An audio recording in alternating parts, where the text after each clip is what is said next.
Heroes, Martyrs, and Political Messiahs in Revolutionary Cuba, 1946–1958. Lillian Guerra. Heroes, Martyrs, and Political Messiahs in Revolutionary Cuba, 1946–1958. This book is lovingly dedicated to the individuals who made it possible.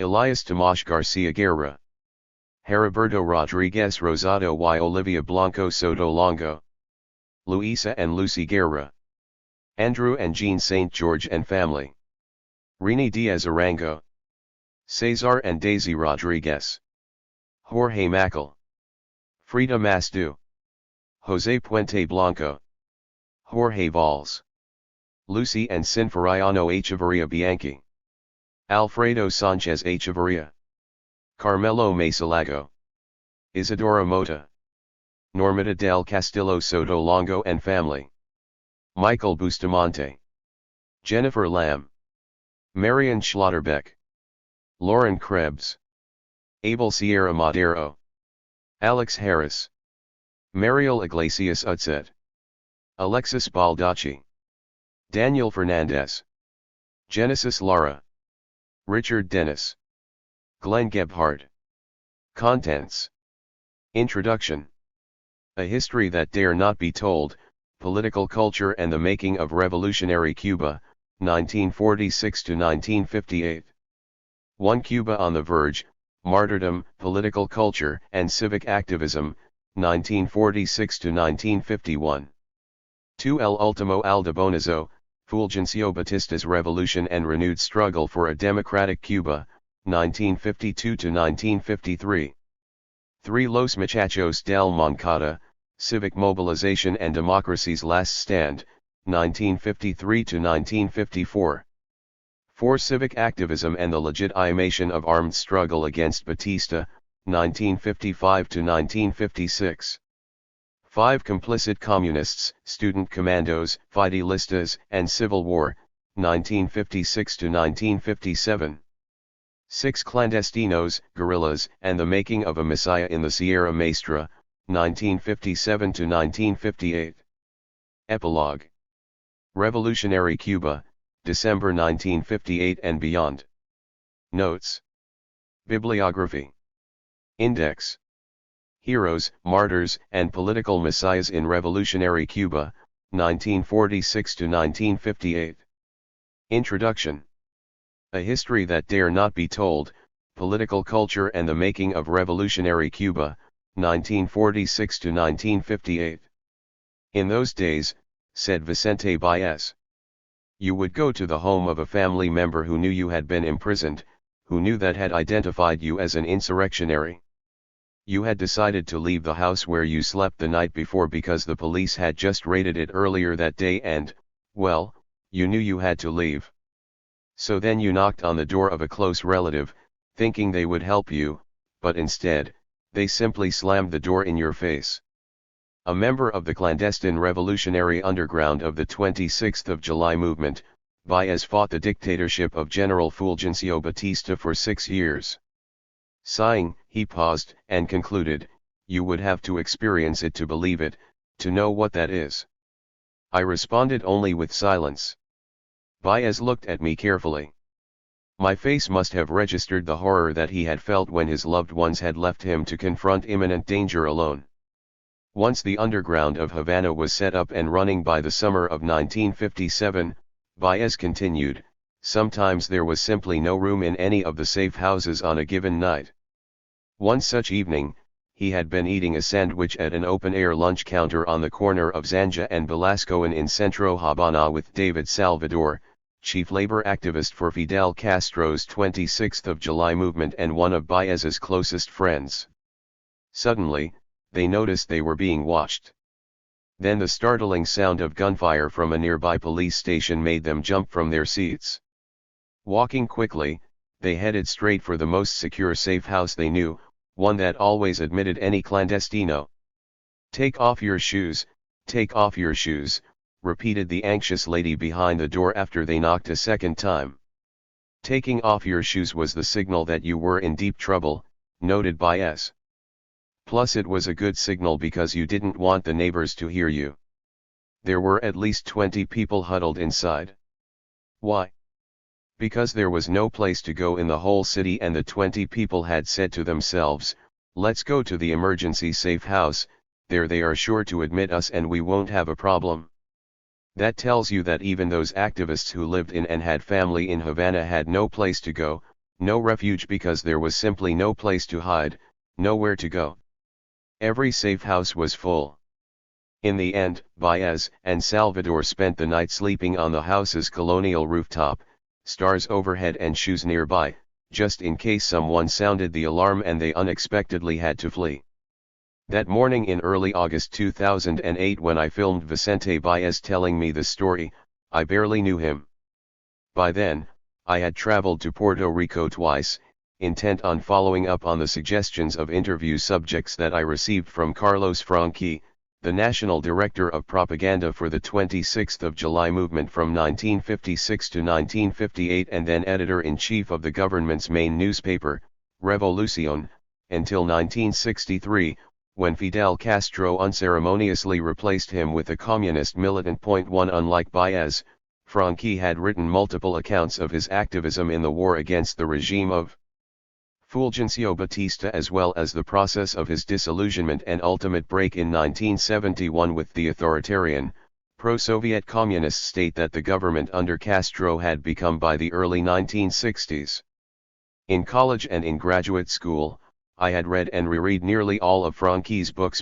2 Perhaps for this reason, it was easy to talk to him, and he found it easy to talk to me. I felt as if I knew him, and despite a 50-year age gap, he told me that I thought and spoke like someone of the same generation. For a historian, this was a great compliment. However, Baez had never written about himself or others in the war, and he had never previously granted an interview. Yet luckily for me, Baez was muy cubano, like my entire Cuban family and virtually every Cuban I knew. He was more than just a talker. Baez was a cuentista, an eloquent, thoughtful, and charismatic storyteller.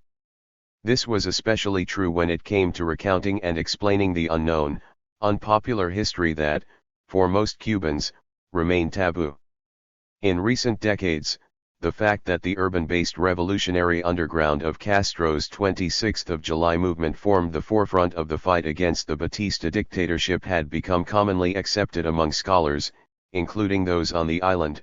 However, promoting the protagonism of Fidel Castro and his jungle guerrilla fighters, once an overt strategy of members of the underground itself and their allies in the media, remains central to the legitimacy of their alleged unique heroism in catalyzing Batista's fall from power and revolutionary seizure of the state on January 1, 1959. The day I interviewed Baez, both of us sat in uncomfortable chairs in the sparse, white-walled office of his publishing house while my partner Rolando operated a video camera. The interview lasted nearly 8 hours. All three of us paused only for bathroom breaks, to retrieve bottles of spring water from Baez's mini fridge or change the tape in the camera. So mesmerized were we by the project at hand, collecting and exchanging knowledge of the intense political and personal process that had ruled Baez's life and in many different ways determined the course of Rolando's life and my own, that we completely missed the traditional 4 o'clock cafecito hour that Cubans take until Baez's telephone rang. His wife was calling him. "Did something happen, Mateo?" she asked, her worried voice clearly audible in the room. "Mateo was my nom de guerre," Baez chuckled. "She probably thought we were back en la lucha because she hasn't heard from me all day." The legacy of Mateo's years printing clandestine newspapers, meeting with fellow rebels in the urban wing of the 26th of July movement, and living in perpetual fear of being arrested or killed by police had surely struck deep. Yet it represents one of many dimensions of this tumultuous period in Cuban history, of which historians have written very little. Biographies and memoirs, some of them excellent, intellectually riveting pieces of analysis, still dominate the existing literature on the period from the 1940s through 1958. However, relative to other periods of Cuba's history, books that explain this critical period are distinctly lacking. That an increasingly sovereign electoral democracy morphed into dictatorship remains merely a fact of history rather than an easily explained process of complex societal interactions and the evolution of the culture's relationship with the Cuban state. Fiercely possessed of clear-minded visions of nation, however conflicting they might have been, Cubans had pushed, protested, and picked up arms repeatedly throughout the course of the 20th century to force the state's accountability to them. The Citizens' Point for thus, those scholarly works that do exist on the 1940s and 1950s have become indispensable, despite their tendency toward a thematic focus. The best examine themes of race, cultural debates over identity, the role of the United States in elite politics, and the economy. 5 None, for example, other than books written by Batista himself, explore the policies, persona, and public image of Batista after his return to Cuba in 1948 and seizure of power in 1952. 6 Many represent Cuban history not only through the lens of Havana but do so by focusing, sometimes to the point of caricature, on its seedier side.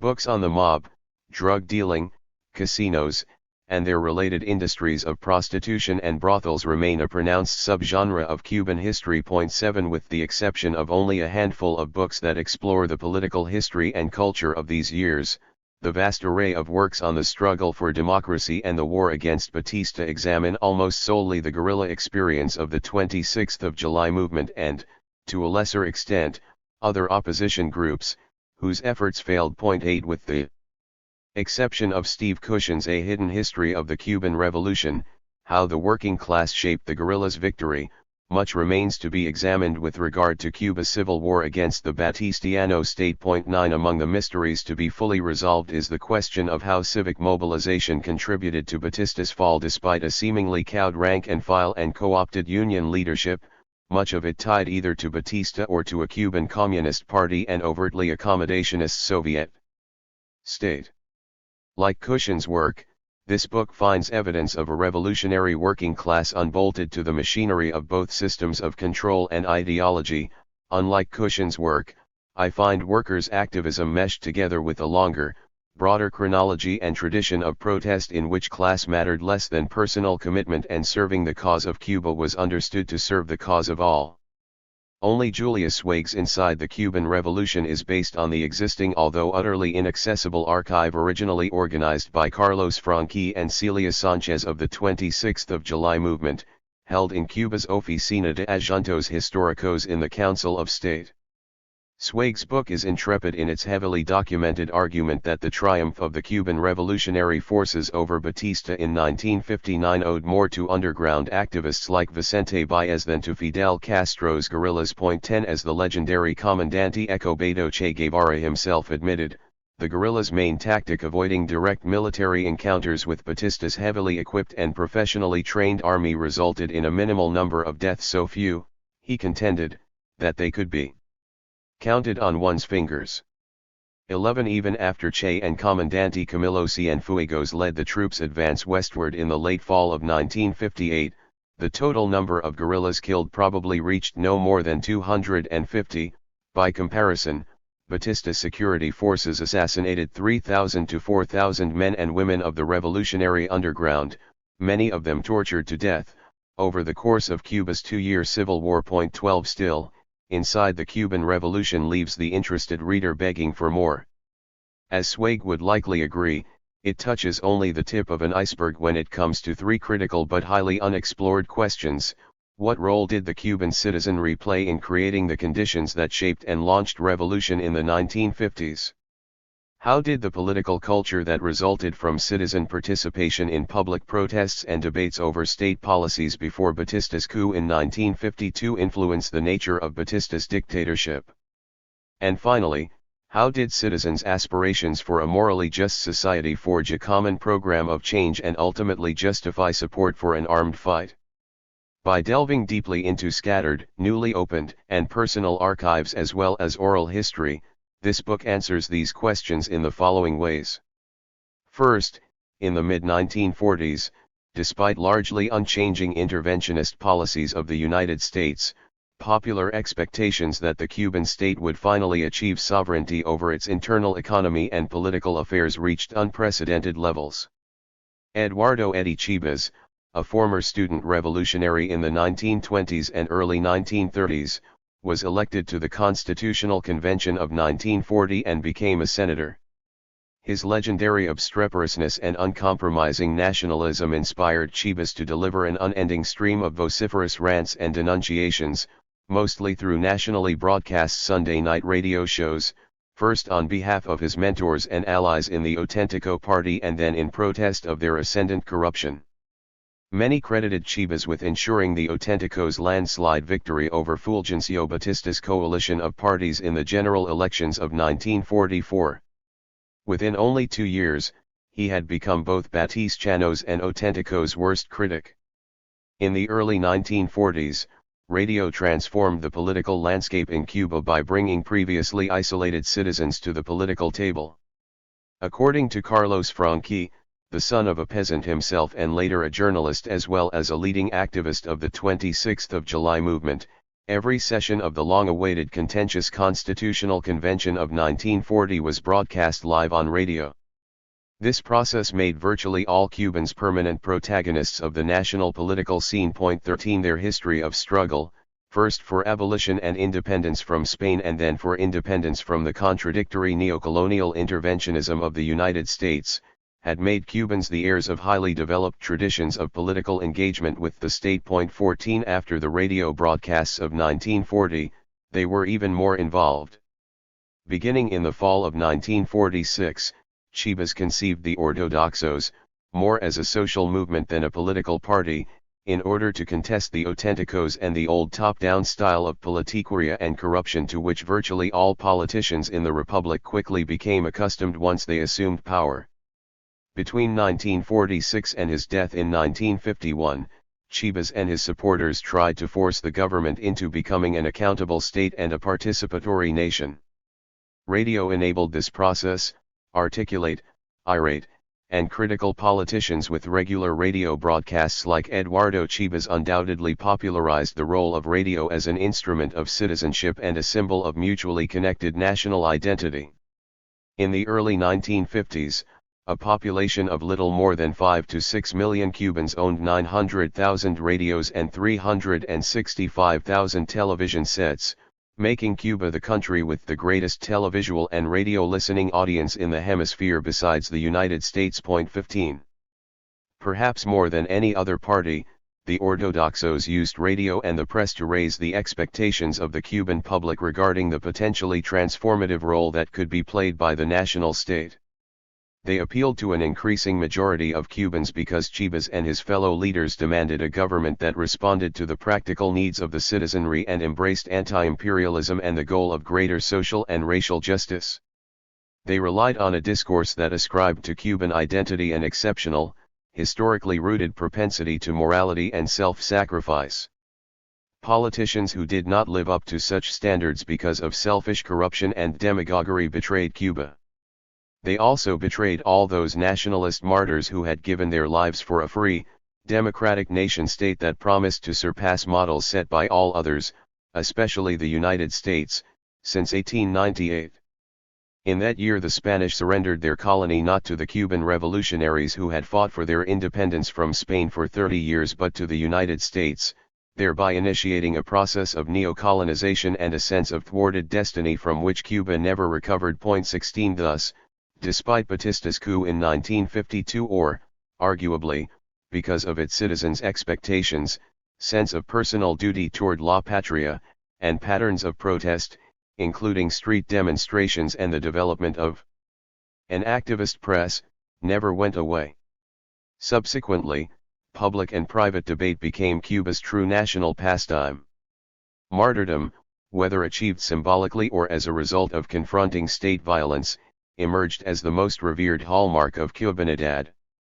The post-World War II context both fueled Cubans' hope and ignited debate. When Western Europe and the United States openly repudiated colonialism to endorse democracy and human rights, their claims awakened historically rooted sensitivity over the United States' role in repeatedly thwarting Cuba's path. The idea that Cuban politicians needed to live up to basic moral standards of political behavior and constitutional mandates in order to make Cuba a leading democracy in the world, one as great or even greater than the United States, seemed a viable, realistic goal. As Cuban historian Herminio Portal-Vila put it in 1949, the first duty of every Cuban who truly wishes to rescue Cuba from the ills of today is to believe in the epic history of Cuba and in the heroes, martyrs, and patriots who created Cuba. 17 Possibly more than ever, the task of saving Cuba thus came to depend on citizens' willingness to retrieve the values of the past and actively, even forcibly, reconnect them to contemporary events. Doing so would finally set Cuba free. This political culture of the post-war years meant that after Batista's coup in 1952, he would not be able to rule arbitrarily or militarily, he would have to respond to demands for accountability and constitutionality. He faced a context in which the legacies of heroic activism, first in Cuba's 3 late 19th century independence wars and then in the 1933 social revolution against Gerardo Machado's neocolonial dictatorship, were very much alive.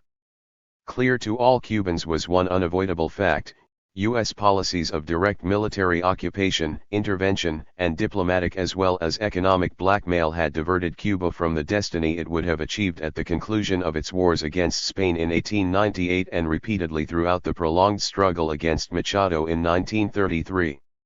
Aware of the paradox his actions had created but always convinced he could overcome it, Batista invested heavily in the construction and projection of his image as a savior of Cuba through well-crafted publicity at home and abroad as well as public welfare policies whose aims and content he carefully managed and maintained. Batista wanted Cubans to see him as he saw himself, a defender of democracy, a man of the people, el hombre, a supremely generous individual capable of doing what institutions could not. Modernize, educate, discipline, and embrace Cuba. Despite the ingratitude that so many of its citizens showed him, these were the tasks Batista set himself. Ironically, as this work shows, much of Batista's discourse of change and his program for improving Cuba by modernizing its infrastructure, uplifting the peasants, expanding rural education, crafting a social safety net, improving conditions for national investment, supporting labor rights, and ameliorating the vast class difference between rich and poor mirrored the platforms of most Cuban political parties before his coup as well as those opposed to his rule after. As heroes, martyrs, and political messiahs demonstrates, the fact that very little distinguished the political promises and discourses of the dictator from his opponents is not surprising, since a consensus on the need, nature, and pace of change had already emerged from the majority of citizens before 1952. This was a year when the elections, had Batista and the military allowed them to take place, would have brought the ortodoxos to power and everything would have changed, or so most Cubans likely believed. As Batista discovered, however, most Cubans proved impossible to dupe. They also showed themselves impervious to the dictator's means of disciplining civil society. Unable to count on the broad complicity of most citizens, Batista increasingly failed to legitimate himself in the self-assigned role of savior to Cuba's middle and working classes. To his obvious chagrin, Batista at best achieved only superficial legitimacy among certain sectors of citizens. Their support for him in some cases and toleration in others required constant negotiation to maintain. At best, stability came at the cost of ever-deepening dependence on overt forms of repression, bribery, and distortions of a government role in the economy so as to favor the Batista clan and its cronies. Having originally gained fame and popularity for leading the Sergeants' Revolt that consolidated the anti-imperialist social revolution against President Gerardo Machado in 1933, Batista proved reluctant to accept his image as dictator. On the very day he took command at the central military base of Camp Columbia in 1952, Batista explained his actions as a revolution he was forced to make, rejecting even the idea of a golpe de Estado, or coup. 18 He also called his first cabinet a junta revolucionaria, reviving the memory of his short-lived heroic reputation in the revolution of 1933.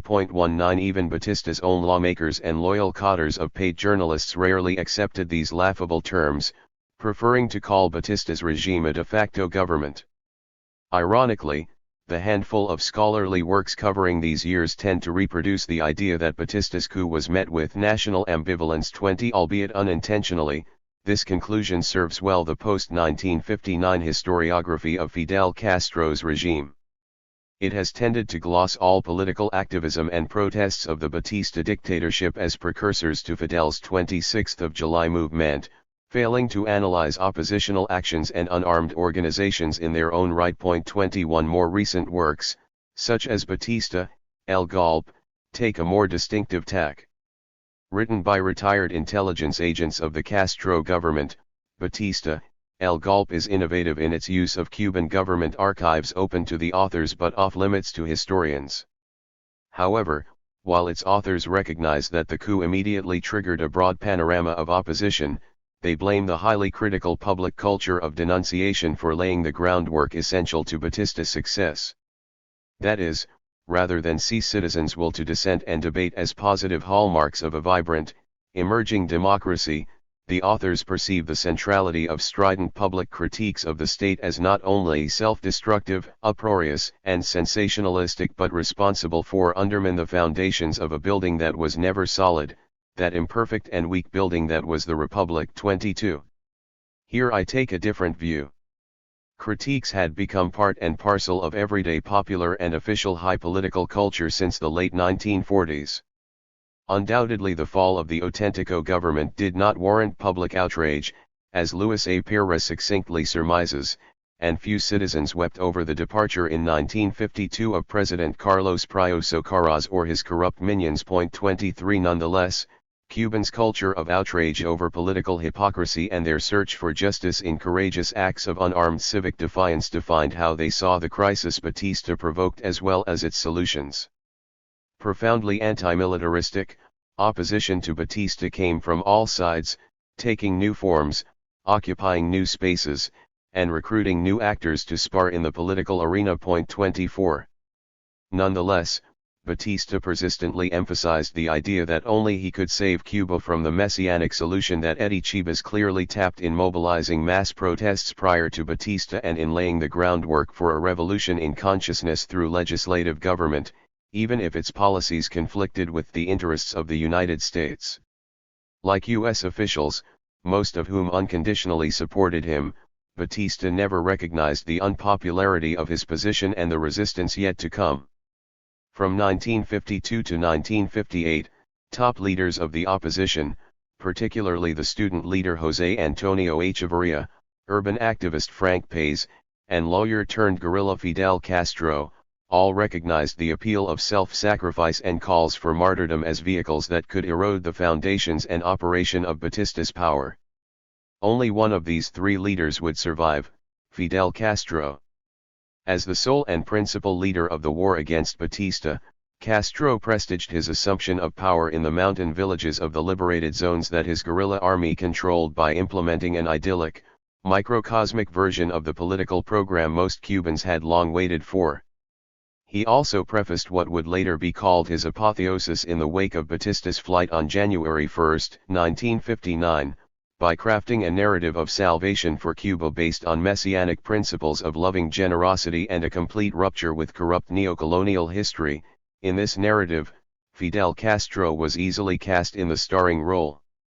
Over the past 6 decades, few if any Cubans have been able to escape this narrative, regardless of where we were born or where we live. Nor have we been able to avoid defining who we are and what Cuba is without referencing Castro's version of our past, present, and future.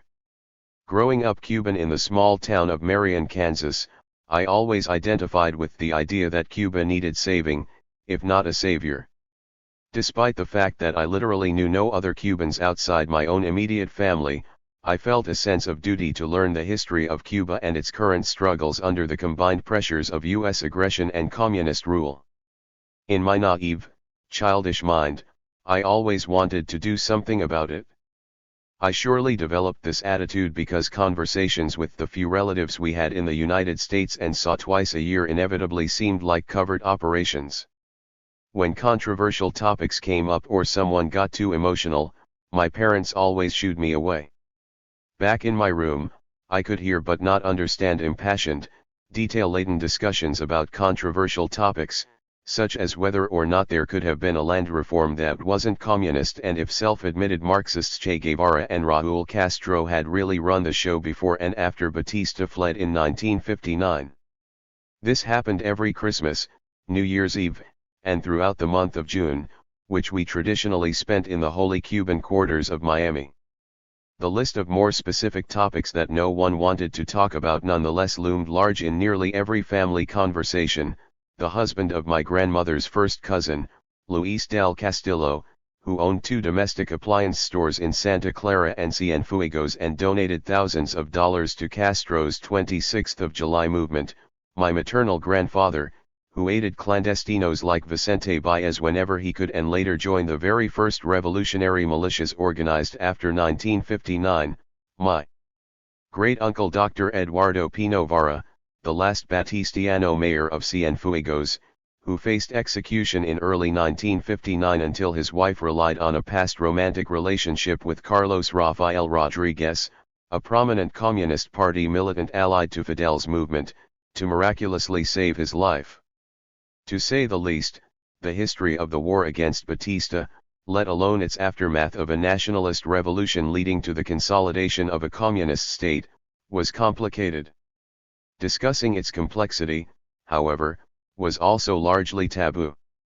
I first learned that lesson while talking history over games of Chinese checkers with my grandfather Shishi, Heriberto Rodriguez, as a young kid. A peasant with a 4th-grade education who, by the late 1940s, had become a top executive at Sabat's, the Cuban subsidiary of Procter & Gamble. Shishi told me that he had been a member of a radically nationalist, anti-corruption party called the Ortodoxos. It was led by a senator and radio talk show host named Eddie Chibas, he said, a man and a martyr for Cuba whom he clearly admired. Ashamed to discuss publicly his loyalty to the revolutionary program in 1959 despite its adoption of communism in the years beyond, Shishi openly confessed his initial belief in the 1959 revolution's salvation once I started studying Cuba and Latin American history in college. To my surprise, I discovered that Shishi had voluntarily joined the government militias while continuing to work at his job at Sabat's even after the company was nationalized in August 1960. We were building the world that Chibas convinced us we could make. The revolution against Batista, Shishi said more than once, would never have been possible without Eddie Chibas. Neither would the rise of Fidel Castro. No one would ever have paid any attention to Fidel if it weren't for Chibas. Who was Eddie Chibas? I inquired, always getting the same reply, Eddie Chibas was revolution. He knew how to remind us of what it meant to be Cubanos. What does it mean to be Cubano? I would ask. Chibas was very Cubano, he yelled, he protested, he denounced the hypocrisy of politicians. He always demanded that Cuba live up to what it should have been. Thanks in large part to constantly talking and being denied the right to talk about the enigmas and paradoxes of Cuban history, I grew up feeling very Cubana. Over time, the weekly letters my mother forced me to write to my paternal grandparents in Cuba evolved into an activity I looked forward to and also feared. Living in Kansas and being American in a Cuban family had left me bilingual but illiterate in the language I loved most, Spanish. Moving to Miami when I was 14 allowed me to immerse myself in Spanish classes at school. Soon I launched a voluntary letter-writing campaign to get to know my relatives still living in Cuba.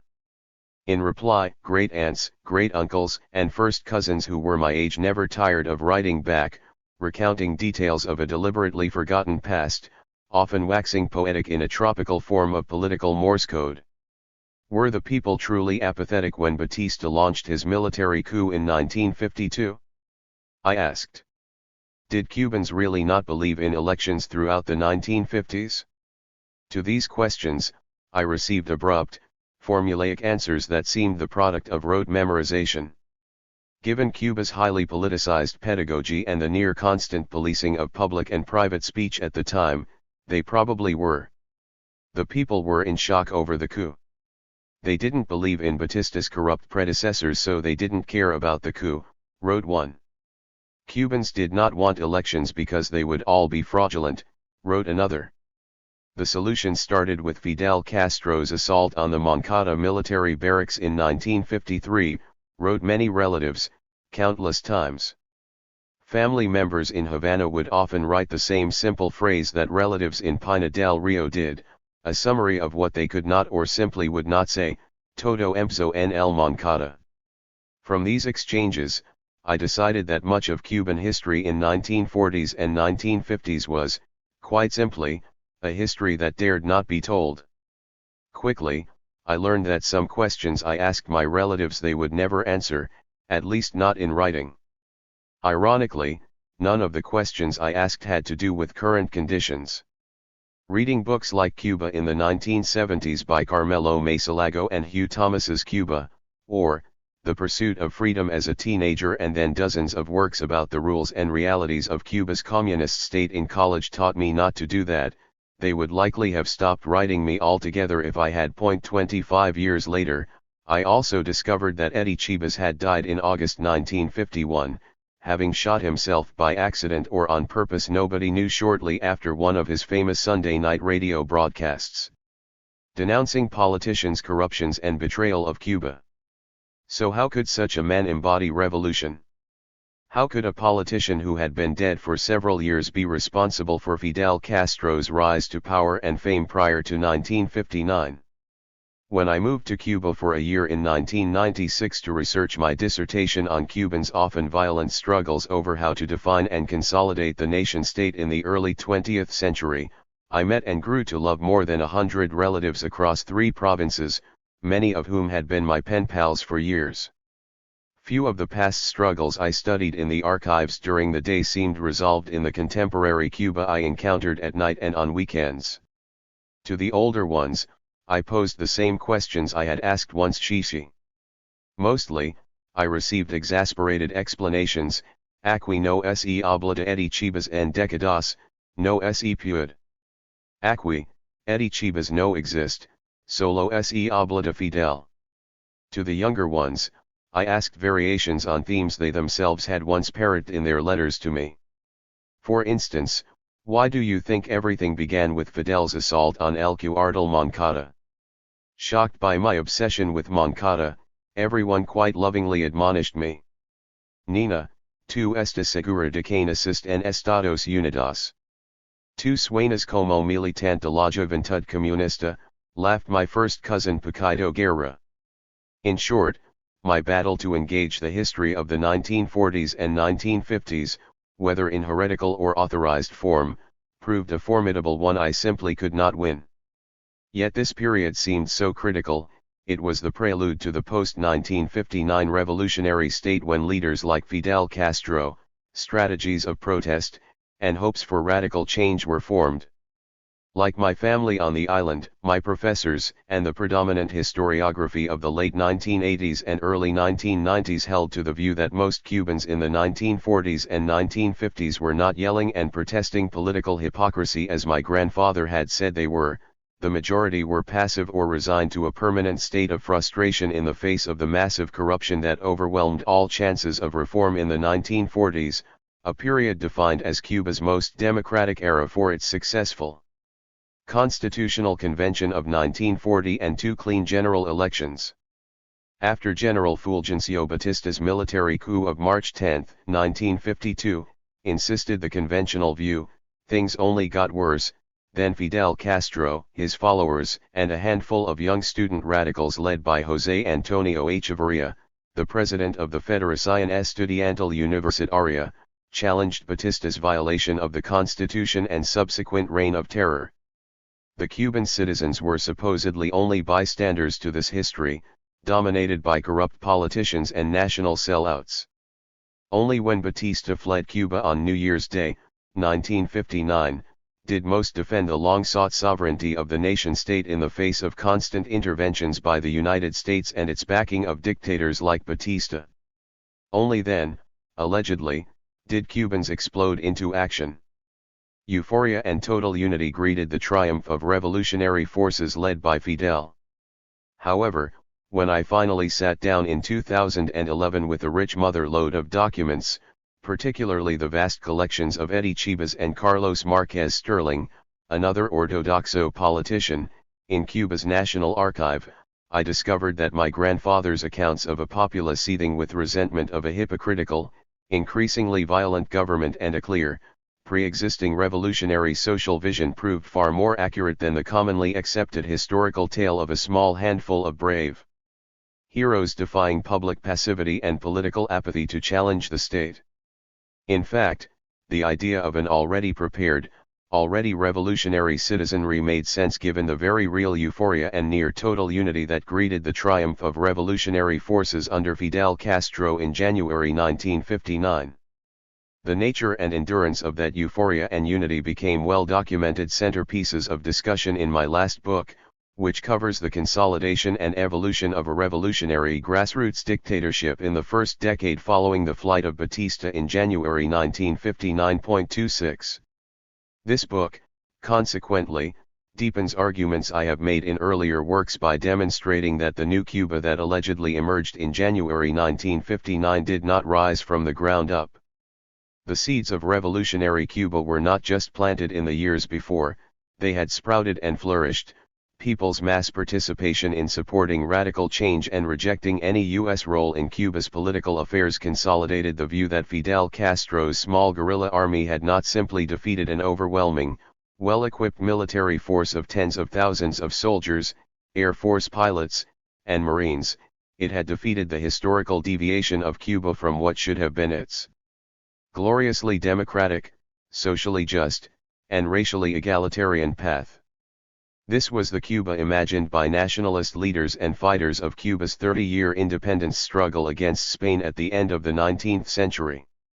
It was also the Cuba that peasants, workers, intellectuals, and enlightened sectors of the country's middle class had demanded since 1898 when the war ended and U.S. intervention began. 27 This Cuba began to flourish in the late 1940s and came to fruition in the last months of 1958 when Cubans consumed, constructed, and helped craft the image of a generous, accountable, morally pure, and messianic revolutionary state that Fidel Castro was committed to lead. When Batista fled on New Year's Day, the stakes for change were already very high.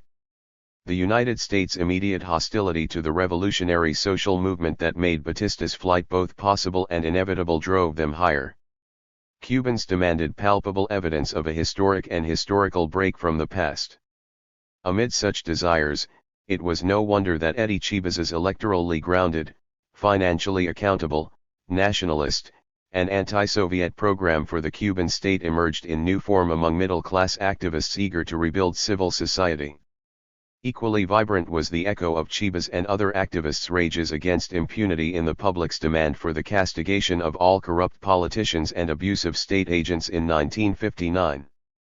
However, Fidel Castro almost immediately moved to scuttle memories of Eddie Chibas and co-opt other movements of revolutionary opposition to Batista, precisely because they threatened his ambitious plan for managing and ultimately subverting citizens' control. Only twice during the entire 6+ decades of the Castro-led revolution did the government bother to honor Eduardo Chibas, a hero and a political mentor to whom Fidel Castro assigned himself and whom he clearly imitated several times. In January 1959, Fidel paid homage to Chibas at his grave but did not personally participate in the single subsequent commemoration of him.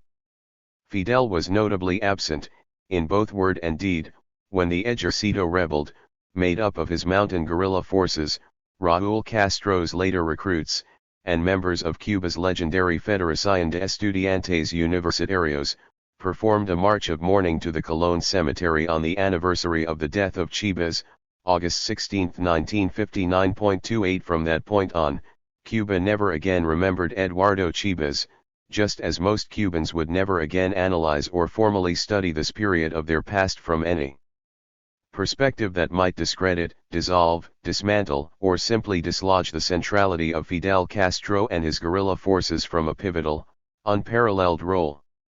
Left out of this mythology was not just Chibas himself or the Ortodoxos but, more important, the Cuban people, who undoubtedly propelled events, actions, and actors through sheer audacity, the burden of belief, and commitment alone. This book puts the voices and experiences of average citizens at the center of its stories whenever sources and the narrative permit. My choice to do so is dictated by my astounding sense of personal responsibility for the array of documents I found in Cuba's National Archive, articulating a very different view of the Cuban people than I expected. Heroes, Martyrs, and Political Messiahs in Revolutionary Cuba demonstrates how deeply reluctant most Cubans were to take up arms against the Batista regime in the 1950s. Yet it does not argue that they held to this position out of apathy, fear, or passivity. On the contrary, public protest had achieved leverage over the state and even U.S. economic controls before the Batista regime of the 1950s, both under Autentico rule in the 1940s and after Batista assumed power by force in 1952. This remained the case at least through 1955, when public pressure and protests led by students, intellectuals, and workers forced the Batista regime to release hundreds of political prisoners whose subsequent actions clearly changed the tide of Cuban political destiny, especially that of Batista himself. The presos politicos included not only Fidel Castro but dozens of activists from a spectrum of opposition groups. The diversity of Cuba's opposition to Batista, recognized by many previous histories, is more fully examined here. In many ways, unpacking the elements that made up this diverse and increasingly divided opposition nonetheless reveals the intensity and sincerity of most Cubans' commitment to constitutionalism, an end to the abuse of power, and socialist not communist forms of socio-economic democracy based on state intervention in the economy. This book does not seek to retell old stories in new ways. It seeks to tell entirely untold, unacknowledged, and deliberately altered or forgotten stories. There is a lot of talking in this book because one of its goals is to recover the long-lost voices of otherwise anonymous, everyday Cubans who saw themselves as citizen patriots and took on the many duties this role inscribed. Many wrote letters, sometimes dozens of pages long, filled with spelling mistakes and grammatical errors that bore witness to their socio-economic marginality much more than to their limited literacy. Others went to rallies, sometimes walking miles to catch a glimpse of Eddie Chibas, shake his hand, and offer their advice in person. After Batista's coup, many journalists became a fearless force of the opposition. Students, workers, and young professionals suffered numerous police beatings in order to assert their constitutional rights of assembly, protest, and representation in government.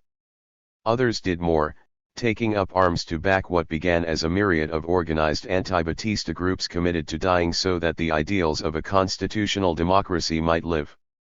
Thus, while the first half of this book focuses on democracy's last stand in Cuba, the latter half attempts to rewrite the story of the war against Batista from multiple angles. These angles are as rooted in the personal testimonials of participants like Vicente Baez as they are in previously unused, unknown, or ignored archives.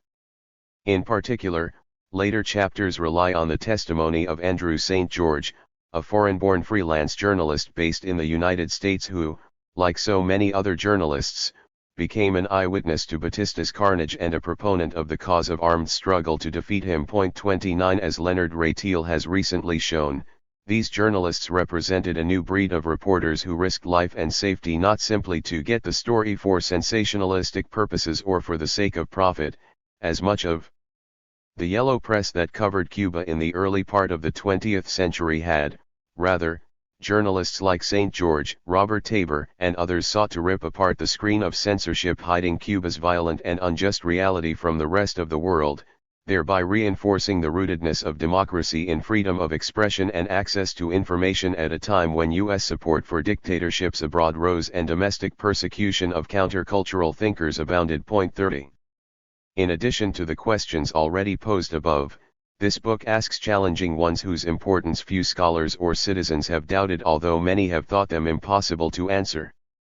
One is the relationship of the Communist Party to the ever-hardening policies and peculiar populism of the Batista regime in the 1950s, as well as the Communists' potentially ironic role in helping to stabilize rather than topple it. At the same time, Heroes, Martyrs, and Political Messiahs in Revolutionary Cuba contends that Cuba's political culture in the 1940s and 1950s was a recent invention, a product of the previous and stalled social revolution of 1933, as explained below. Reasserting democracy, the political culture of 1940s Cuba. Until the 1980s, many historians on the island and Cuban political figures alike frequently ascribed the return of revolutionary attitudes and armed struggle in the 1940s to 1950s to the actions and ideas of fighters in Cuba's last independence war of 1895, from white nationalist ideologue José Martí and black revolutionary General Antonio Maceo to their mostly black troops, descended from slaves. In doing so, these historians echoed the position that Fidel Castro consistently repeated in the 1950s when he justified his own armed struggle as a return to the War of 1895. This strategy allowed Fidel to renounce any connection or inspiration in contemporary politicians who claimed an activist heritage and had cut their teeth in the most recent Cuban Revolution, that of 1933.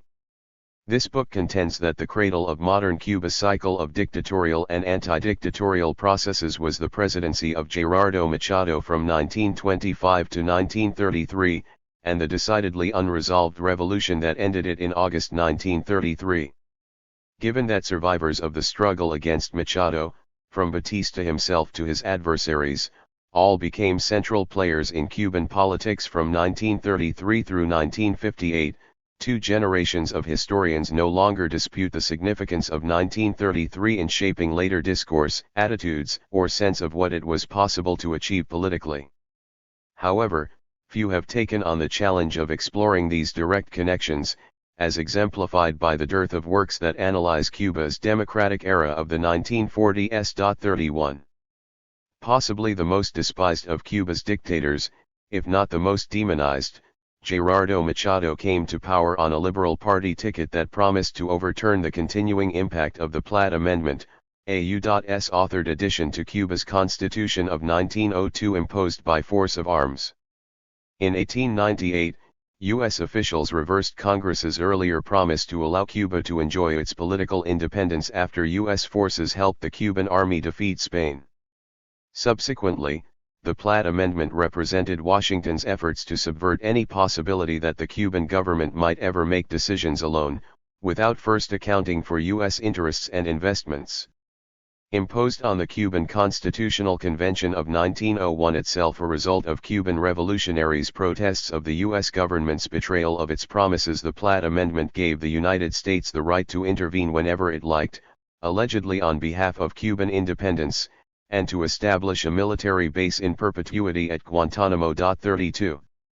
During his first run for the presidency in 1925, Gerardo Machado pledged to create a true economically and politically sovereign state that was neither beholden to U.S. interests nor held hostage by fears of a U.S. military occupation. By 1925, Cuba had already experienced two such occupations that had profound, long-term impacts on the way in which any future freely elected Cuban government could operate. 33.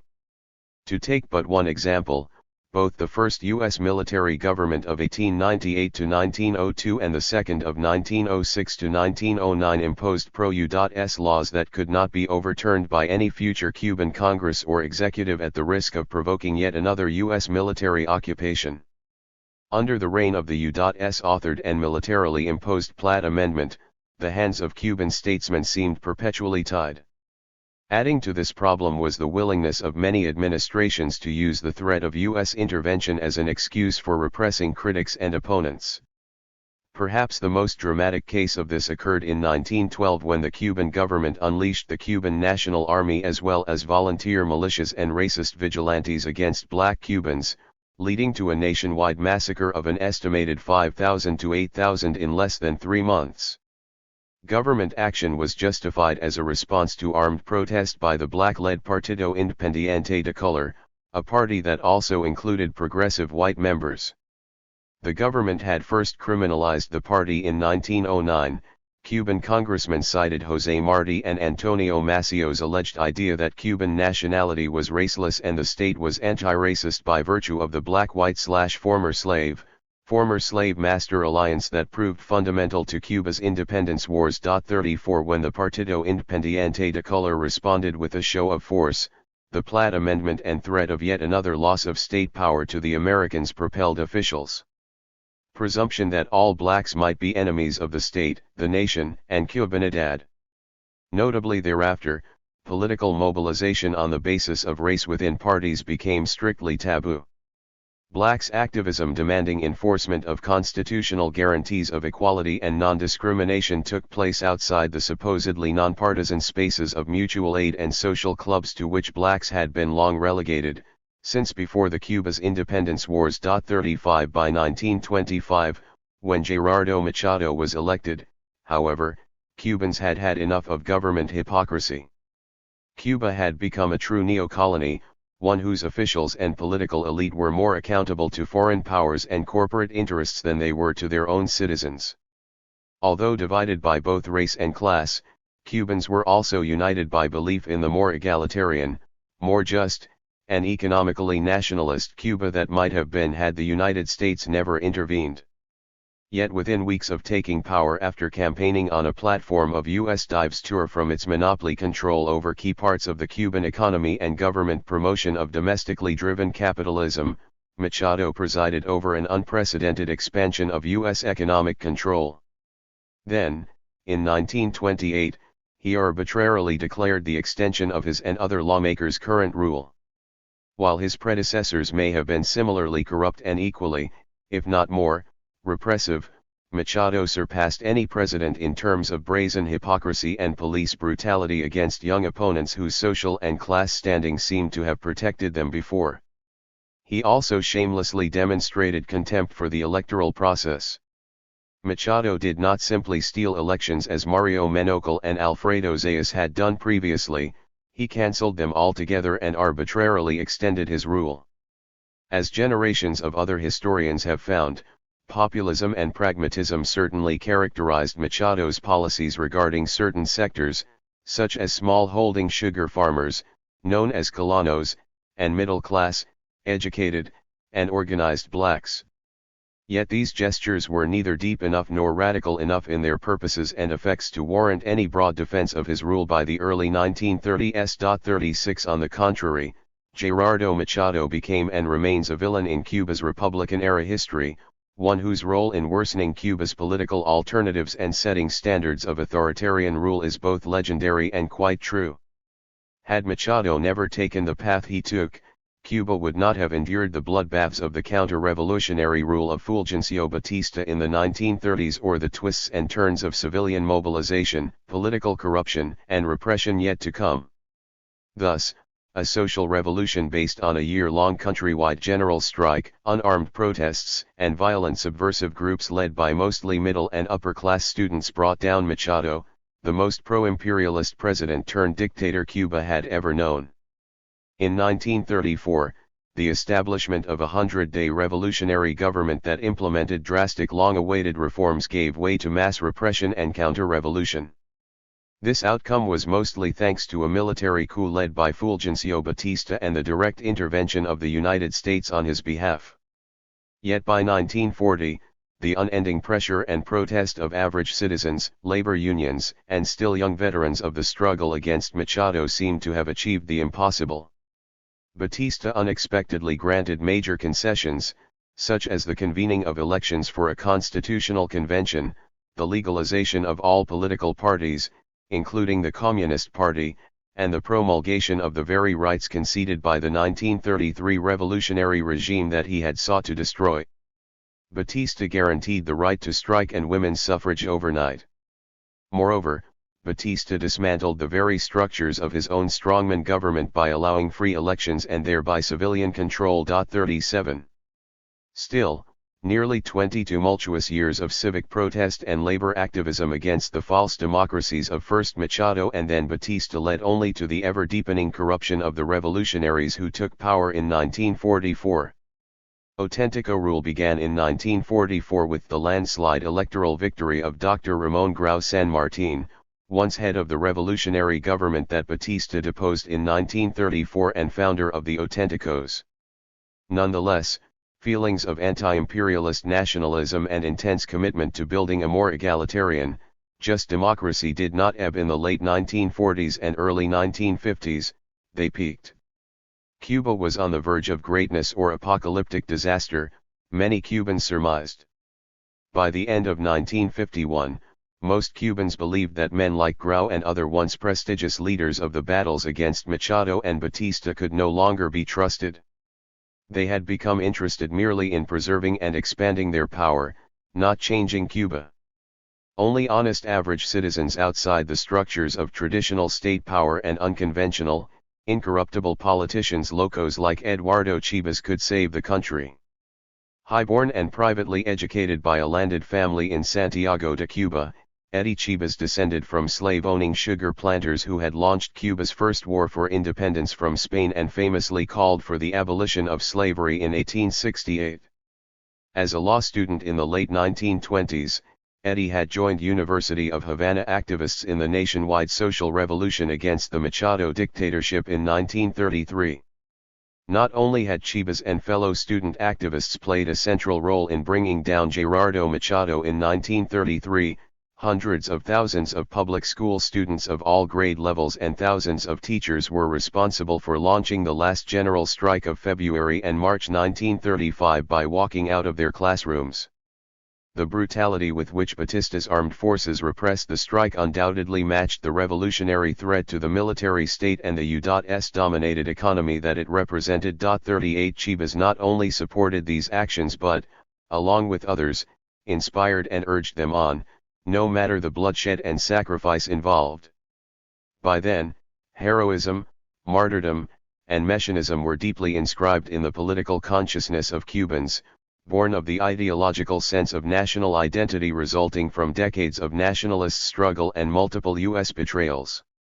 These ideals fused together the very soul of the Cuban people, repeatedly uniting them throughout the course of the 1940s and the struggle against Batista, much as they did once Batista had fled and the only path to liberation seemed to lay in opposition to a discredited, hostile United States and toward a future guided by Fidel.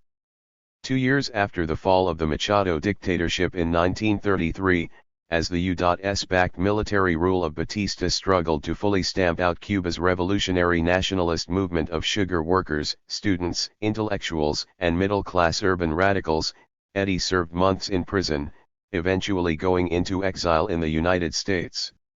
He returned only when Batista issued a full amnesty decree for all political exiles in 1937 and then surprised everyone by compromising with the most far left of his opponents in 1938, the Cuban Communist Party and the vast communist-led labor movement in the countryside.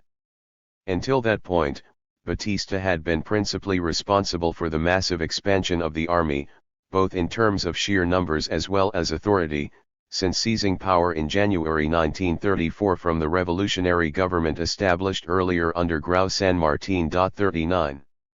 Having replaced the all-white, oligarchical officer corps with highly diverse, highly loyal commanders, Batista then consolidated his power at the time of Chivas's and other exiles' return by reinstalling nearly 200 ex-officials of the Machado dictatorship he had once helped destroy in elected positions at all levels of government. 40 By the end of the decade, the strategy yielded great fruits: Batista's courting of the reactionary right, compliance with U.S. objectives, and reliance on martial law to either annihilate or force submission of the most unruly radical sectors gave way to negotiations and Batista's eventual alliance with the Communist Party between 1938 and 1944. In a bow to their newest and most unexpected patron as well as Stalin's United Front strategy against fascism, the Cuban Communist Party renamed itself the Partido Socialista Popular in 1938, a less radical name, to be sure. Batista's relationship with the PSP stabilized the economy, re-established legal guarantees for civil society and, with the help of communist-led labor unions, got him elected president of the Republic from 1940 to 1944. No longer was Batista the focal point of reaction, declared the Central Committee of the Communist Party, but the defender of democracy. 41 In effect, the conservative, militarized counter-revolution and highly disciplined Cuban wing of the Soviet-led international communist movement had joined hands. Like most former veteran revolutionaries who fought Machado, Eddie Chivas initially viewed these developments with horror. he remained unconvinced that either Batista or the communists were genuinely interested in defending democracy. Thus, upon returning to Cuba, Chibas immediately turned his energies to unraveling and discrediting the contradictions of the Batistiano PSB solution. First he served as delegate to the Constitutional Convention of 1940 and then campaigned hard in the election of 1944 on behalf of the Auténticos, especially presidential candidate Ramón Grau San Martín, whose revolutionary government Batista's coup had deposed in 1934. Soon, however, evidence of Graft and Grau's intolerance for straight-laced, ethical rivals in his own party prompted Chibas to renounce both the Auténticos and all ties to the Grau regime. In 1946, Chibas founded the Ortodoxos as an uncompromising, more authentic offshoot of the Auténticos who had led the revolutionary government of 1933, permanently changing Cuba's political fortunes and redirecting its political culture back to the citizen-based agitation that had defined his generation. Today, Eddie Chibas remains an enigma to most Cubans and historians of Cuba. Apparently, even forcibly, he has dissolved into the shadowy realms of unexplored political legend and individual memory. His work and legacy are deeply documented but barely analyzed in terms of their connection to the larger landscape of citizens' consciousness and the celebration of a renewed anti-imperialist Cuban identity that defined Cuba in the late 1940s and early 1950s. His life seems oddly exempted from the historiography of the period, relegated only to a handful of biographical books. These include a highly encyclopedic memoir published by professional sycophant Luis Conti Agüero in 1955, several anthological tomes published over the last decade in Cuba, and one genuinely well-researched, highly readable scholarly biography produced in the United States. 42. Consequently, this book starts with the story of Eduardo Chibas's rise to prominence. Some observers called it an apotheosis at the time, much as they would later do with reference to Fidel in the late 1950s and early 1960s.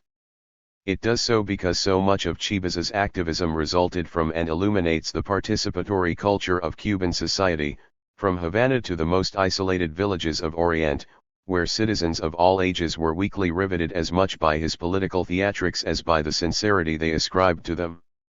Fidel Castro, an unknown and, by many accounts, unliked law student at the time, learned much from the example of Chibas and blatantly copied much more. Castro also studied and rebuked, as most Cubans did, the figure of Fulgencio Batista as one who sought to craft of himself as a peacemaker, a statesman, a modernizer and, as we shall see, even a Cuban Abraham Lincoln.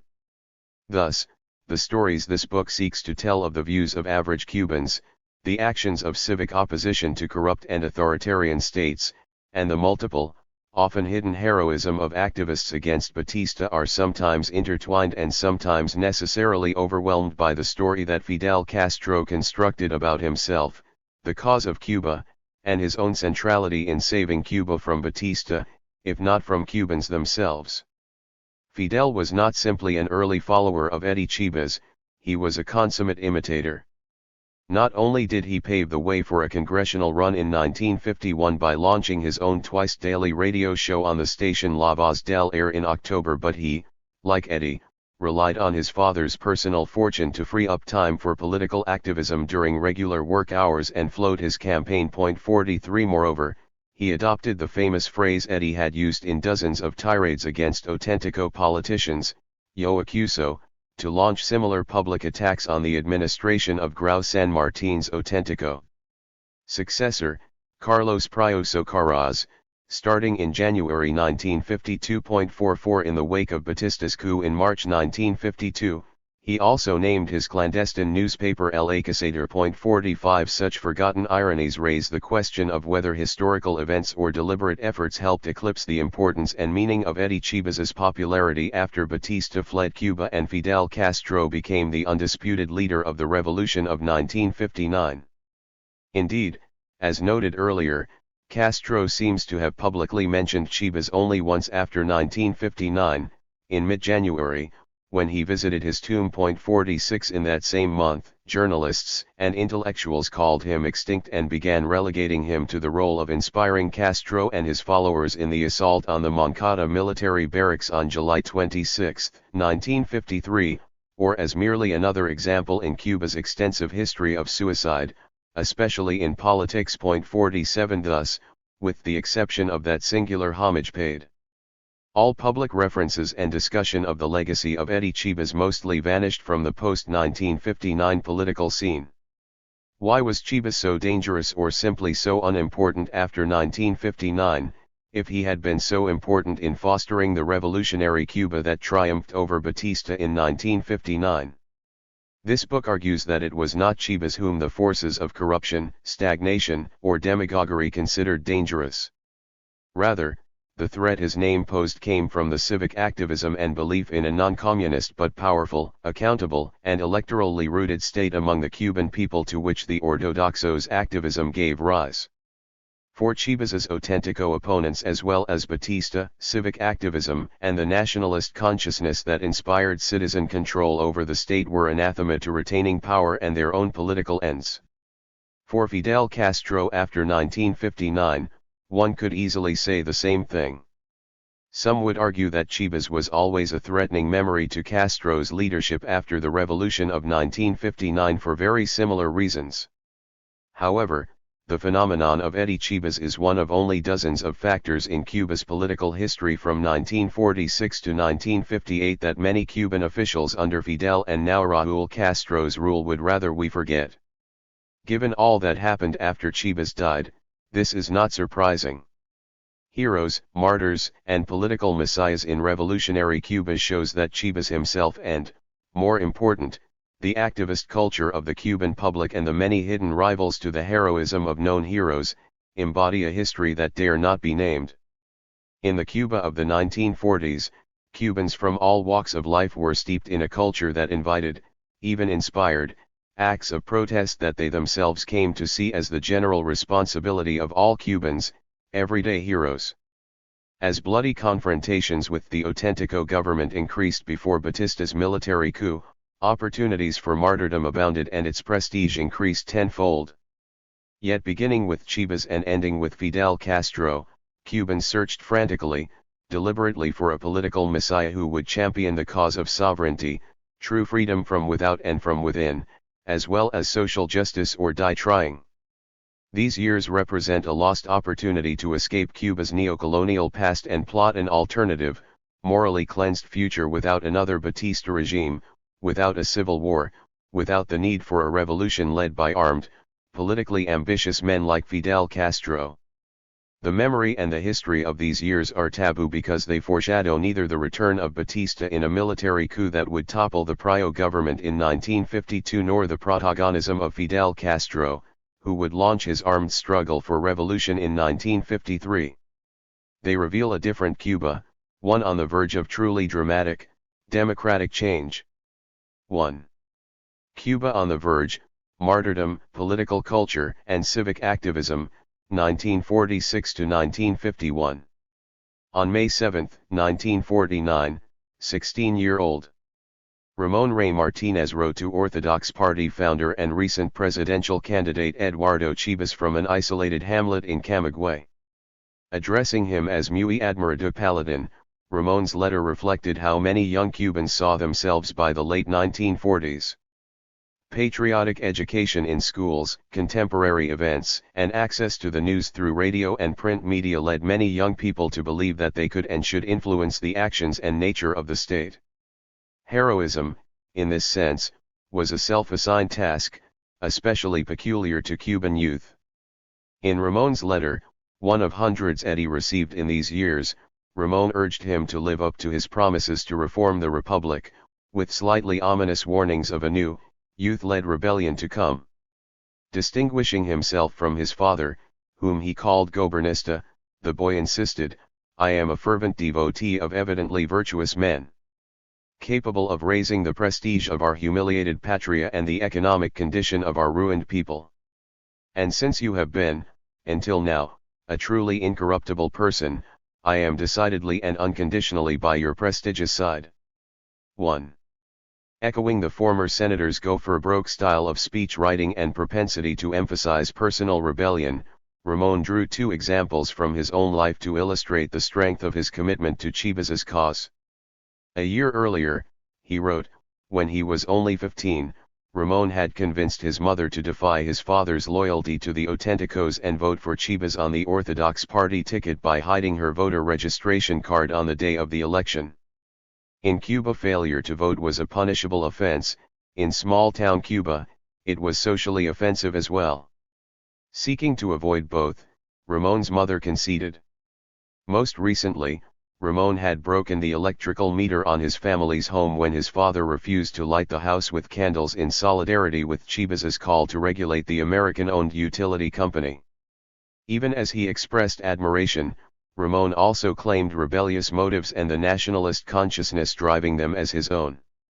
I know that some of your demoralized adversaries call you loco, he concluded, but given the fact that nearly all of Cuba's past presidents had turned out to be thieves, we should take our chances with a loco like you just in case you know how to govern with dignity. Although still far from voting age, Ramon signed off with Chivas's emotionally incendiary slogan, unconditionally at your side, vergüenza contra dinero. .2 An awkward phrase in translation, the slogan referenced a cultural etymology inherited from Cuba's rural communities, where the term sinvergüenza represented the greatest of personal insults. To be shameless meant not recognizing that one's economic power, comfort, and social prestige derived from the labor, sacrifice, and likely exploitation of others. In a context of massive government corruption where the impunity of politicians reigned, the Ortodoxos slogan asserted that the opposite, vergüenza, that is, consciousness and modesty amid wealth or power, could defeat a political system rife with bribery, theft of state coffers, and complicity with both practices. Far from incidental, the perspective expressed in this and other letters conveys two defining features of Cuban political culture in the 1940s and early 1950s. First, the sense that citizen participation in national politics was a personally heroic duty, and second, the role of Eduardo Chivas in setting up a standard of political engagement with the public through the media that relied on constant critique of the failings of the state. Unlike most politicians, Chivas credited the majority of the Cuban people with a deep reserve of democratic values and an innate instinct for mass acts of bravery. These qualities, insisted Chivas, had propelled Cuba forward since its founding as a nation. At the time he received the teenager's letter, Chivas had barely begun a 6-month prison sentence. Jailed for calumny, Chivas had accused 3 of Cuba's Supreme Court justices of accepting bribes to drop an inquiry into the legality of increasing Cuba's already inflated electrical rates by as much as 60%. 3 Profits from the rate increase accrued to a U.S. owned monopoly whose name, the Cuban Electric Company, defied its neo-colonial origins. A primary beneficiary of past dictator Gerardo Machado's largesse, the utility enjoyed preferential tax rates and land rights that neither the Cuban state nor its citizens enjoyed. In an aside to the gigantic United Fruit Company, or El Pulpo, another monopolistic company despised throughout Latin America, Chivas called the utility the anti-Cuban Electric Company and El Pulpo Electrico. 4 Actions like these certainly made Chivas the central character in a political drama of failed democratic aspirations that most Cubans, especially historians of the 1940s and 1950s, have wanted to forget. Yet as this chapter shows, Chivas's popularity did not so much catalyze civic activism in Cuban society as prove a commitment to civic activism that was already there. The reason for Eddie Chivas's appeal, indeed, the reason he was seen as a selfless loco or madman amid hordes of self-interested hypocrites, lay in the crushing weight of nationalist consciousness and anti-imperialist sentiments among Cubans at the time. Consequently, when Chivas founded La Ortodoxia as a movement in 1947, his rivals in the ruling Auténtico party simply could not control a stage increasingly crowded by average citizens committed to this task. From the mid-1940s to the early 1950s, government-sanctioned violence and widespread corruption characterized Cuba's brief democratic moment, but so did civic activism, unarmed struggles for political liberty, and a flourishing, expanding media. The promise that Eddie Chivas represented was only one of many solutions that Cubans found in themselves, particularly through lessons learned from a proudly revolutionary culture and recent political history of triumphant and then repressed social revolution in the 1930s. Nationalism manifested in the willingness of millions of Cubans to support Chivas in multiple, now largely forgotten, unarmed protests against political repression and the theft of public funds. It also emerged in the unexpected theatrics of young university students and self-appointed Chivas protégés such as Fidel Castro and key allies, including covert members of the Communist Youth. Like Chivas and the Ortodoxos, Fidel, the Communists, and other young activists mobilized collective mass protests of anti-imperialism in historically meaningful ways. Meanwhile, many of Cuba's most prestigious intellectuals pioneered the use of radio as a vehicle for civic education and reforming the role of government. Average Cubans enacted everyday loyalty to the nation through street protests, personal habits such as self-conscious consumerism, and writing letters to politicians like Chivas that demanded a response. In short, pent-up frustration with traditional politicians did not deplete activists' reserves but fueled them. Morir por la patria es vivir. Political martyrdom in the late 1940s. As Luis A. Perez has recently shown, Cubans dwelt in the past during the late 1940s in order to make their nation gloriously just and culturally whole amid the seemingly never-ending onslaught of U.S. political and economic will. Yet it was not simply Cuban historians who studied the past with a purpose. The past had never really passed because it had never really ended, writes Perez. By the 1940s, the past was a presence, an awareness of something pending that needed to be corrected because its legacies continually impeded Cubans' ability to create what the nation was meant to be and what it should have been and what it was. The past developed into the adversary of the present. 5. In libraries, public plazas, conversations, and the press, Cubans of all social classes did so as well. Surely, the opposition of investors to Cuban government initiatives to protect local interests and multiple U.S. military interventions had fragmented the narrative of Cuba's march to stability, sovereignty, and democracy since the first and second U.S. military occupations of Cuba. For this reason, Cubans took seriously a past that united the generations. Morir por la patria es vivir was not simply a line from the national anthem taught to school children, it was the central thesis of Cuba's national existence. For citizens who supported or participated in the ever-increasing number of street protests and the island's expanding press, civic activism had become a way of life.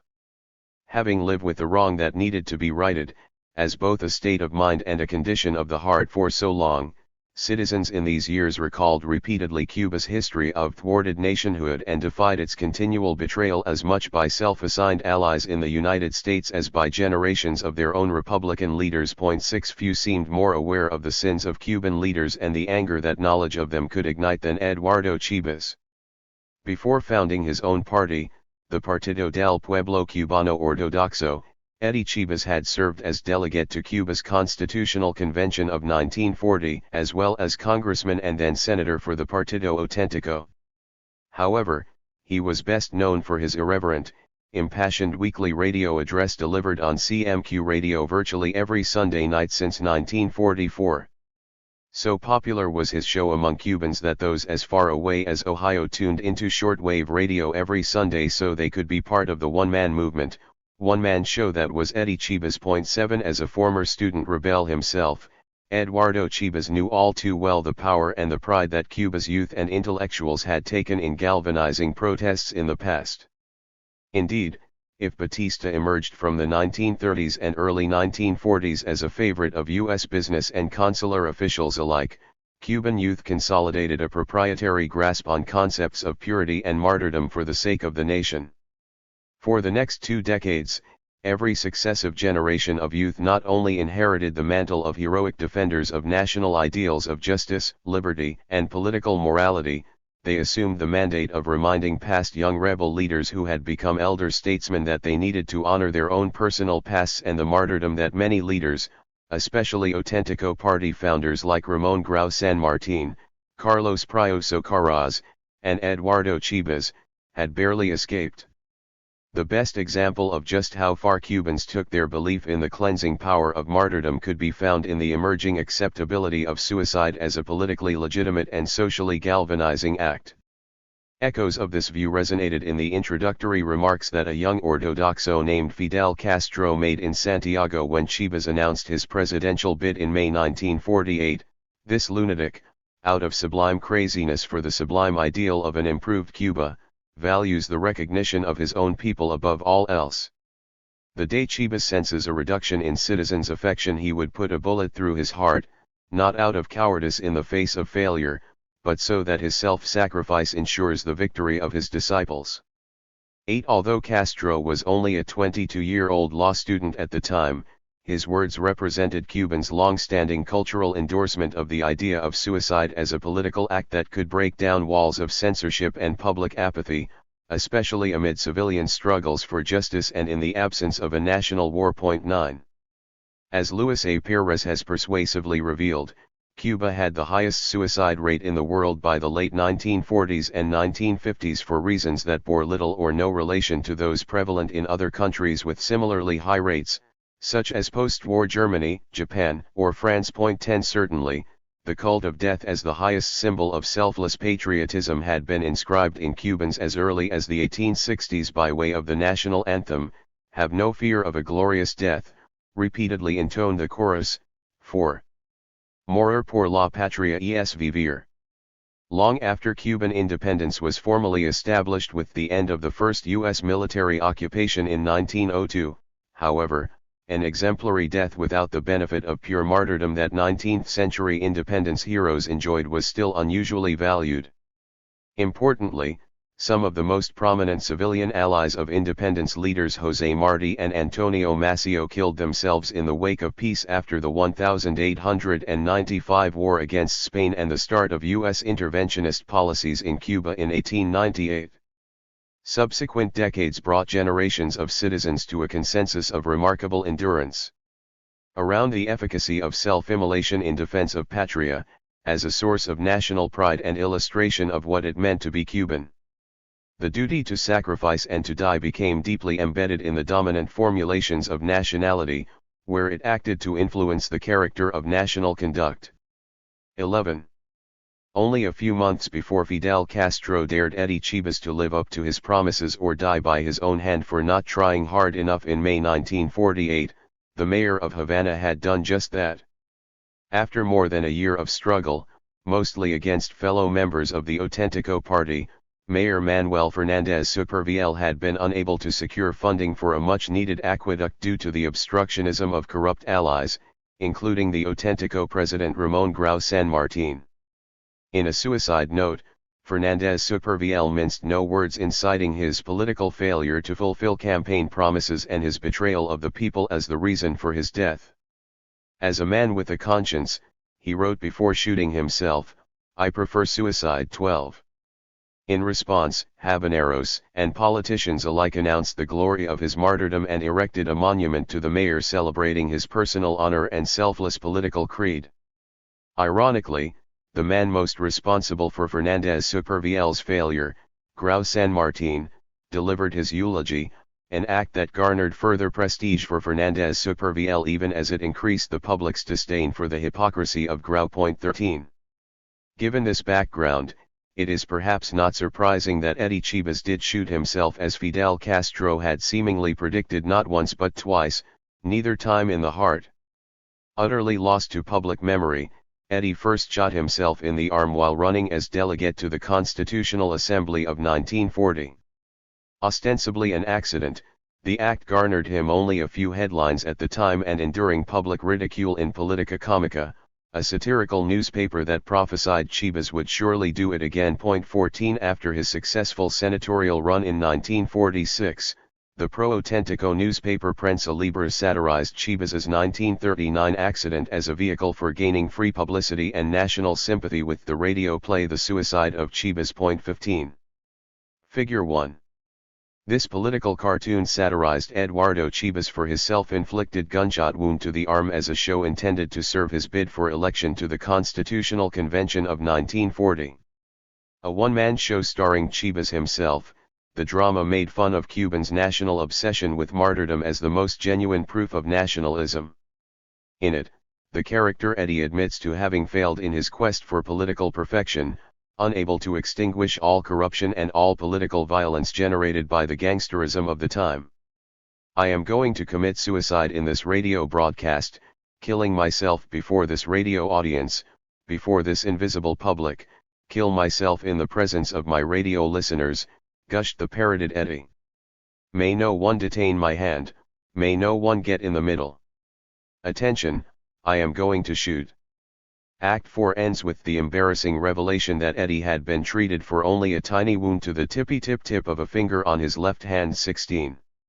Incredibly, almost 5 years later, Chibas staged an eerily similar scene on his national radio broadcast after several months of launching attacks and counterattacks against possibly the only uncorrupted member of President Carlos Prio Socarras's cabinet, Orleano Sanchez Arango, a fellow veteran of Chibas's own anti-Machado activism of the 1930s and Prio's Minister of Education. In response to Eddie's claims that he was hiding millions in investments abroad, Sanchez Arango in turn accused Chibas of the moral crime of secretly exploiting campesinos on isolated family estates. In the end, neither man provided clear-cut evidence of the sins of the other, and each hardened his position, organizing Ortodoxo and Autentico youth rallies that competed for public support. 17. Then, on August 5, 1951, after reiterating his accusations against Sanchez Arango, the real Eddie shot himself in the lower part of his abdomen, shouting, "Pueblo de Cuba, levantate y anda. Pueblo de Cuba, despierta. Este es el último aldabonazo." 18. With the radio transmission cut after this final phrase, most of Eddie's 500,000 listeners remained unaware for hours that he had shot himself. Rushed to the hospital by fellow Ortodoxos, Chibas responded to the question of where he had been shot, in the belly. What a shame it wasn't in the heart. 19. In the days that followed, Chibas monitored the effects of his actions on the public. Requests to be fulfilled in the event of his sudden death included asking party stalwarts to organize a rally to celebrate a rural school he had built with money from the sale of a coffee estate. He also expressed pleasure that Catholic masses were being offered for him across the island. 20. 11 days after his last radio broadcast, Eddie Chibas died. Now more than ever, he assumed the status of selfless patriot, victimized martyr, and would-be messiah in the eyes of millions. Embalmed and displayed at the University of Havana's Aula Magna, where hundreds of thousands of mourners wept and prayed for the Republic by his side, the body of Eddie Chibas rode to its final resting place in Havana's Cementerio Colón on an unprecedented crest of over 300,000 agonizing souls. 21. Apparent to all was the fact that not only did the mourners outnumber those who attended the burials of greats from the independence struggle, but that the massive crowd's presence was entirely voluntary, not the result of favors dispensed, jobs in the civil service, or membership in labor unions. Cubans were grateful to Chibas for who he was, not what he offered them in material terms. 22. Figure 2. Hundreds of thousands of Cubans paid their last respects to beloved leader Eddie Chibas in August 1951. Laid out in an open casket at the University of Havana's Aula Magna, Chibas's body featured a commemorative edition of Bohemia honoring his lifelong activism on his chest. His funeral procession following this public wake drew nearly 1 million mourners, paralyzing Havana. Yet the impact of Chibas's suicidal publicity stunt of 1951 makes sense only when seen against the backdrop of the real-life national drama that he, other Ortodoxos, and student activists of varying political stripes had carefully played out in the previous 5 years. While Chibas was its central star and other Ortodoxos a supporting cast, the protagonists he invited to join him on stage were the majority of the Cuban people. This began in the closing weeks of 1946 when Chibas broke with previous allies of the 1933 revolution in the Partido Autentico. A decidedly rich man who appointed himself spokesman for the people, Eddie Chibas enticed followers by arguing that a shared impeccable heritage of political ideals inherited from Los Mambises, 19th-century nationalist revolutionaries trumped age, class, race, and to a certain extent gender in uniting Cubans in one task: saving Cuba. To build a civically responsible state. Patriotism as personal duty. Cuba's top intellectuals and political commentators shared many of the same convictions young student activists claimed as their own in the late 1940s. Above all, outrage, pride, and belief in the need for change united the views expressed by Cuba's top political analysts and intellectuals Rafael Garcia Barchena, Raúl Roa, Francisco Acaso, Jorge Manich, Ramiro Guerra y Sanchez, and many others at the time. Soon to form the core leadership of Chivas's Orthodox Party, they were all members of the generation that lived the initial idealism, violence, and social revolution of the Machado government as well as its slow demise between 1925, when Machado was elected as an anti-imperialist candidate, and 1933, when he was brought down after multiple general strikes and mass protests for betraying the very nationalism he espoused. By the late 1940s, these intellectuals often joined forces in publishing dialogic opinion pieces analyzing Cuba's current affairs. They also revived the strategy of bringing intellectual discourse to the masses that legendary anti-Machado student leader and Communist Party founder Julio Antonio Mella had launched in the early 1920s. Called La Universidad Popular José Martí, Mella's project combined a public lecture series with an open public forum that invited workers, professors, and affluent students to engage in face-to-face discussions about the economic, social, and political issues facing Cuba. In many ways, Mella's Universidad Popular recalled José Martí's network of revolutionary clubs of the 1890s among exiles in the United States and night school for black Antillean workers, La Liga Antilla. In the name of reviving revolution, they strove for the same thing: cross-class communication, mutual political radicalization, the building of trust in political leaders and, above all, national unity. Although far from advocating armed struggle, the CMQ radio station claimed the mantle of past revolutionaries Martí and Mella when it launched a series of educational courses and informative follow-up debates among invited guests called La Universidad del Aire. Starting in October 1949 and ending in 1950, the title of the course spoke to the urgency with which Cubans increasingly perceived their political moment: Actualidad y Destino de Cuba. In its inaugural session, Gore Mestre, general director of the radio station, recognized that because most Cubans owned or had access to radios, its power was nothing short of atomic. The time had come to use radio in order to inspire Cubans to act now and forever change Cuba, before it was too late. Despite the relative prosperity that World War II sugar prices had brought to the island economy, there is, without a doubt, a great sense of discontent in Cuban life. We gain nothing from ignoring it, nor by resigning ourselves to it. We have to ask why that discontent exists and how we can remedy the ills that cause it. 23 Immediately following Mestre, Jorge Manich put it even more bluntly. Manich's reputation preceded him, admired statesman for his contributions to the Constitutional Convention of 1940, graduate of Harvard University in 1920, professor at the University of Havana, and director of the University of the Air. Author of Cuba's first best-selling biography of José Martí in 1933, Manich only broadened his notability by reaching across class and educational divides by intellectualizing radio. 24 One would be hard-pressed to find a Cuban today, Manich remarked, who is satisfied with the republic. The fauna parasitaria of the political class are the only Cubans for whom Cuba does not seem a pained and painful patria. 25. In subsequent radio classes, veteran of the 1895 war General Enrique Loinas del Castillo echoed these views even more dramatically. The promises of the Manifesto of Monte Cristi that launched Cuba's last war for independence reflected the moral teachings of Jesus Christ. 26 Rebuking those who doubted the power of moral righteousness in politics, Loinas del Castillo argued that citizens should not invert the word order of the Ortodoxo slogan to see the struggle as dinero contra vergüenza, because calculating it in such terms ensured they would lose. Nor could they define the battle for salvation cynically as a matter of dinero contra dinero, because doing so reinforced the power of the rich and left average citizens out. 27 While private capital gave Cuba the illusion of progress and development, the reality of progress and development could only be achieved through honest use of Cuban state coffers, the richest of Latin America. 28 In other words, Loines del Castillo called for state intervention in the amelioration of poverty and historically rooted inequalities. This principle would become part and parcel of the Ortodoxos' political creed. Vergüenza contra dinero marked the Ortodoxos' official ideology of socialism.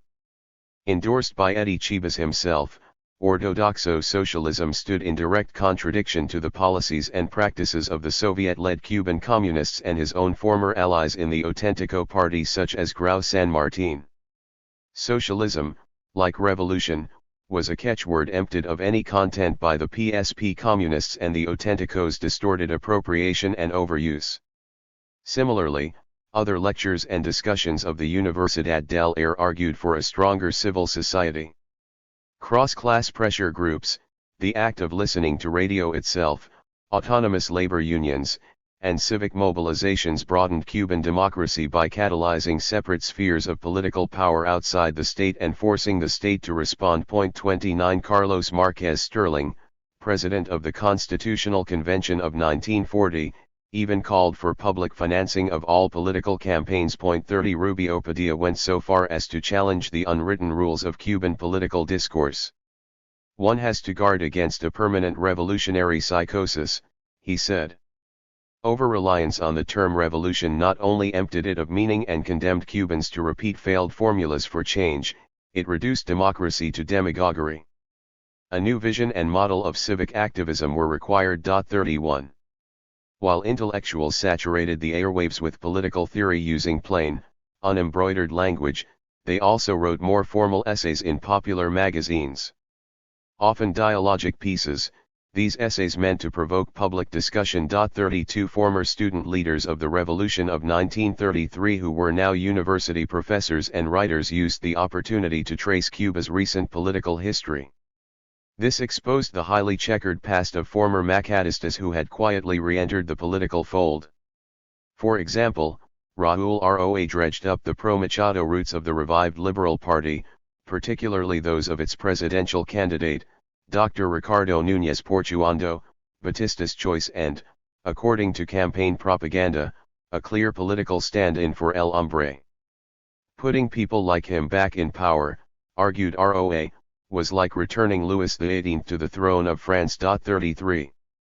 Figure 3. Presented in the guise of a sample ballot for the election of 1948, this propaganda flyer allegedly promoted liberal candidates for president and vice president. Yet photographs depicting Batista's origins and long political career as Cuba's strongman at the bottom left little doubt who was really running behind their bid for office. If I now reincorporate myself into politics, it is for the purpose of continuing my struggle for the worker, the peasant, for he who has little or nothing, the banner quoted Batista. In a similarly impassioned opinion piece, Lucilo de la Pena summed up how most intellectuals viewed Cuba's options in much starker terms: Cubans. Now or never. Either a Cuban revolution or a communist one. There is no other choice. 34 Importantly, de la Pena's essay was not written in the hyperbolic style so typical of Cold War-era opinion pieces in the United States at the time. Nor was he rattling the skeleton of Cuba's Communist Party in order to spark electoral panic. Rather, de la Pena recognized that the PSP gained adherents in Cuba because it spoke in a unified voice for radical social equality and did not quibble over the role of the state in being the primary instrument for achieving it. However, the PSP had gained traction over the years since its legalization in 1938 because of its pragmatism and willingness to work with enemies of democracy, namely, its own primary enemy, Fulgencio Batista, and the Cuban army in exchange for power. The frustration of poor sectors of Cuban society with an electoral system built on vote buying, fraud, and the influence of wealthy donors was, according to de la Pena, going to implode their faith in constitutionalism if something was not done. Arguably, Cubans had waited for the state to implement a nationalist agenda of public works, education, guarantees against racial discrimination, labor rights, and agrarian reform that would transform Cuba's socio-economic landscape since the independence wars. Today, de la Pena's warning reads like an uncanny prediction of events that lay ahead. In the late 1940s, however, the sense of urgency to save the republic was fueled, many Cubans felt, as much by the brazen behavior of auténticos, once heralded as revolutionaries, as it was by the raw outrage that Eduardo Chivas unleashed in denouncing their most shameless moves. The insanity of Chivas and the impact of auténtico corruption. More than just a national celebrity or a popular statesman who candidly censured former allies as crooks, Chivas strove to embody the slogan of the Orthodox Party that he formally founded in 1947, Vergüenza contra dinero. He did this by financing his own campaigns through the sale of his family's palatial Vedado mansion and much of his personal inheritance rather than compromise his ethics to rich donors. 35 With less than a month to campaign for president after announcing his candidacy in May 1948, Eddie also famously invited every Cuban household to see itself as collaborating with Ortodoxo goals by publicly displaying a broom, a symbol of sweeping away political corruption, on front porches and doorsteps as a mark of universal public scorn. 36 He also collected almost $4,000 in spare change from supporters in less than 3 days. 37 In this, Eddie Chivas clearly broke the mold of Cuban politicians, embracing his reputation as El Loco, the lunatic, among detractors and supporters alike. The term proved fortuitous.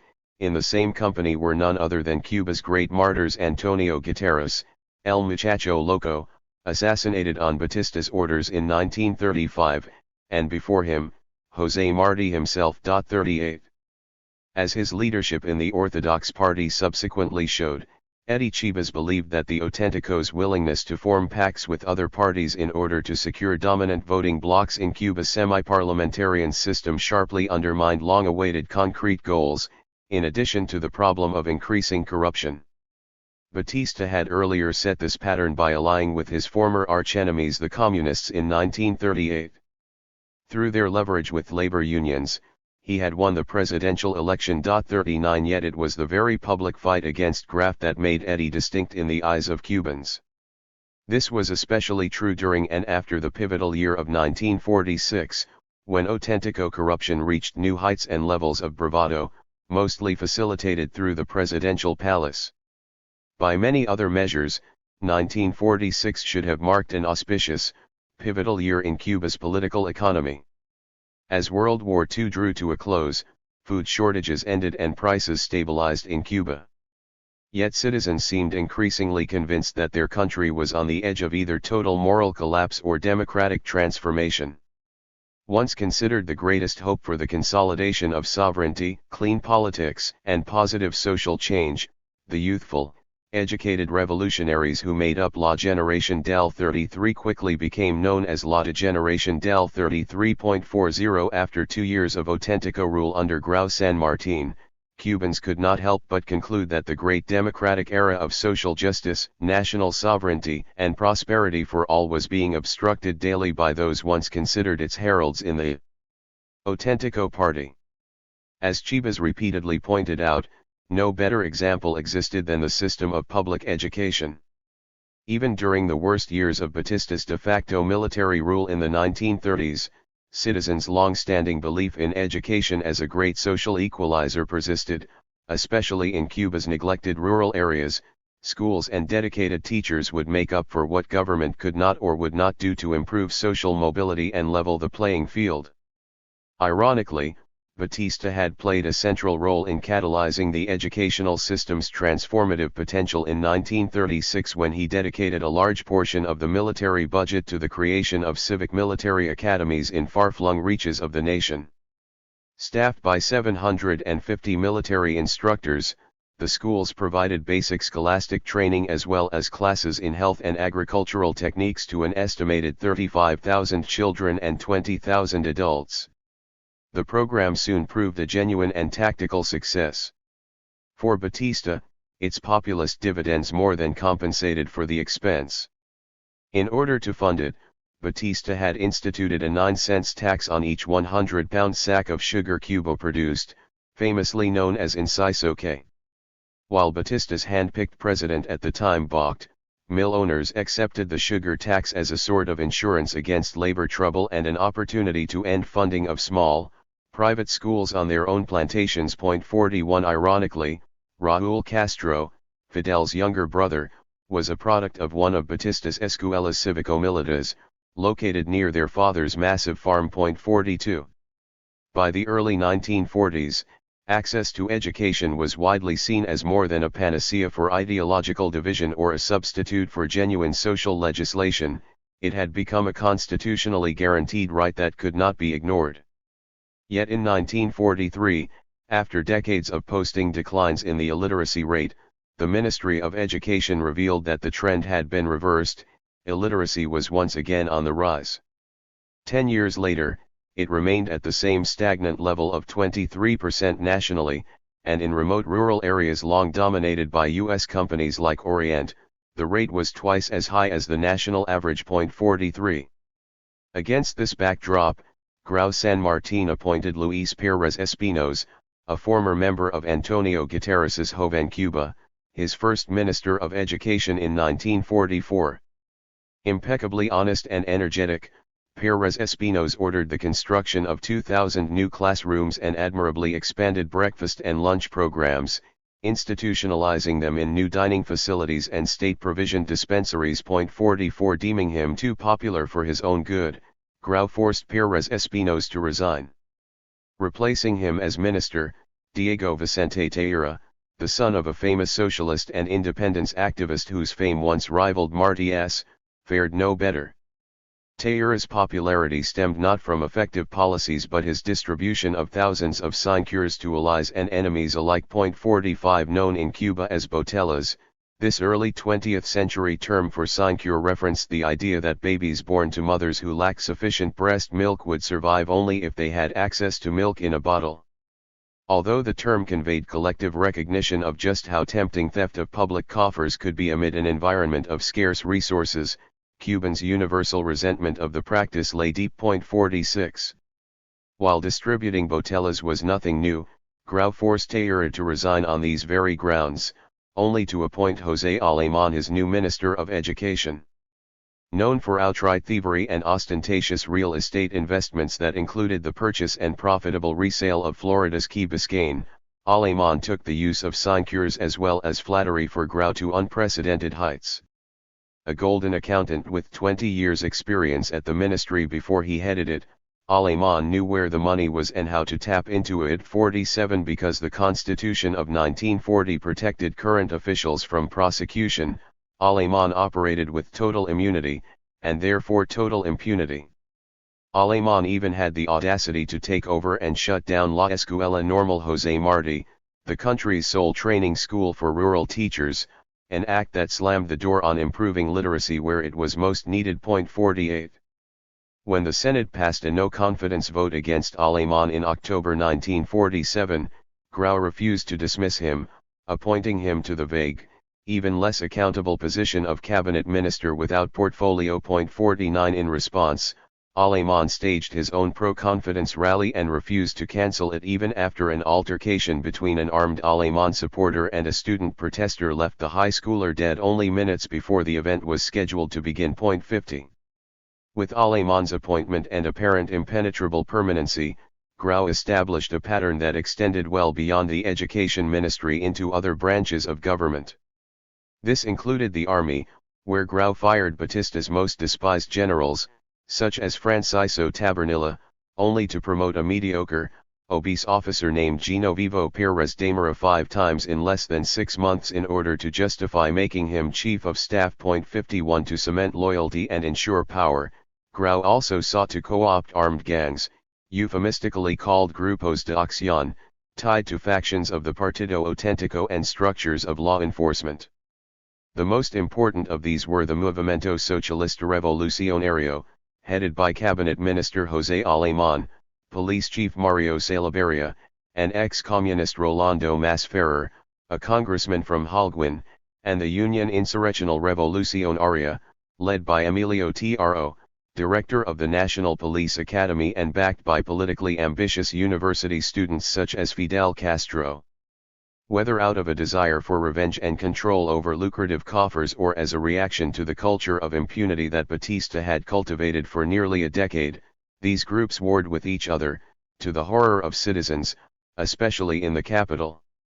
Nighttime shootouts and at times spectacular hours-long standoffs involving police became commonplace. Inevitably, civilians were often caught in the crossfire. 52. For most youthful observers like Lionel Soto, a literature student at the University of Havana, elected leader of FUA, and a secret militant of the Communist Youth, it was important to stay out of the fray.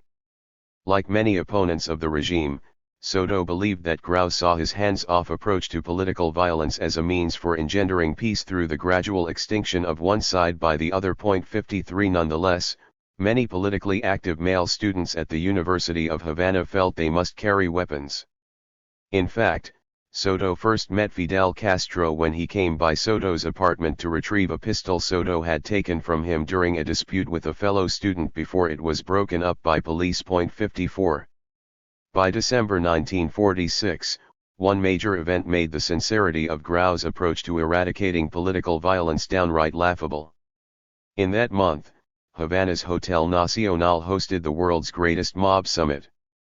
Organized by Meyer Lansky, a notorious former rum runner in the United States during Prohibition and Mafia chieftain, summit participants gathered in Havana to plot new business strategies in addition to celebrating the arrival of mobster Lucky Luciano to Cuba, recently released from 10 years in a U.S. prison. Delegates to the mob convention took over the top 4 floors of the Hotel Nacional, feasting and conspiring for days. Apparently bored by the local talent, they even flew in Frank Sinatra for additional entertainment. 55. Like Lansky, who had been Batista's personal banker during the 1930s when Batista amassed a fortune of $44 million and stashed much of it away in Swiss banks, Luciano had been able to secure legal residency in Cuba because of his ties to the presidential palace. 56 In Luciano's case, however, it was not Batista who helped gain him legal entry to Cuba but a host of Batista's enemies close to Auténtico party bosses, including Paulina Alsina de Grau, the president's widowed sister-in-law, Auténtico Senate President Eduardo Suárez Rivas, and Francisco Prieto Socarrás, brother of Grau's prime minister and eventual successor, Carlos. As part of the deal, General Pérez Damara, Grau's chief of staff, generously agreed to sell Luciano his own opulent residence on favorable terms. 57. Indeed, the selection of Cuba as headquarters for the U.S. Mafia capped off a year in which the public's ability to change or even influence the behavior of public officials seemed to wane by the second. Apparently, neither Grau nor the leaders of his party seemed to care how profoundly their actions had dashed the hopes of millions of Cubans who had granted the Auténticos a landslide victory in 1944. Articulating public disgust with Grau, Cuba's most popular magazine, Bohemia, lauded his presumed successor, Minister of Labor Carlos Prieto Socarrás, 2 years early. 58 Caricaturists, whose profession was always a profitable one in Cuba, parroted the futility of public protest and the greed that motivated aspirants to power within the Auténtico party. On a single day, one satirist reported, a plethora of organizations had protested before the presidential palace, including La Unión de Jóvenes con Novias pero sin empleo and La Sociedad de Ciudadanos Enemigos de los Motonetas. In addition, quipped the satirists, 55,000 members of the Association of Auténtico Youth, all between the ages of 18 and 70, had paraded before the presidential palace to demand the government add another K to the Inciso K sugar tax, making it the Inciso KK since the wealth it currently produced was not enough to go around. 59.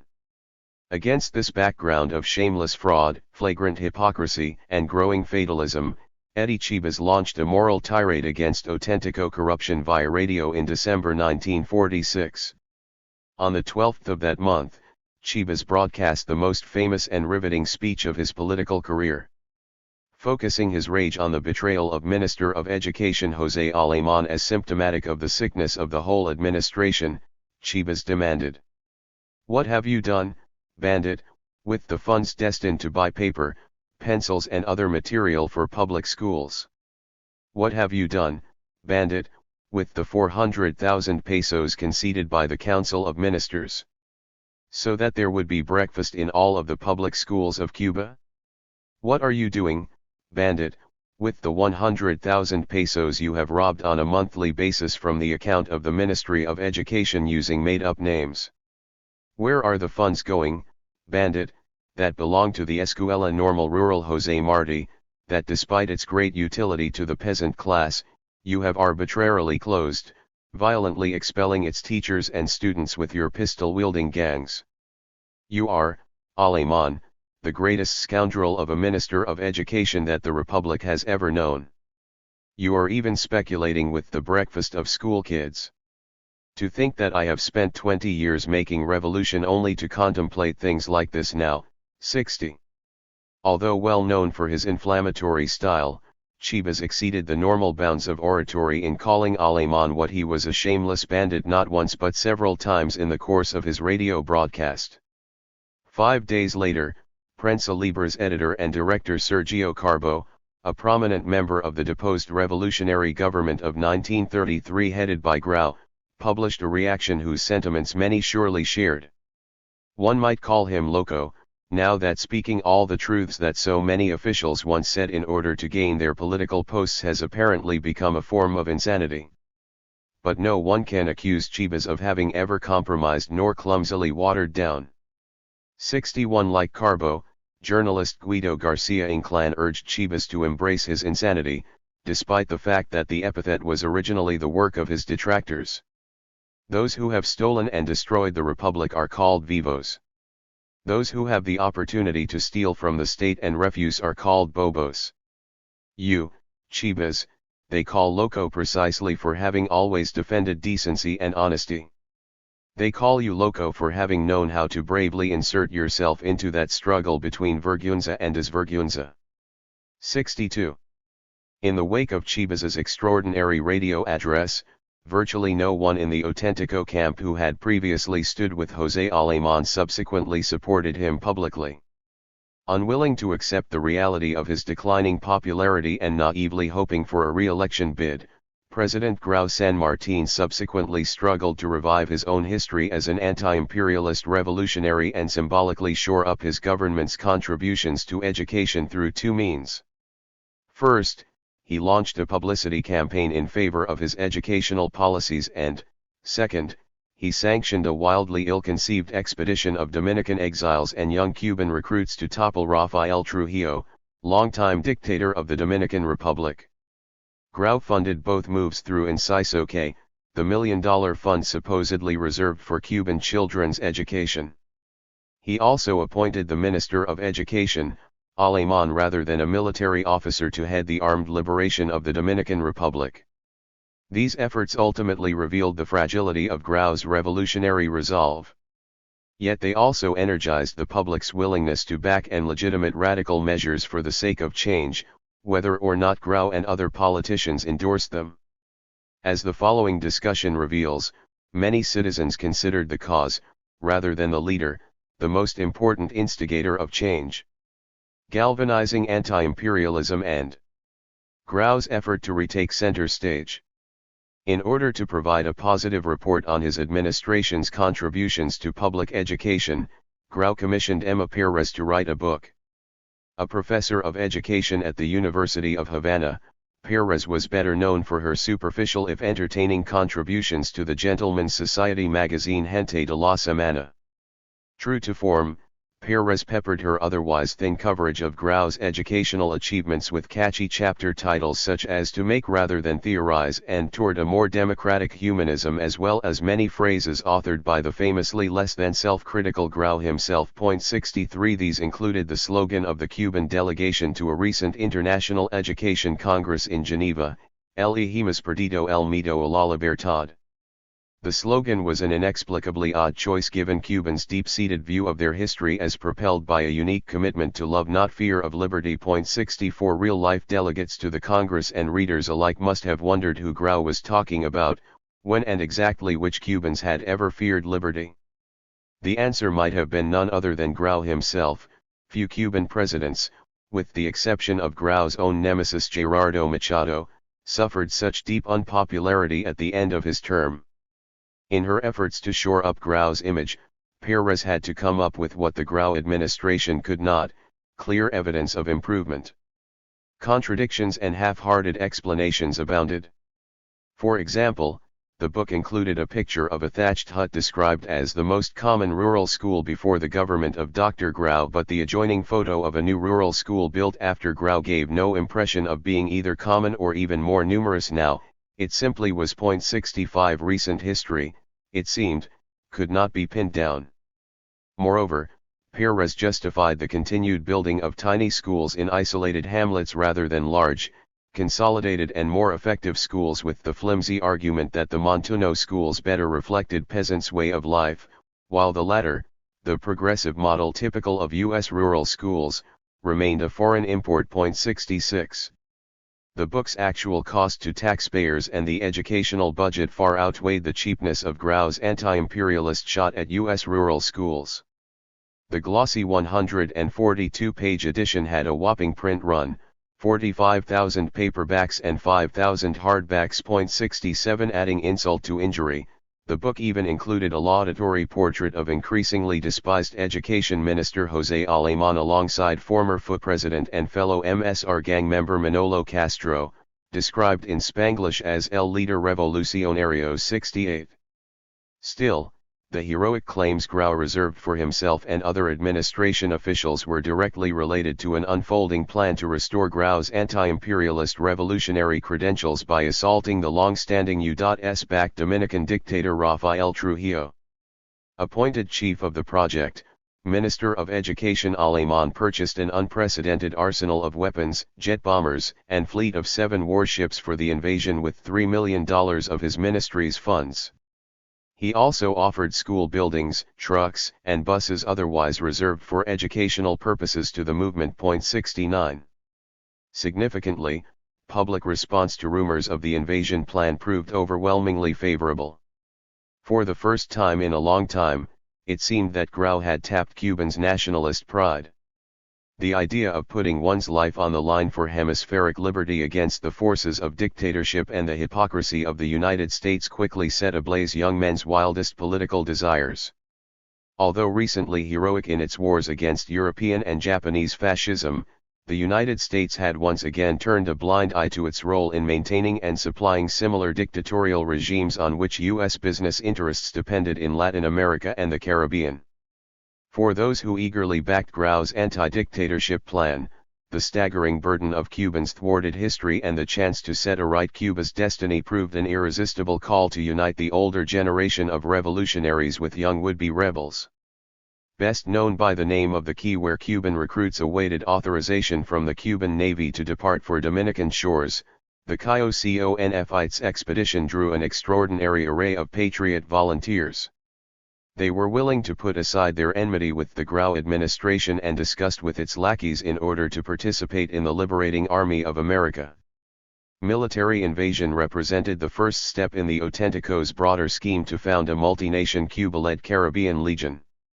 Although the plan was originally conceived by Dominican leaders of the anti-Trujillo opposition exiled in Cuba, Alemán sidelined Dominicans from their own war front and recruited members of the infamous MSR Pistoleros he headed to top ranks. These included Eufemio Fernandez, chief of the secret police, and Rolando Masferrer, current owner of the newspaper El Tiempo en Cuba and a former army commander of the Socialist Republic of Spain that had been defeated by Franco's fascists a decade earlier. Together with Alemán, Fernandez, and Masferrer enlisted nearly 1,300 young university students, workers, and professionals through Manolo Castro, former FUT president and Grau's current national sports director. Hardly a secret and now mostly a Cuban affair, the Liberation Army of America trained at the José Martí Sports Park and other arenas where members of high society, such as José Luis Wongmert, son of the director of Cartels magazine, and even rival pistoleros in the UIR gang, joined ranks. 70 These included the 19-year-old Fidel Castro, a UIR member and legendary foe of Manolo Castro. When his sisters attempted to persuade Fidel not to go, he replied dramatically, "To topple Trujillo is a mission for democracy, and if the price to pay is one's life, then all of us here are ready to pay it. Only dead will I desist in my plan to go." 71. However overstated his testimony might sound today, Fidel surely spoke for the mass of recruits. In this respect, Fidel Castro did not stand out from the crowd of his peers but represented it. Indeed, the opportunity to join and fight in the Caribbean Legion offered everything a young Cuban steeped in the post-1933 nationalist culture could want: the badge of heroism that mere membership conceded, the chance to prove one's patriotic stripes by risking martyrdom, and the opportunity to replace Trujillo, a demagogue often equated with the devil himself, through the unified actions of committed, anti-imperialist messiahs. The fact that recruits came from all social classes and not just the traditionally politically active elite of Cuba's National University in Havana further confirms this. As Carlos Franqui, a self-taught journalist of peasant stock, later explained, the sheer audacity of the expedition sparked the imagination of so many in so little time precisely because it was the kind of thing young Cubans had been hearing and dreaming about all of their lives. While on his way to joining combatants at Confites as a volunteer through the eastern city of Holguin, Franqui encountered only an opposition group of wives and mothers, marching down a street in silence. "Estos muchachos están locos," one told him when he asked why the women marched. "Carajo, don't you know that Trujillo kills everyone? This town is going to be left without men because all the muchachos want to go." 72. Indeed, had the expedition advanced, let alone succeeded, it would not only have targeted Trujillo but encompassed larger plots to eliminate every dictatorial regime in the region, all of which were U.S. backed, and some, as in the case of both Trujillo and Nicaragua's Anastasio Somoza, U.S. trained. 73. However, after months of planning and amassing a well-equipped army that was more than ready to go, in mid-September Grau suddenly sent the Cuban Navy to halt operations. Three factors combined to change his mind: the protests of U.S. officials, the anger of the Army Chief of Staff whom Grau had tactically excluded from the plan, and a 3-hour shootout in Marianeo's Orfila neighborhood between the MSR and the UIR, the two rival Auténtico political gangs. The shootings injured a 10-month-old baby and left 6 dead, including a woman and her unborn child. 74. Happening only hours before Grau's order to cancel the invasion plans, events at Orfila were captured live on camera and radio before millions of horrified Cubans. From every angle, top leaders in the National Police and the Presidential Palace appeared to blame. Not surprisingly, Grau's abandonment of the anti-imperialist cause evoked sighs of relief from Washington and incremented nationalist frustrations at home. 75. As with so many of Grau's policies, the project to liberate the Dominican Republic from Trujillo's grip had produced far more smoke than fire. However, if the Confites fiasco was an irreconcilable breach in people's view of Grau and the Auténticos, it also galvanized Cubans' faith in the idea that true Cuban selfless, anti-imperialist commitment to personal heroism and nationalist martyrdom could not be tarnished, no matter how traitorously they might be denied. Welcomed as heroes in Havana, the expeditionaries were released from confinement by order of the Supreme Court, while Grau, Alemán, Masferrer, and other leaders' public personas sank further. 76. Thus, in many ways, Confites proved how easily Cubans could respond to a seemingly ingrained call to defend Caribbean freedom and shared national sovereignty, even to the point of arms when the opportunity came knocking. In much of the public's imagination, citizens will to fulfill their country's imagined destiny as a global leader of democracy in the region more than made up for the hollowness of Auténtico support. Thus, civic activism took center stage back from Grau and evinced a variety of forms. Even Eddie Chibas, who had made little comment on events at Confites, seemed to recede into the wings before an onslaught of highly orchestrated political hijinks arranged by militants of the Communist Youth and Orthodox Youth under the guidance of University of Havana law student, Fidel Castro. At the heart of multiple protests and mass spectacles was Fidel Castro's plot to bring a 380-pound bell, a national relic of Cuba's first war for independence, all the way from Orient Province to the Hall of Martyrs at the University of Havana. Born of historical frustrations and the urgency that came with believing that Cuba stood at the crossroads of its development, stunts like this and other efforts discussed below served to rival as well as undermine seasoned political figures' attempts to dominate public discourse and monopolize policy-making authority through traditional structures of power. The lessons of Cuba's Liberty Bell and the challenge of Cuban youth. On October 6, 1947, Grau's Minister of Governance Alejo Casio del Pino arrived in the colonial city of Manzanillo, Orient. He wanted to persuade the city council and the local branch of the Veterans Association to loan the Grau administration a bell from the Dimajagua plantation, now a national relic, for the upcoming 79th anniversary of the launching of Cuba's first independence war on October 10, 1868. As generations of school children had learned in classrooms and popular legend, white planter Carlos Manuel de Cespedes, El Padre de la Patria, had famously rung his plantation's giant bell on that day for an entirely different purpose than usual.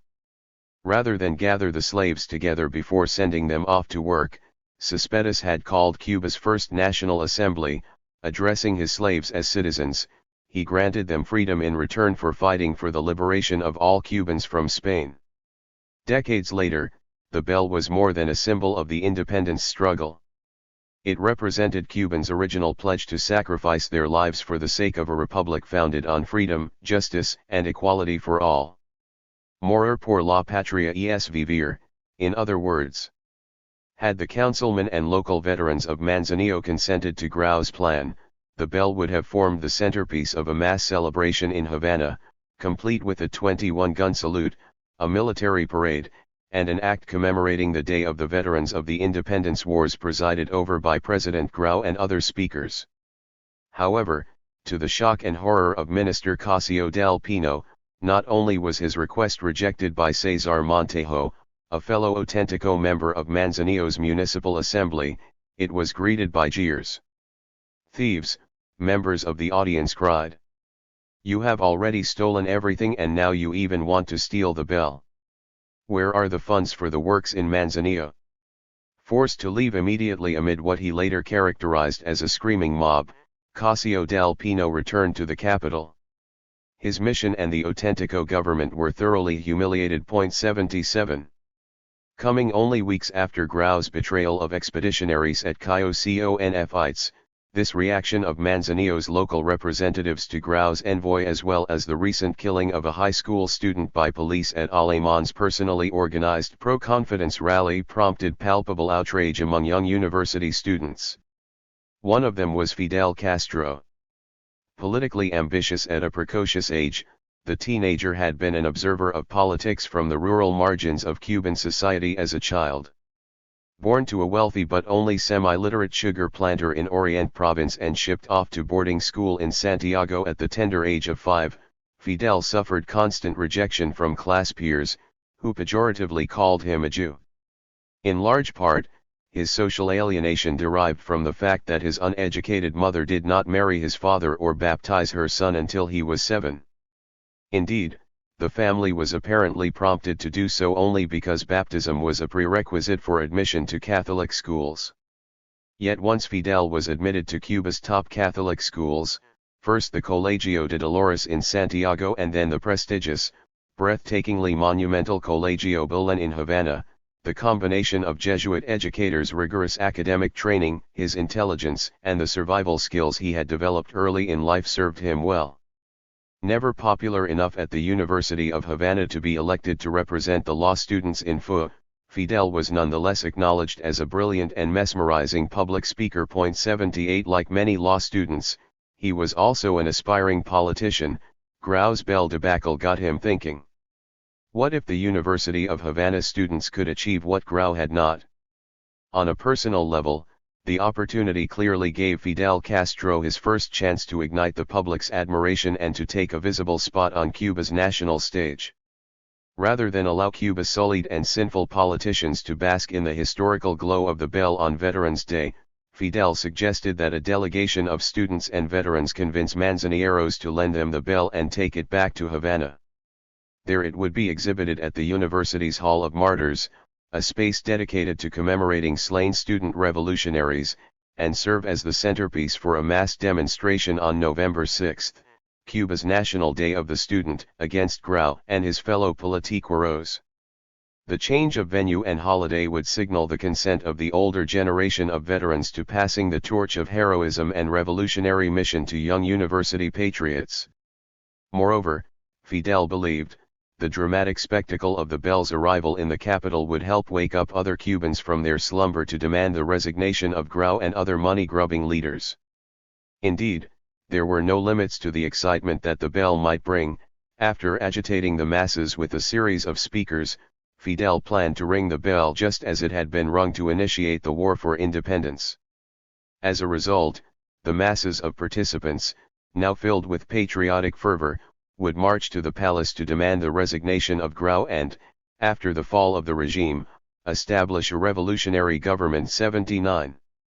According to his close friend and covert communist Lionel Soto, Fidel first proposed this plan to Alfredo Guevara, president of the literature department's branch of FU, a popular student, and a publicly known member of the PSP's communist youth. Guevara, in turn, sought the approval and, more important, behind-the-scenes support of the Communist Party before finally presenting the idea to the directorship of FU, none of whose members had any idea that the national leadership of the PSP were involved. 80 In fact, the role of the Communists proved integral to the plan's success. As Castro, Soto, and Guevara well knew, Manzanillo had been a hotbed of popular support for communism for decades. In the 1920s, FU President Julio Antonio Mella and socialist veteran of Martyrs PRC Carlos Balano held the first Congress of Communists at an old plantation in Manzanillo in order to constitute Cuba's first communist party and call for its recognition from Russia's Comintern. Manzanillo also had the distinction of electing Francisco Paquito Rosales Benitez, Cuba's first communist mayor, in 1940. By 1947, he was a PSP congressman. 81 Moreover, at the time of Fidel's proposal, the vice president of Manzanillo's town council, Juvencio Guerrero, was also a communist, who oriented the party in Manzanillo and its numerous allies to facilitate our plan. Soto proudly remembered years later. The directors of the Partido Socialista Popular and the Socialist Youth oriented all their entities in Manzanillo to organize and support, with all their forces, the action we proposed to carry out. 82. Why did Fidel Castro rely on the support and guidance of the PSP if he was, by 1947, an aspiring ortodoxo and admirer of Eddie Chibas? After all, the ortodoxos were sworn enemies of communism in general and Cuba's PSP communists in particular. One answer is clearly that Alfredo Guevara, Lionel Soto, and others were loyal and genuine friends. They occupied a special place in a landscape that Fidel himself described as more harrowing and emotionally raucous than that of the Sierra Maestra Range, where he would later wage a guerrilla war against Batista. 83 Another answer is that Fidel's political ambitions surpassed any ideological proclivities as much then as they did in later years when the stakes were higher and the potential reward of state power loomed large on his personal horizons.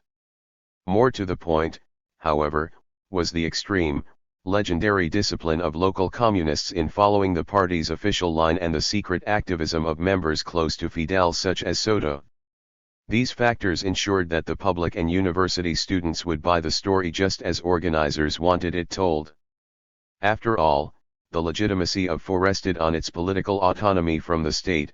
Any sign of infiltration or manipulation of FU-backed events by political parties would inevitably have crushed the selfless, untarnished image of Cuban youth so critical to student activists' influence over the state and the public. In the end, the support of the PSP on the ground and behind the scenes in both Havana and Manzanillo ensured that Fidel's plan went like clockwork. Understood and promoted as a purely FU-authored and FU-sponsored tactic, the reception of the bell by La Juventud Cubana seemed stripped of any political ambitions. In addition, the demonstrations that they had planned appeared spontaneous, purged of the very deliberate coordination of the PSP communists that had actually taken place. This was important, for unlike the Orthodox youth, to which many leaders like Fidel formally belonged, the PSP seemed, because of its earlier entanglements with Batista, like a highly self-interested, even ruthless political party. Importantly, Noticias de Hoy, the PSP's national newspaper, offered a moment-by-moment account of the Bel's arrival in Havana on November 4 in the hands of none other than Fidel Castro and Lionel Soto, two delegates Guevara had suggested to FUS leaders and they had approved. On the train with Castro and Soto came Hilda Nicolar de Rojas, the president of Manzanillo's town council, and the elderly president of the local Veterans Association. Importantly, Noticias de Hoy was the only print publication to run images of the Bel's arrival that did not show Fidel Castro at their center. The strategy was undoubtedly meant to ensure that Fidel could never be accused of covert militancy in the PSP or complicity with its equally covert activities, including the delivery of Céspedes' Bell. For the regular media, however, Soto himself remembered instructing Fidel to fuse himself to the Bell in every frame taken by reporters' cameras. 84 Published decades later in Bohemia and Granma, collections of these images from El Mundo and other newspapers show Soto, Guevara, and other covert militants standing next to a fresh-faced Fidel, barely out of his teens, hardly able to contain the euphoria of his victory. 85 One picture shows Fidel posing for the cameras, embracing the Bell with one arm and holding the clapper with his other hand. 86 One can only wonder what the ghost of Céspedes might have thought. Figure 4. Stick your face to the Bell. Lionel Soto advised young and ambitious law student Fidel Castro when they arrived at Havana's train station in 1948, carrying Cuba's historic Liberty Bell. Rung to inaugurate Cuba's first war for independence in 1868, the bell seemed a perfect symbol of Cuban youth's aspiration to free the country from political stagnation. Its transfer to Havana also served to place Fidel Castro on the national political stage. It would have been an outrage for the bell and for the veterans had the government been able to use this patriotic symbol for its sectarian and electoral propaganda, declared Nicolar de Rojas to a massive crowd that gathered when students finally transported the bell from the train station to the university. To shouts of "Down with Grau!" She continued, and for that reason, we Manzanilleros resolutely refused such a pretension from Grau and Casio del Pino. FU President Enrique Ovars went further, accusing Grau and all his ministers of having betrayed the revolution, ridiculing the university and the pueblo cubano. The only solution, he said, was to force new elections. 87 After speeches by Fidel, invited guests, and others ended, thousands of students filed reverently past Céspedes' Liberty Bell of Dimajagua, now carefully ensconced in the Hall of the Martyrs, just as Fidel and his communist allies had first imagined. 88 The next day an even greater demonstration awaited, or so they thought. Incredibly, though, by dawn, the bell that Céspedes had used to free the slaves and that Fidel would have used to call for a new revolution was nowhere to be found. Left unguarded by the very students who claimed to be the relic's only just and rightful guardians, the bell had disappeared in the middle of the night, likely by order of President Grau and carried out by complicit university police. 89 In its absence, Fidel and others rallied the crowds anyway, accusing Grau of stealing the national icon and refusing to return it to the people. According to Noticias de Hoy, 20,000 to 30,000 demonstrators gathered in response to the bell's disappearance, with student leaders demanding a general strike. 90 Meanwhile, hundreds of miles away in Orient, outraged Manzanilleros rioted. 91 The bell only reappeared days later when it was anonymously delivered to the home of General Enrique Loinas del Castillo, long admired veteran of the 1895 war and radio commentator for University of the Air. When Loinas del Castillo promptly had it sent to the relatively more responsible generation of patriots at the presidential palace, Fidel, FU, and other students were left with the task of salvaging the wreckage of their own prestige amid obvious evidence of arrogance, laziness, or worse, sheer stupidity. In public speeches, however, the students showed no remorse and chose not to play the card of political innocence. Instead, Fidel insisted that nothing of their public image had changed, not even among veterans. The freedom fighters of yesterday trust the young students of today, thus we are continuing their task of achieving independence and justice. 92. Much had changed, however. Humbly, Grau had ordered the bell returned to Manzanillo by General Loinas del Castillo and Chief of Staff General Pérez Damara in a public ceremony to be held on the main plaza. The national government spared no expense. Accompanied by a huge military escort, the same veterans who had brought the bell to Havana with the students by train now boarded a government plane to take the bell home alongside many of the very political enemies they had recently denounced. 93 Met at the airport by an enormous crowd, the two generals then presented the bell in Manzanillo's principal square amid cannon fire and the national anthem played by municipal band. The sight of the relic understandably provoked tears from elderly mambases and frenetic women. It also calmed the state of veritable insurrection gripping the community. Whether scripted by local auténticos or generated spontaneously, the crowd's reaction reversed Manzanillo's image as a hotbed of incipient revolution and hostility to Grau. Not only did attendees cheer Grau but, amid deafening applause and chants, they barely allowed Pérez Damara to leave. 94.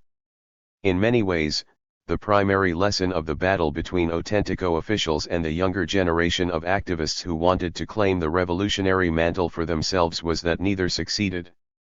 What emerged in the end was simply one set of actors theatrically fighting the other while the public threatened to storm the stage.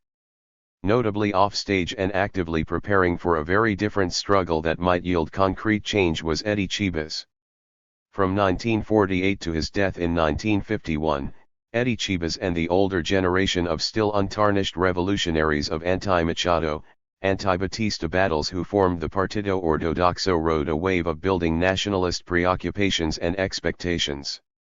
More than simply use the elements of a national culture that glorified revolutionary activism against seemingly invincible adversaries, Chibas and the Ortodoxos augmented its dimensions, empowering citizens against contemporary day-to-day economic and political foes.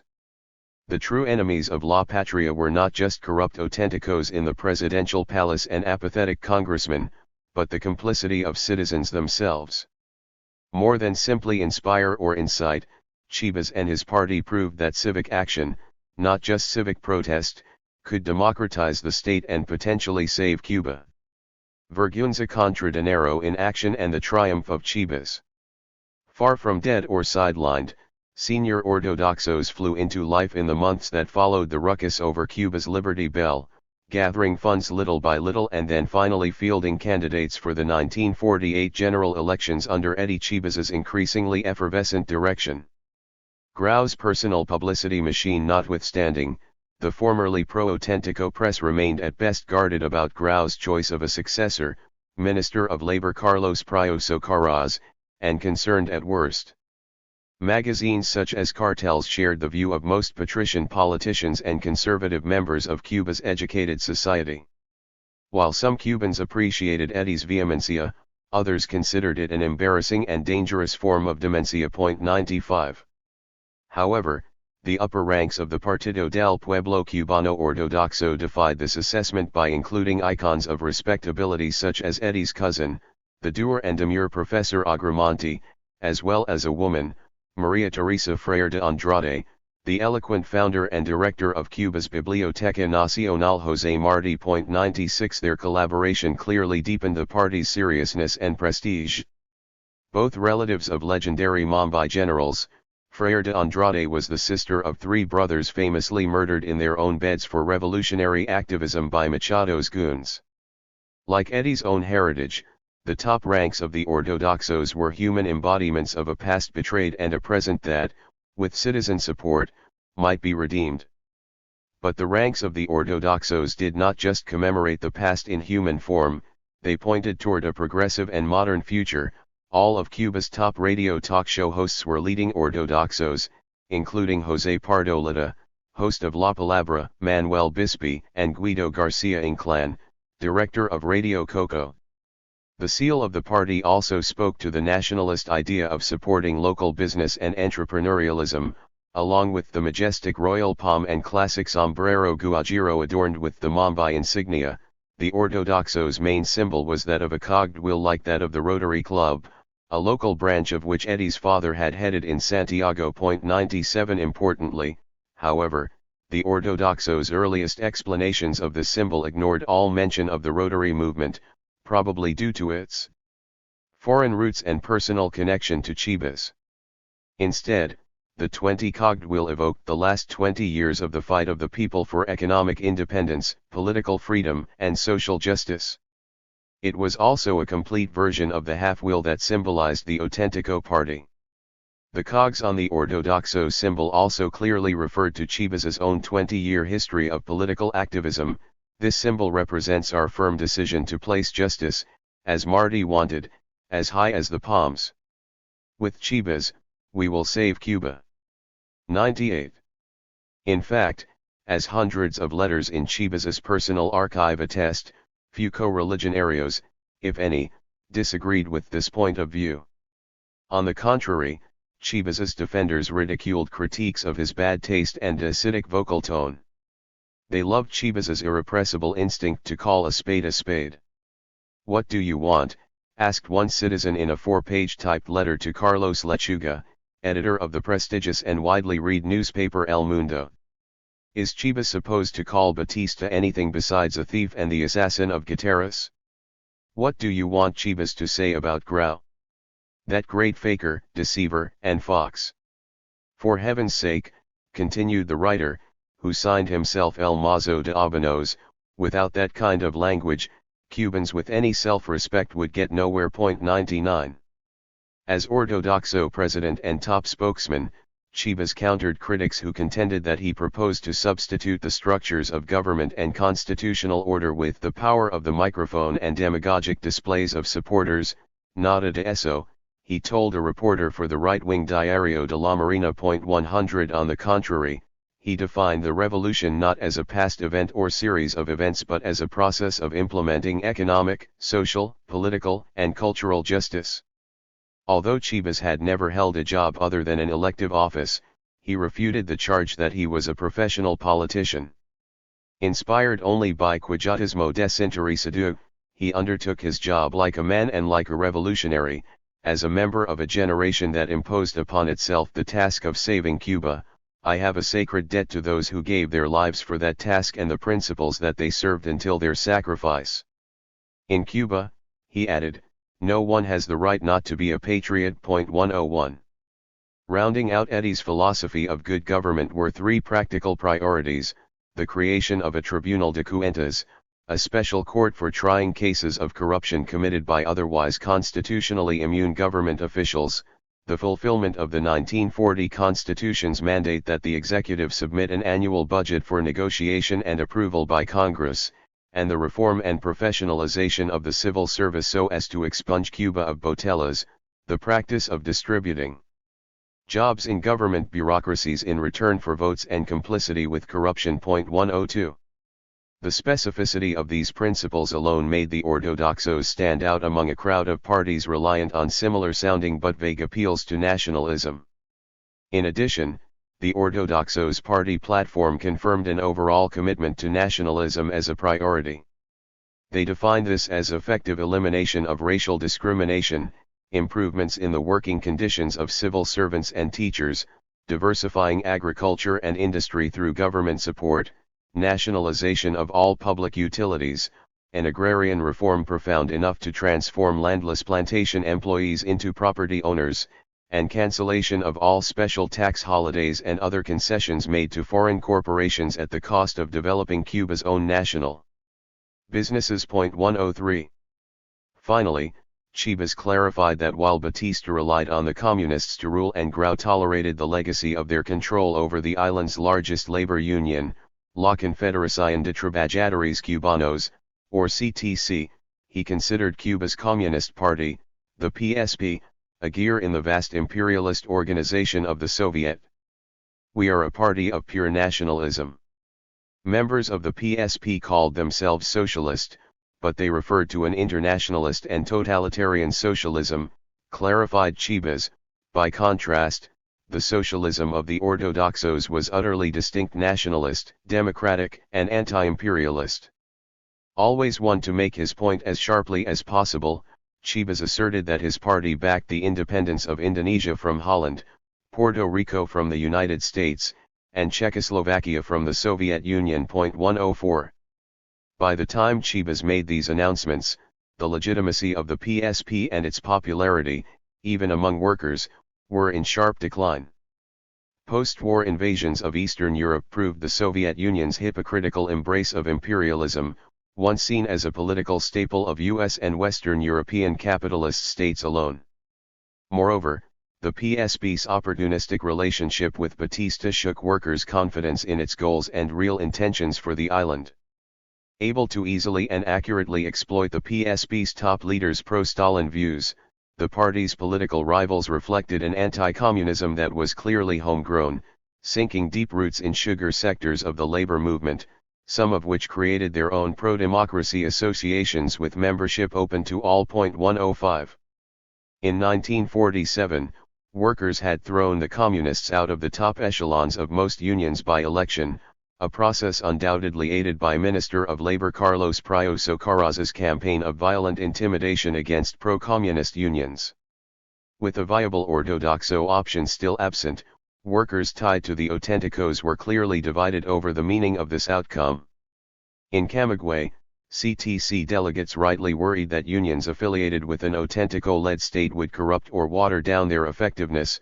Worse yet, pandilleros or even the associates of Lucky Luciano might fill their ranks. 106 Other workers in Orient were happy to be rid of PSP founder and the party's longtime labor czar Lazaro Pina and his Soviet lackeys.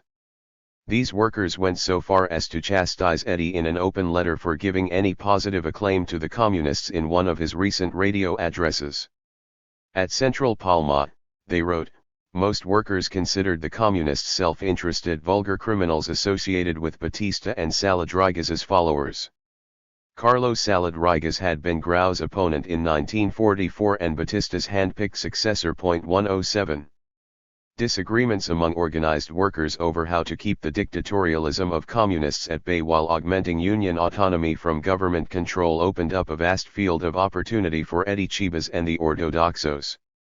This field had only widened with the unexpected assassination in January 1947 of PSP congressman and beloved defender of sugar workers Jesus Menendez. An army captain had shot him in the back for resisting arrest despite Menendez's immunity as a public official.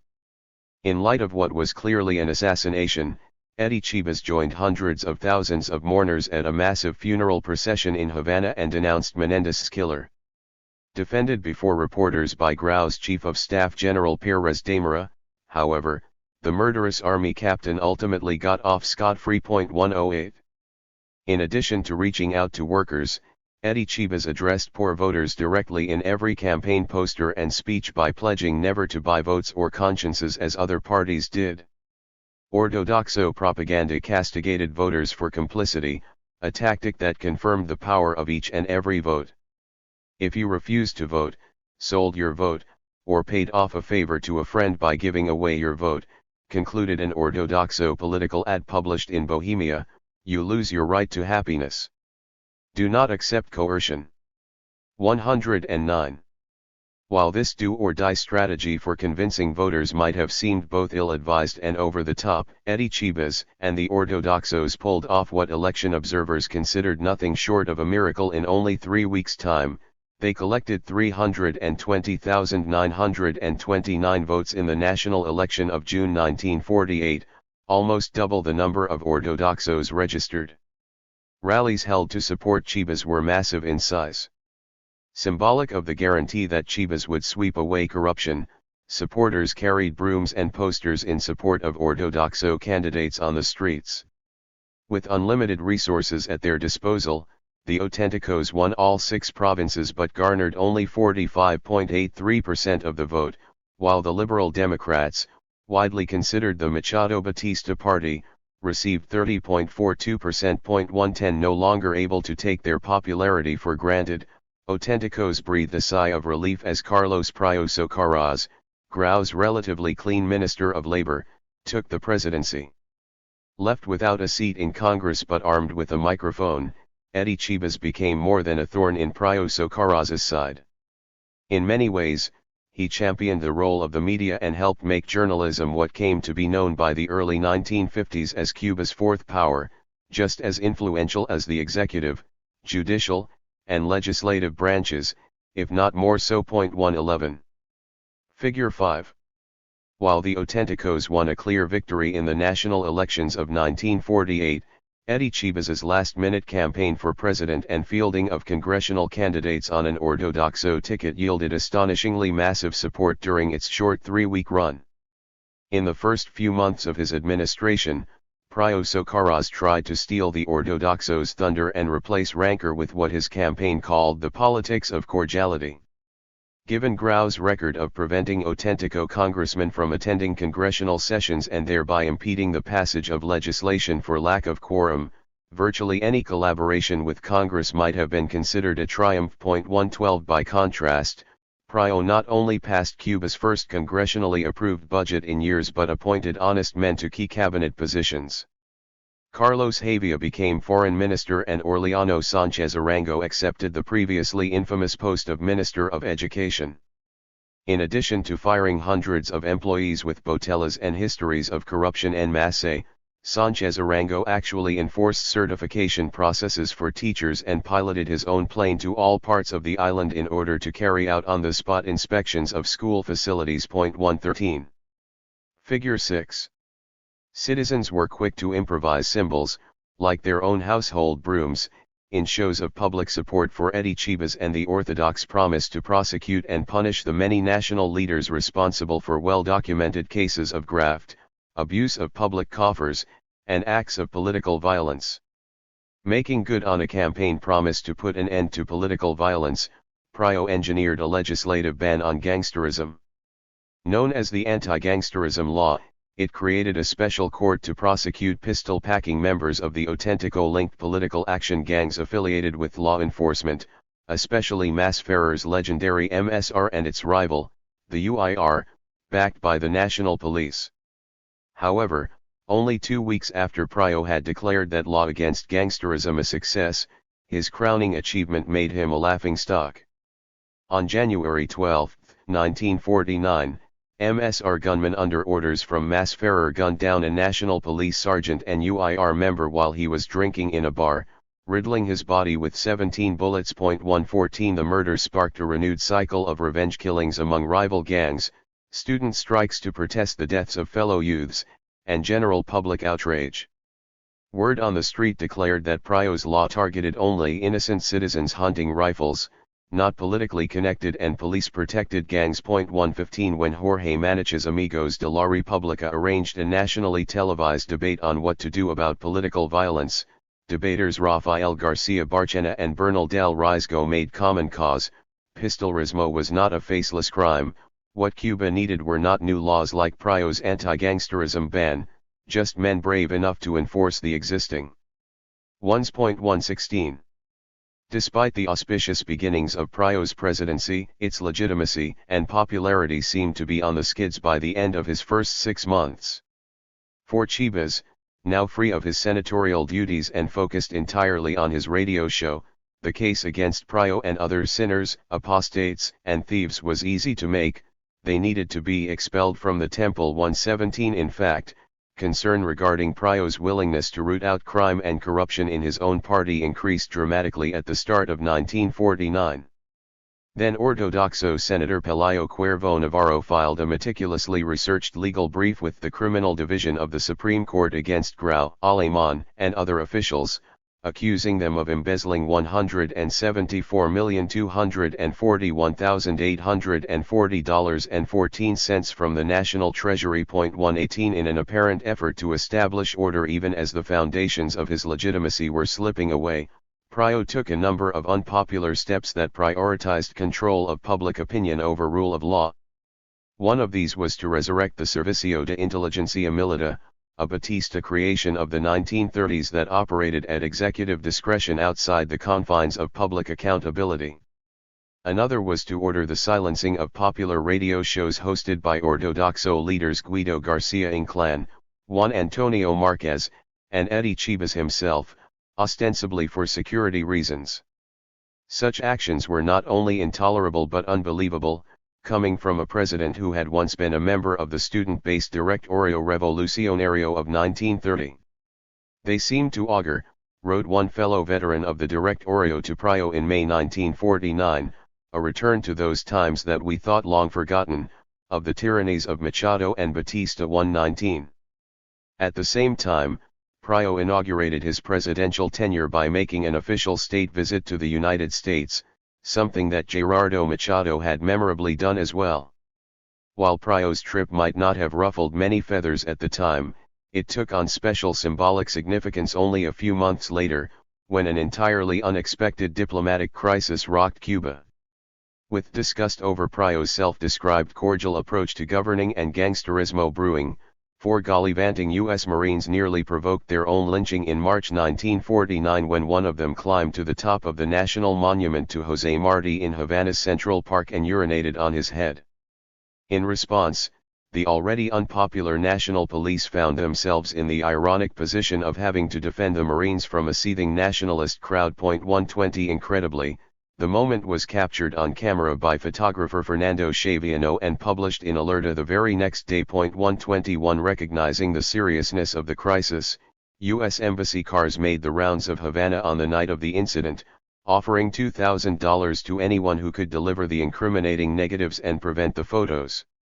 Release. 122 Once again led by Fidel Castro and communists Lionel Soto and Alfredo Guevara, university students protested at the U.S. Embassy. Although the ultimate goal of the 3 young men was to set the building ablaze, they only managed to inflict permanent damage to the shield emblazoned on an outside wall before being attacked by club-wielding police. 123 The unanimity of public fury, evident across the press, left U.S. Ambassador Robert Butler no choice but to issue a nationally televised public apology and a second one at the feet of the monument, site of the imperialist crime. 124 Lost on no one was the mildness of the penance paid by Marines or the United States. 125 Throughout all of this, Eddie Chibas's radio broadcasts blasted Prio's weak-kneed complacency with increasing U.S. domination of Cuban industries and moves to indebt the Cuban state through loans as a means to strengthen U.S. control. Every day, the government of Carlos Prio tries to imitate some aspect of the government of Machado. 126 Public indignation over the actions of U.S. Marines whom Chibas called savage beasts who do not even belong to the human race demanded more than symbolic responses. 127 Meant to stoke the fires of pent-up nationalist expectations, Chibas's radio broadcasts also prophesied a new ortodoxo front in the great battle against imperialist corporations. 128 Acting behind the scenes, Chibas allied with Pelayo Cuervo to yield a civic victory.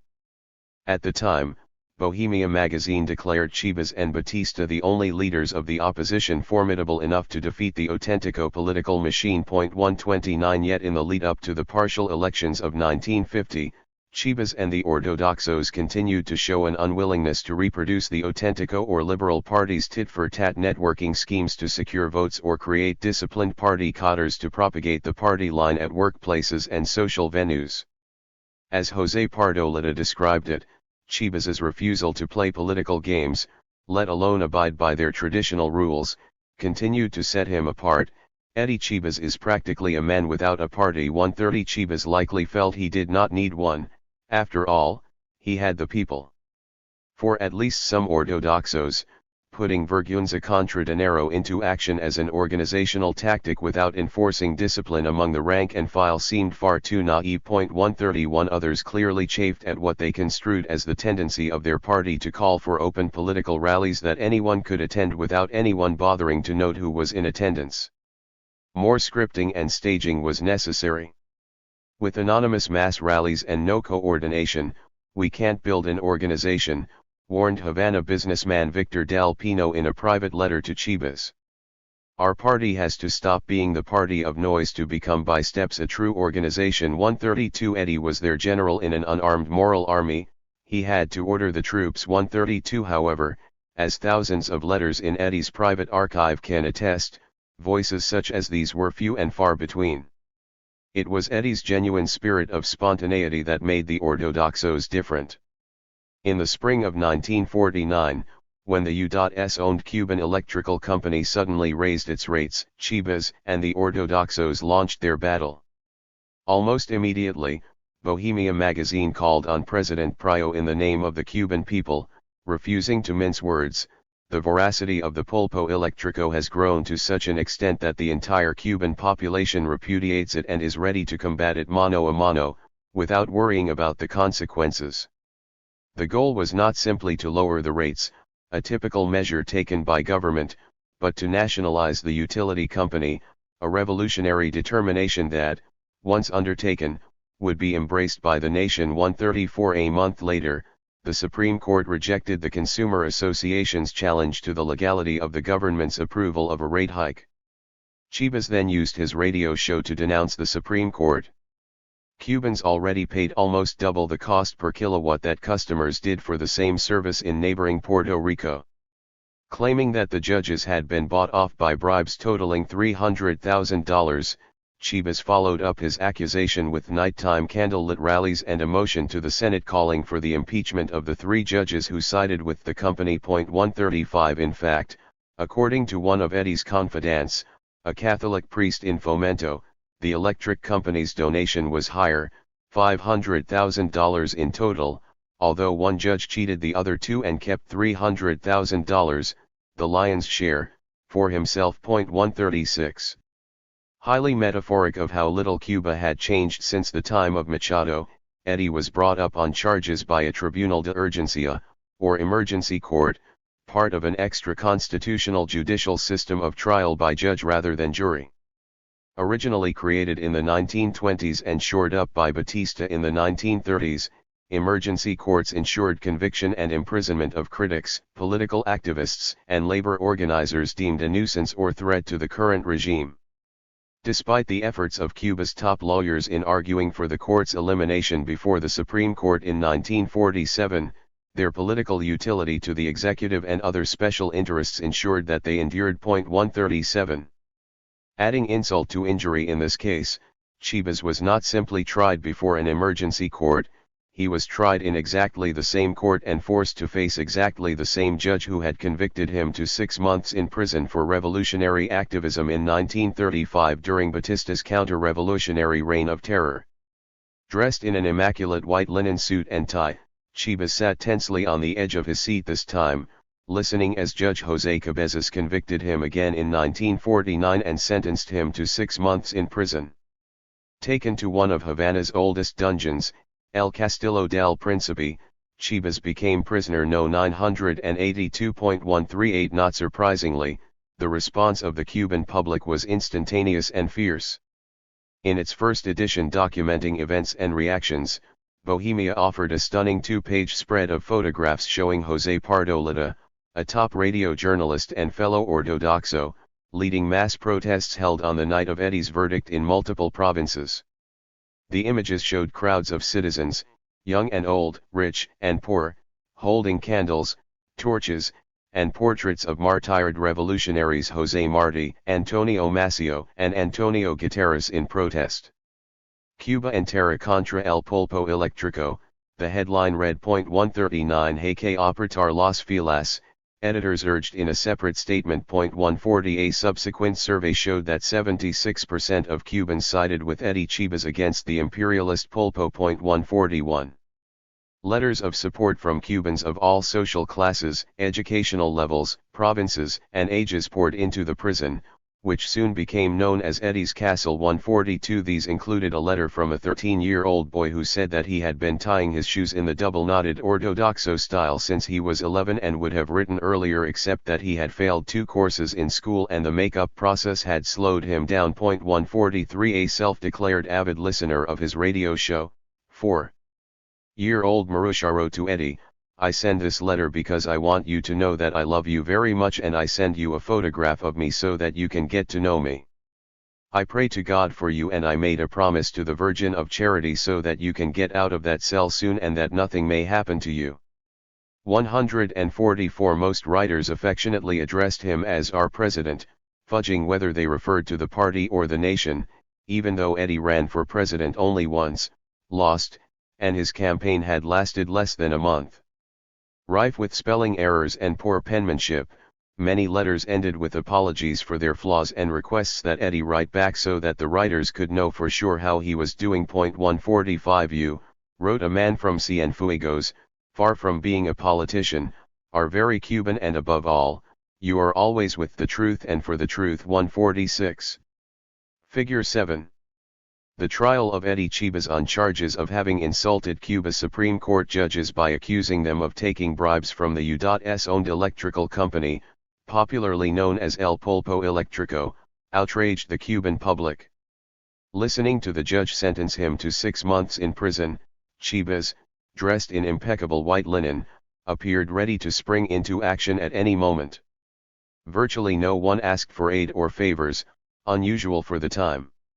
Exceptions included autograph seekers, a woman who hoped to acquire a wheelchair so she could register to vote before the deadline, and a teacher who asked to see Eddie's personal doctor gratis in order to cure her anxiety-driven dyspepsia, a request with which Conchita Fernandez, Eddie's personal secretary, readily complied. 147 A surprising number of folks sent Eddie something, such as a box of ripe mangoes from Santa Clara or a spectacular watermelon from the Isle of Pines. 148 A Cuban in New York City offered himself for whatever Eddie needed and threw in access to his brand new car as part of the deal. 149 Indeed, one can only imagine the excitement these writers must have felt when they received Eddie's responses to such intimate missives, which they almost all did.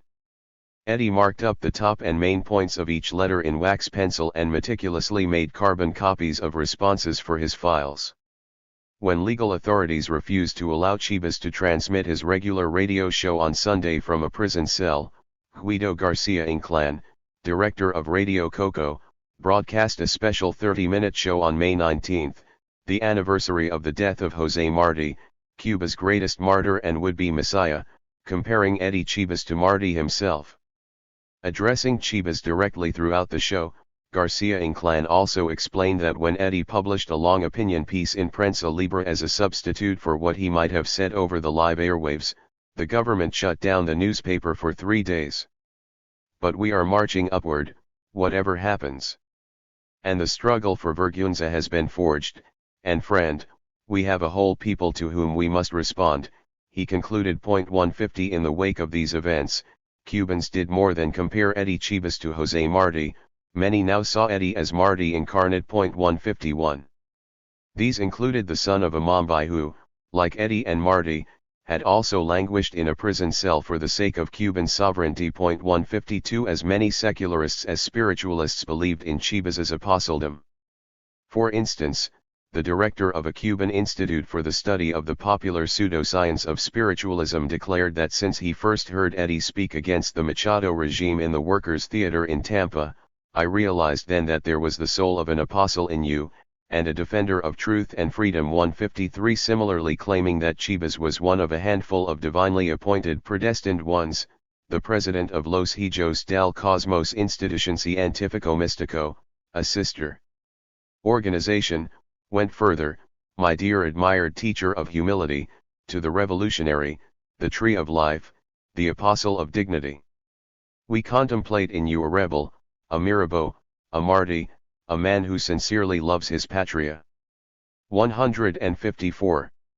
The more secularly inclined were no less hyperbolic. Middle and upper-class activists saw themselves as sergeants in Chibas's moral army, but also echoed Eddie's unwavering convictions in spiritual or religious terms. The triumph is ours, top-ranking Ortodoxo leader Benito Castillo wrote Eddie from Trinidad. God willing, because with that we can save the patria. 155 Chibas's rank-and-file supporters, by contrast, reveled in what they perceived as their party's lack of hierarchy, writing Eddie using the informal Spanish form of address to and frequently declaring themselves loco como. 2.156 Mario Rivadola claimed to speak for many when he wrote, when a man is nicknamed loco, it is generally because he is a genius. And you are. Columbus was called loco, and so was Copernicus and Magellan and Tesla and an infinite number of sages and geniuses, of heroes. Let them keep calling you loco, because of all of them, you are the most sublime. United we shall triumph. 157 devoted listeners to his radio show in Miami advised Chivas to keep a cool head and demeanor, don't give cause to those hungry rats who call you loco and bellicose and plant hatred.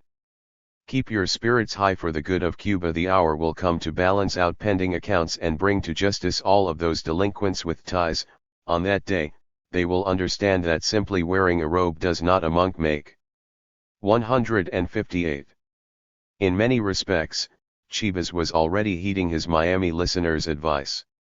Having traded in his usual white linen suit for pajamas, he filled his days at the prison reading torrents of correspondence, writing, and greeting supporters during visiting hours. 159 Within a month, public responses and universally favorable media coverage forced liberal Democrats and auténticos in the Senate to join forces and request a presidential pardon that would free Eddie. 160 Realizing how badly Chivas's martyrdom affected his own party's standing among voters, Prio Socarrás reluctantly complied with the pardon and then yielded to public and press demands. Suddenly, the president lowered electricity rates to previous levels by decree. 161 Prio then followed up that act by lowering the U.S. owned Cuban telephone company's rates as well. 162 To everyone's amazement, it seemed that Vergüenza contra Dinero had actually won. Undoubtedly, Chivas's actions and regular weekly radio shows democratized and transformed public culture in palpable ways. Eddie lowered the bar on the acceptability of launching attacks on politicians and dropped traditional standards of censoring one's language in formal writing and public spaces as opposed to private speech. Although Cubans of all social classes were accustomed to using far saltier language in private, many also let loose when writing to Eddie. All used strong language to denounce the terrible paradox that the scoundrels are out on the street and La Vergüenza and Honor are in jail. 163 By the time of his release from prison, Chivas was not just a man of the people, he was the very personification of the Ortodoxo slogan. One letter, written by a resident of the largely black barrio of Jesus del Monte, peppered his encouragement of Eddie's work with denunciations of the government of bandits and traitors and called for the Ortodoxos to exterminate the pirates of Cuban politics. And a tyrannical government that is worse than that of Machado. 164. Chivas's unflinching and unvarying sense of outrage made him many things to many Cubans, an embodiment of José Martí, yes, but more important, a vehicle and voice for their own empowerment. Apparently attempting to capitalize on Chivas's fame and align himself with the new politics demanded by the day, even Fulgencio Batista got into the act, preparing voters for a presumed electoral bid in 1952, in which he and Chivas would spar away. He did this in Holguin through a comedic public spectacle that matched a fighting cock owned by Batista and named after himself against one named Chivas owned by a local Ortodoxo. The contest was allotted a two-page photo spread in Bohemia titled Chivas Pecs Batista's Eyes Out. Spectators clearly delighted in watching Chivas's cock defeat that of Batista, who famously campaigned on his supposedly proven commitment to the working man and the slogan Batista es el hombre. 165 However, if Batista intended the stunt to demonstrate that Chivas represented little or no threat to him, the same could not have been attempted by either President Carlos Prio or Grau, equally committed to ensuring a continuation of auténtico power. Thus, Prio adopted new tactics meant to silence Chivas and other unarmed critics. Much as Chivas charged, they showed Prio to be little better than their once mutual enemy, Gerardo Machado. From the summer of 1950 through the first weeks of 1951, Chivas increasingly focused his assaults on rising incidents of gangsterism, a fact that seemed only to embolden auténtico-affiliated gangs, especially MSR pistoleros connected to Rolando Masferrer, now an elected auténtico congressman. No longer content simply to get away with murder, Masferrer began providing interviews to the media in which he scarcely denied his guilt, admitting in one case that he would have preferred to scare rival gang members rather than kill them. Masferrer then went so far as to plant a bomb below Ortodoxo founder and legal scholar Roberto Agramonte's library. 166 President Prio followed up on Masferrer's declarations and actions not by condemning them, but by ordering his Minister of Communications to assign the first 10 minutes of Eddie Chiba's Sunday night radio broadcast to none other than Congressman Rolando Masferrer himself. 167. On February 18, 1951, shortly after Batista's cockfight with Chibas, these events came to a head.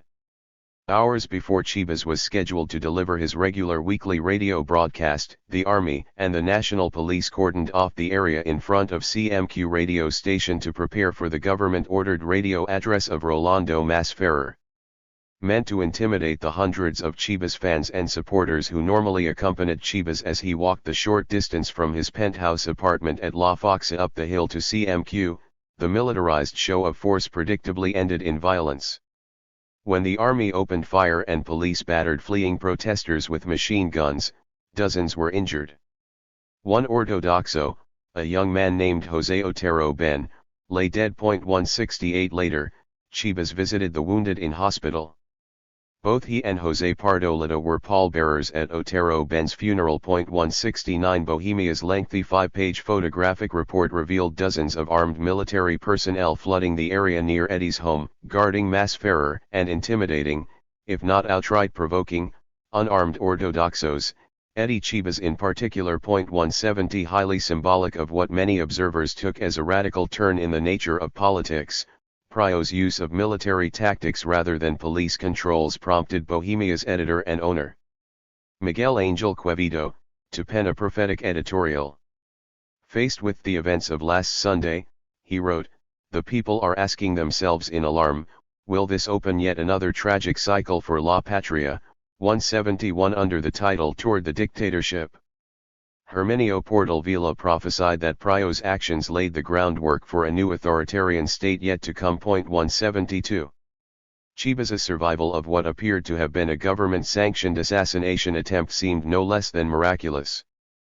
Perhaps in desperation, the beleaguered Prio administration then decided to exploit Chibas's propensity to accuse others of wrongdoing and turn his best weapon against him.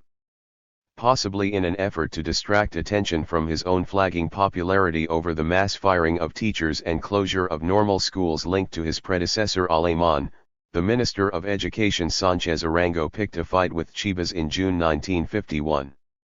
On more than one occasion, Sánchez attacked him as a hypocrite who exploited peasants on his family's coffee plantation and speculated in coffee prices. Within hours of Sánchez Arango's most damaging attack, Chibas responded in kind, first declaring him culpable of graft in the purchase of real estate in Guatemala and then focusing on his alleged poaching of precious hardwoods in Guatemala for resale on the black market. The ensuing back and forth between the two men quickly acquired all the earmarks of a useless dispute between two Cuban machos. Neither of them could claim sufficient evidence against the other, yet the absence of such evidence only fueled each man's need to discredit the other publicly and thereby win the debate. 173. Undoubtedly, the day that Chibas decided to charge Prio's only clean and effective cabinet minister with corruption, he took the auténtico's bait.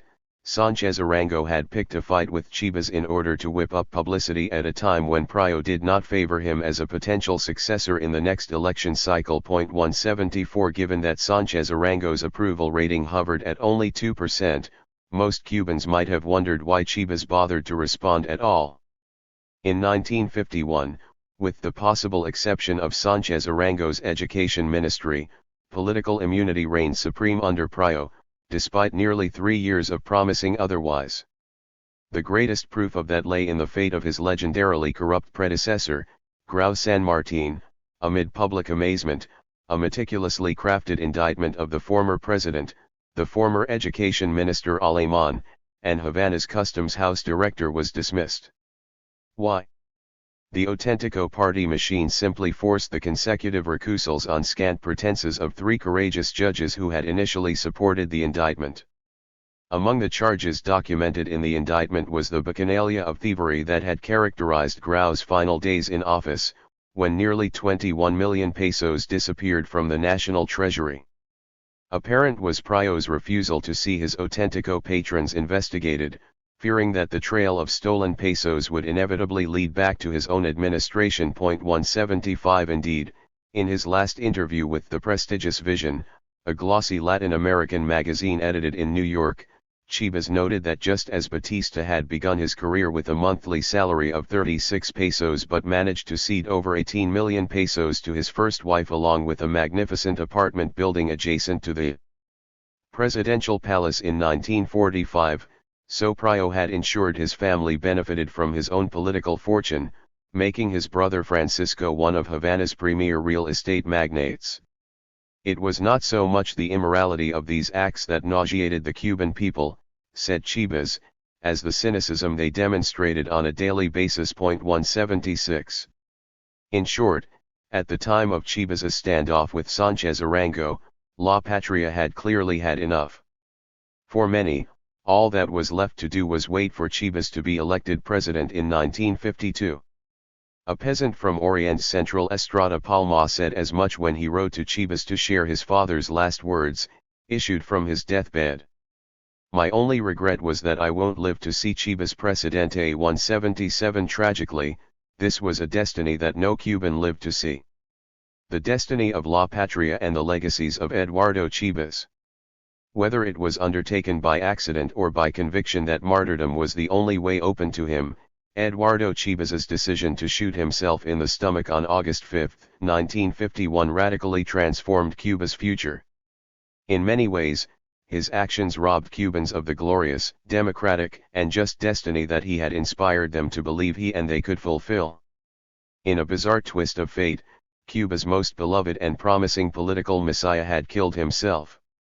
To the millions of Cubans who mourned him and then witnessed the violent struggles of the 1950s that followed, it may have seemed that Chibas's greatest legacy could not be found in any one leader or any subsequent revolutionary movement but in Cuban history itself after his death in 1951.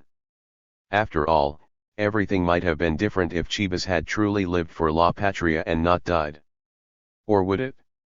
The following chapter reveals a society whose citizens did not give up the commitment and belief in electoral democracy that Eduardo Chibas had undoubtedly revived. Cubans' belief in their destiny as a sovereign and uniquely democratic republic remained unwavering, even in the face of an event that few Cubans could have predicted, the military coup that Fulgencio Batista launched on March 10, 1952. 2. El Último Aldebonazo, Fulgencio Batista's revolution and renewed struggle for a democratic Cuba, 1952–1953.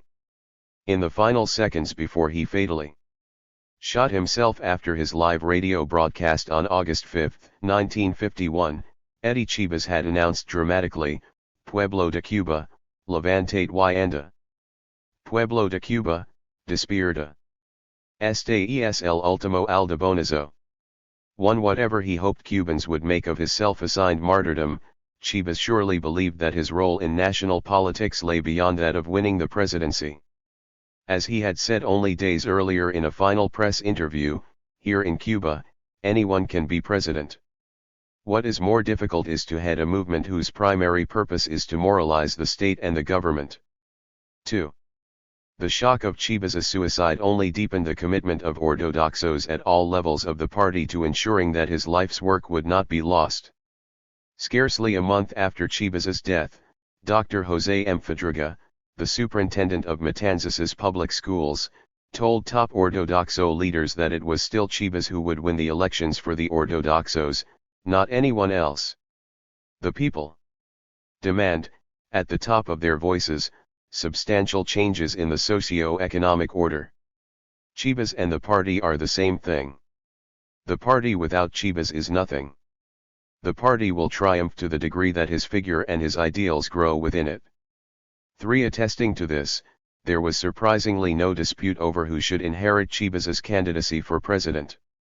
After making a graveside pledge to maintain the independence of their party platform from inter-party pacts, the party's executive committee unanimously selected Roberto Agramonte, Chibas's own choice of a running mate and his intellectual cousin, as the presidential nominee for the upcoming election on June 1, 1952. Rank-and-file members followed their leader's example, promising unity behind whomever the party chose. 4.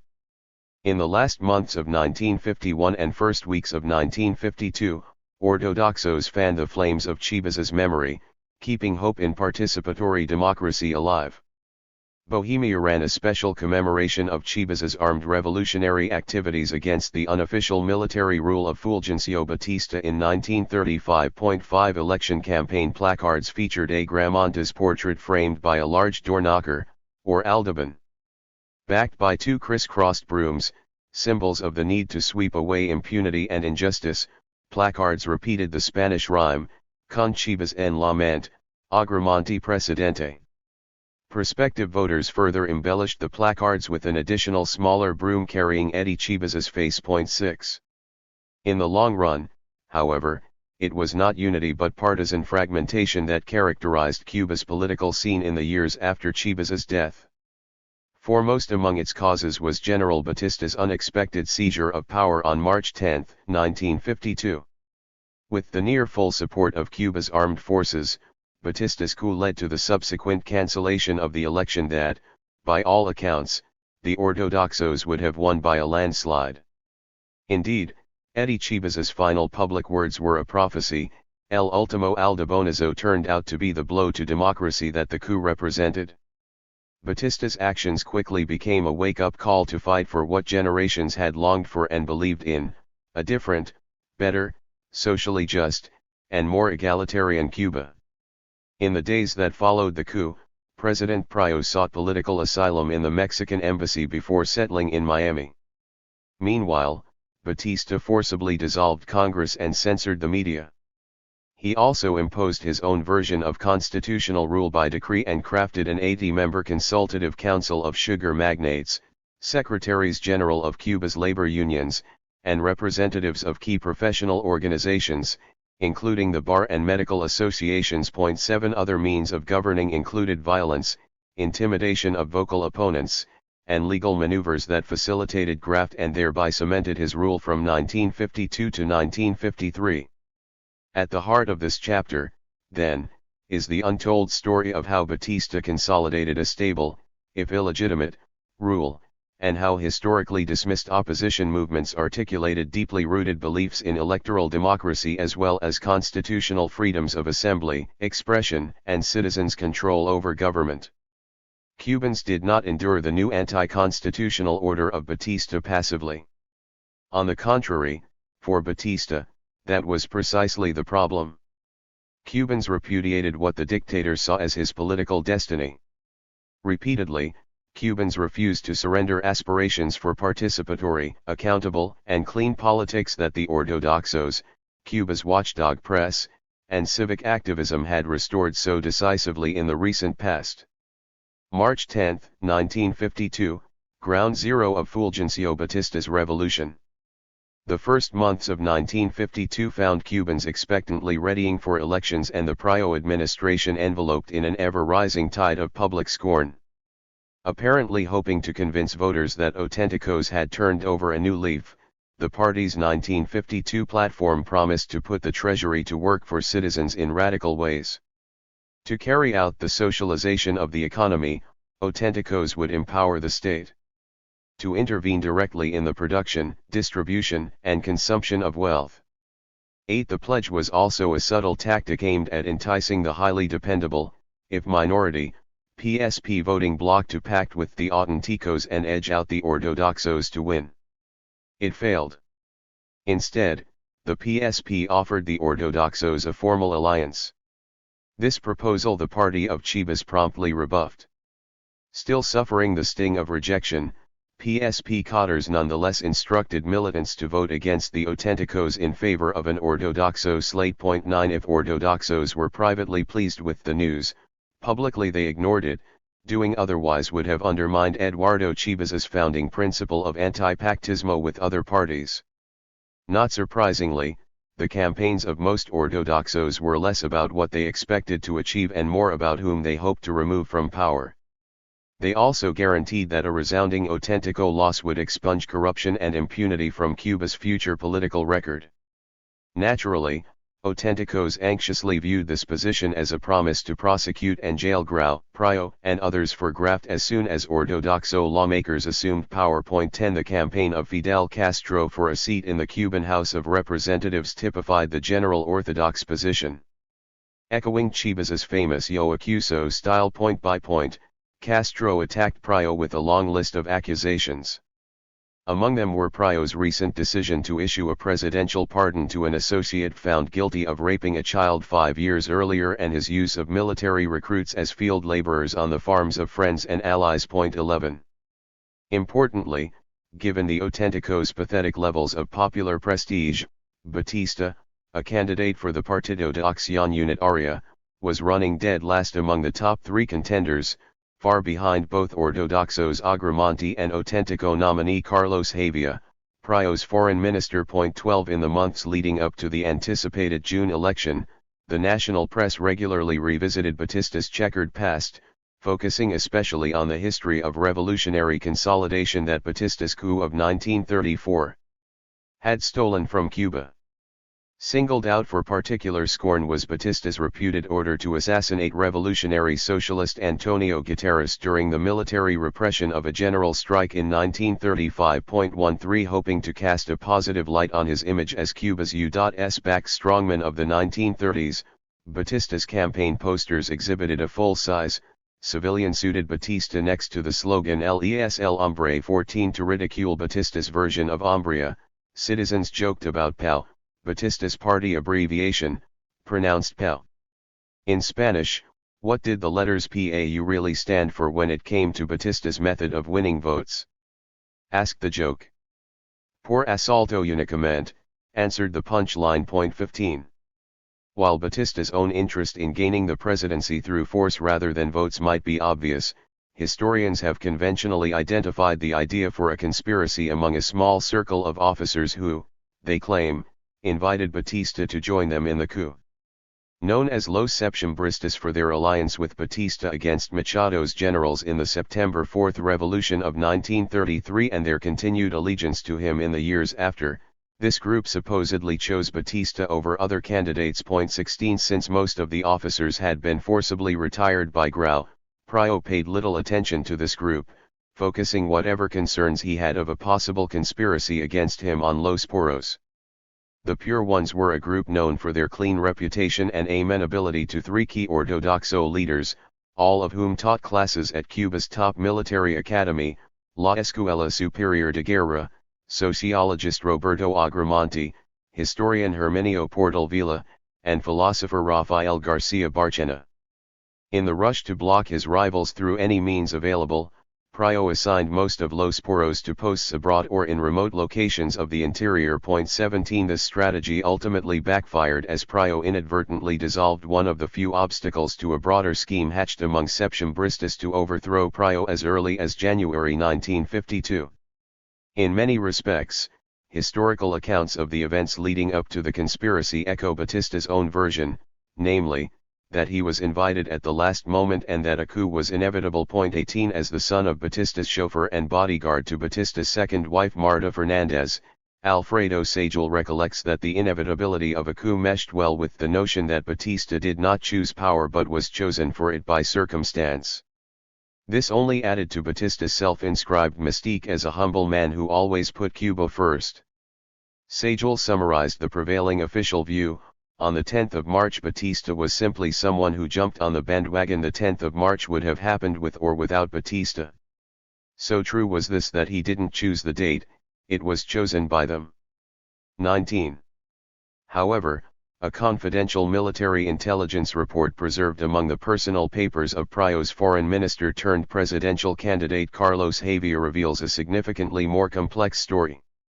Acting on Prado's orders, SIM had conducted secret surveillance on Batista as well as his retired army associates with ties to active duty officers for over a year. 20. According to high-level informers and SIM agents, Batista had met with a group of retired officers in late January, including old favorites Francisco Tabernilla, Ugalde Carrillo, and Manuel Larrubia, at PAO headquarters in Vedado.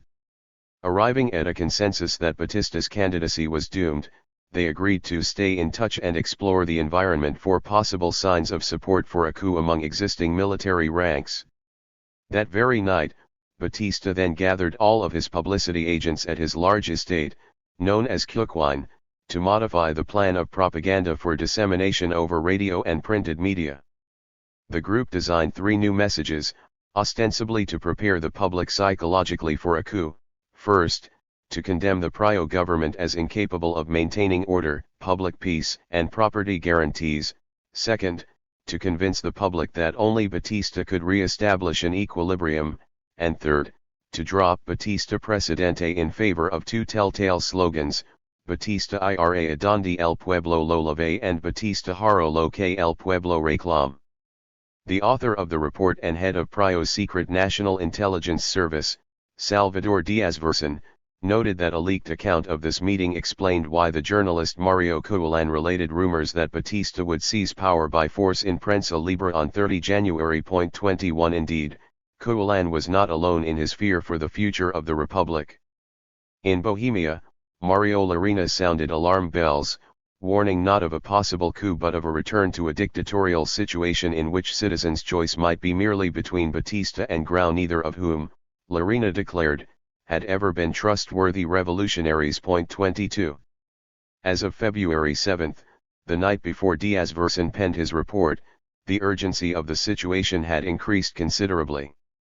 At another nighttime meeting on the Cuequine estate, Batista concurred with the retired officers that they needed to shake things up if the public was ever to believe that Cuba's national security was at stake and that control over public order was slipping away from Prio. Aside from intensifying the propaganda, the men decided to recruit young members of POW to agitate the public by carrying out personal assaults and promoting all manner of alterations in the public order.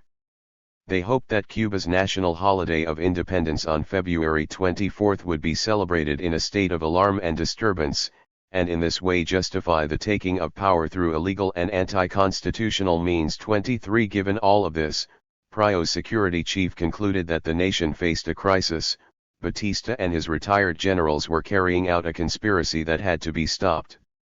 With the greatest urgency, Diaz-Verson recommended that Prio order the chiefs of Cuba's three most important regiments to prohibit all contact between active military personnel and retired officers. 24.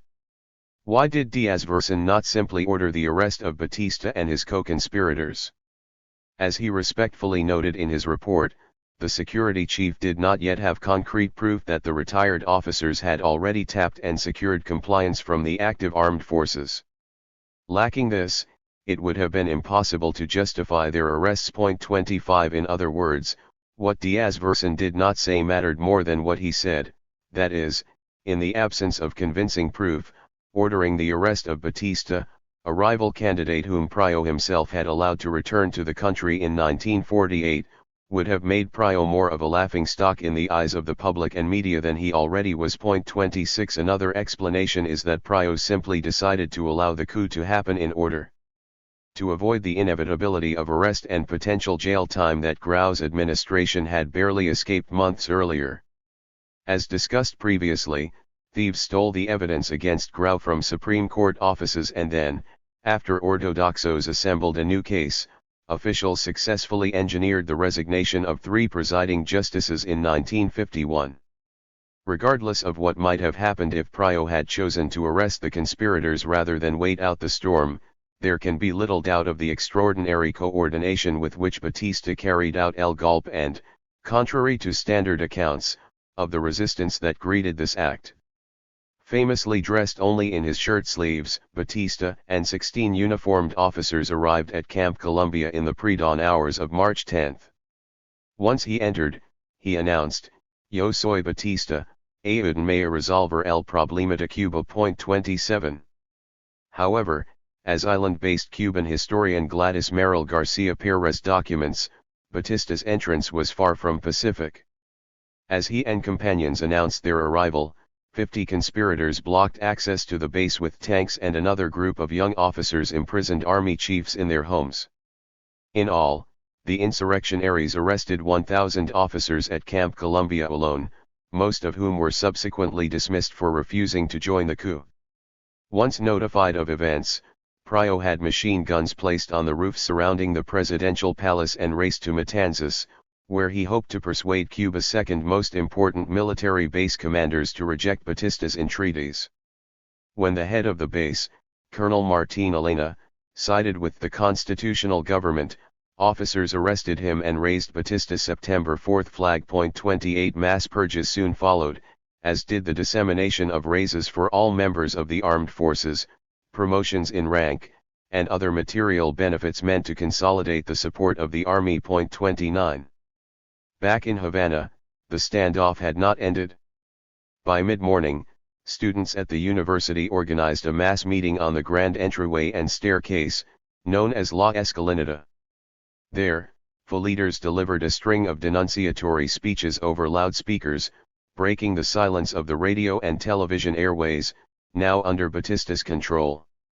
Both before and after the rally, a group of students led by President José Antonio Echeverría arrived at the palace and offered to defend the republic with their lives.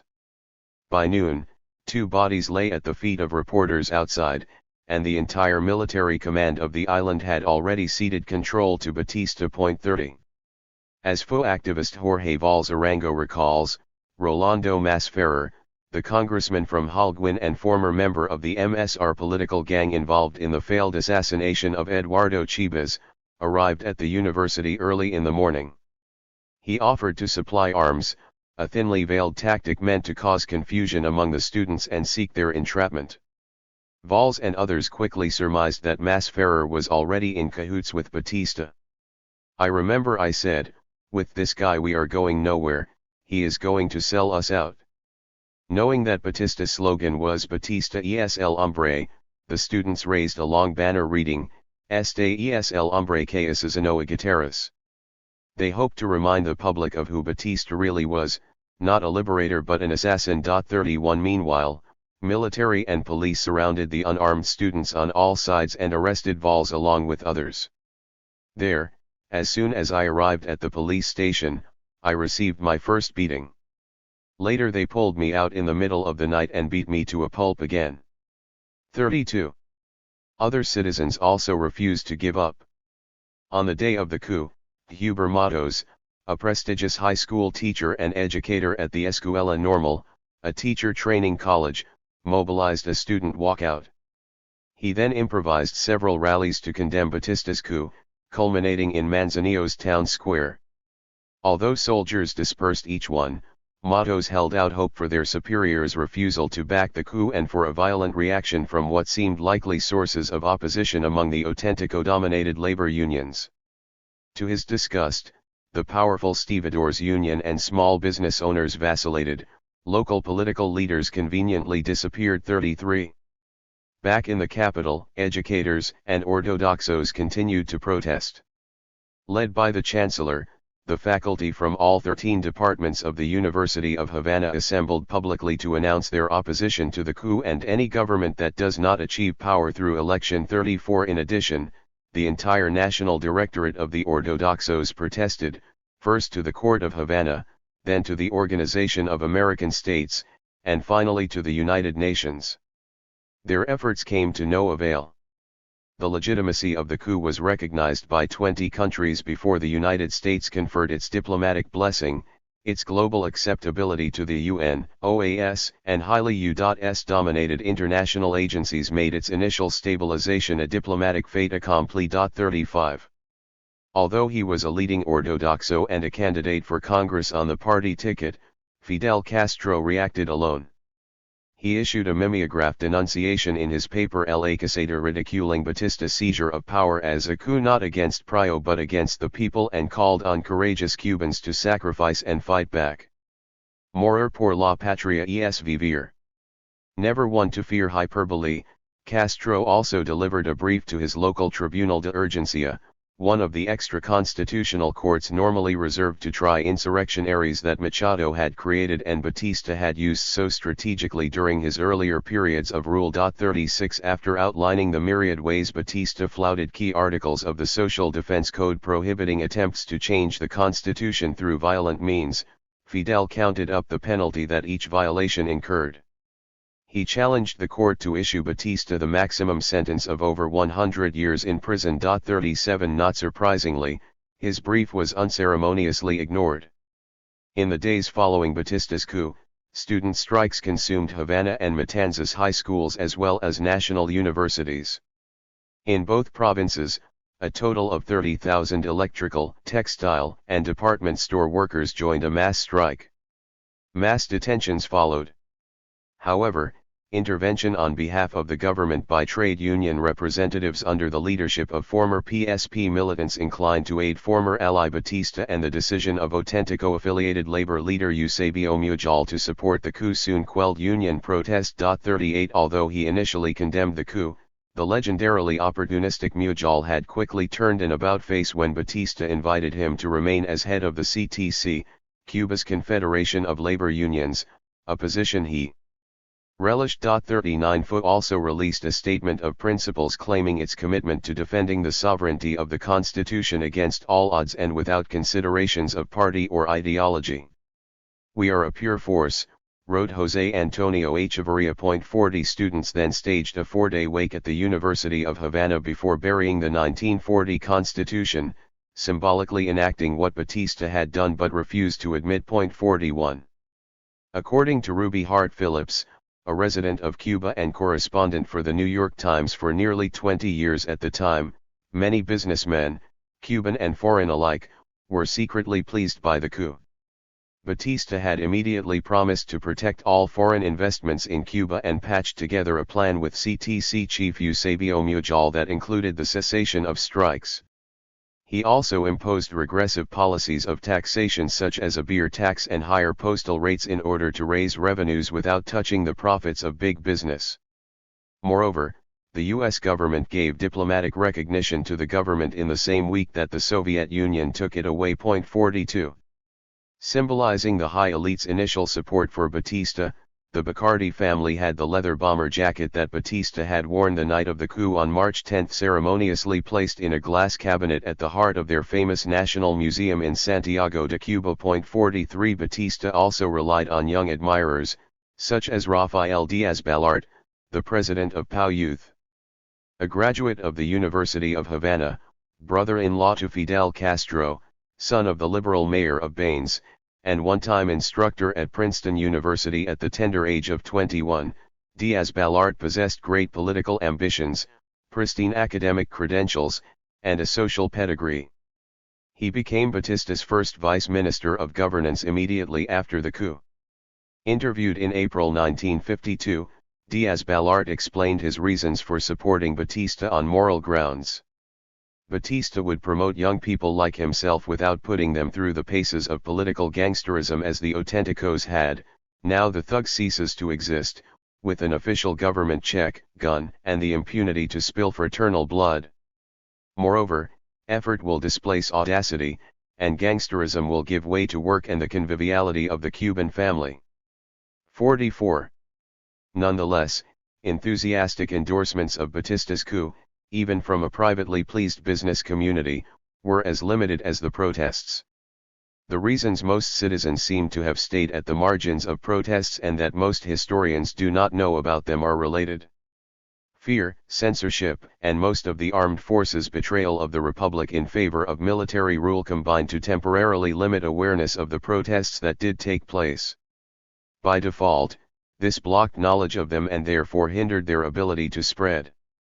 From the moment Batista seized power, army units controlled the Cuban telephone company and all radio communications, the primary means by which millions of Cubans in remote rural areas of the island were connected to events in the capital as well as the politics of urban society. 45 Clearly outgunned if not outnumbered, citizens who turned to the mass media also found efforts to launch a war of words against Batista annulled before they began. A day after the coup, Batista's Minister of Information Escobedo de la Fe instructed the press that private individuals would not be allowed to take to the microphones. 46 The category included opposition politicians, who were no longer permitted to broadcast their radio commentary shows through party-affiliated stations like the Ortodoxos CMQ. Until then, Cuba had never had an official censorship or propaganda office. Curiously, however, it was to Minister de la Fe that Batista left the distasteful task of announcing the official dissolution of all political parties until further notice. 47 The statement constituted a thinly veiled threat against the many individuals, particularly Ortodoxos José Pardo Lita, Luis Conti Agüero, Fidel Castro, and others, whose editorial broadcasts dominated the airways. Among the direct targets of Batista's censors were CMQ-TV's Anti-La Prensa, a popular nighttime talk show based on interviews with national politicians, and Jorge Manich's Ortodoxo staffed radio program to educate the public on civil and human rights, Universidad del Aire.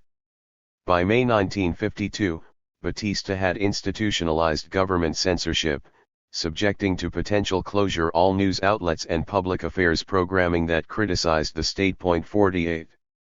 For Batista and his supporters, the military's violation of constitutional rule fulfilled the will of the people, desperate for liberation from the conditions of chaos, incivility, and unconstitutionality created by the auténticos. 49. The people seconded through their absence, contended Batista's publicity agents.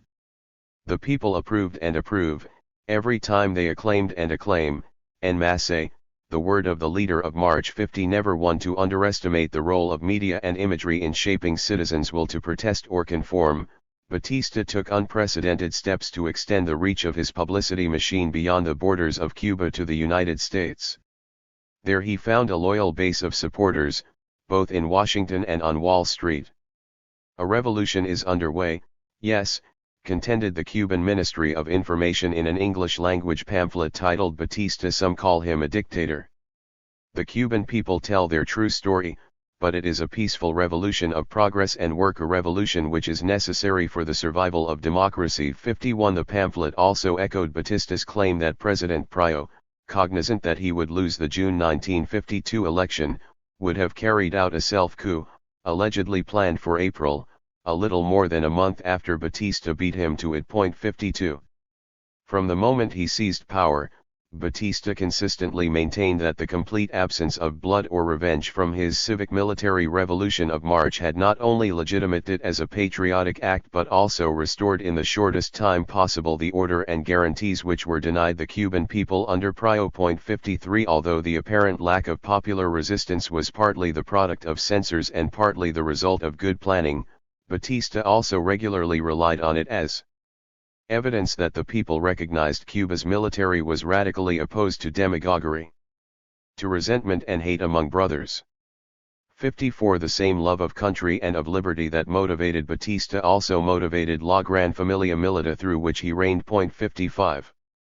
Arguably, Batista's concern for crafting a civilian-anchored self-image had everything to do with why stability and selective repression rather than insurrection and mass violence characterized the first 3 years of his regime.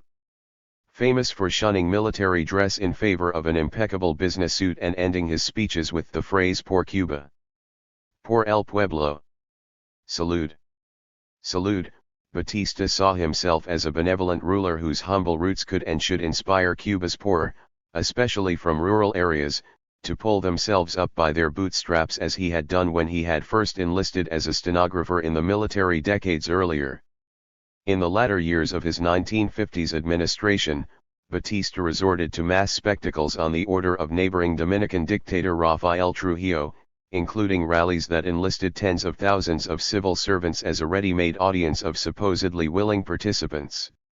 Yet in the early part of the regime, celebrations of Batista's self-designated national holidays on September 4 and March 10 were relatively low-key, if opulent, affairs, with a banquet and military parade held at Camp Columbia.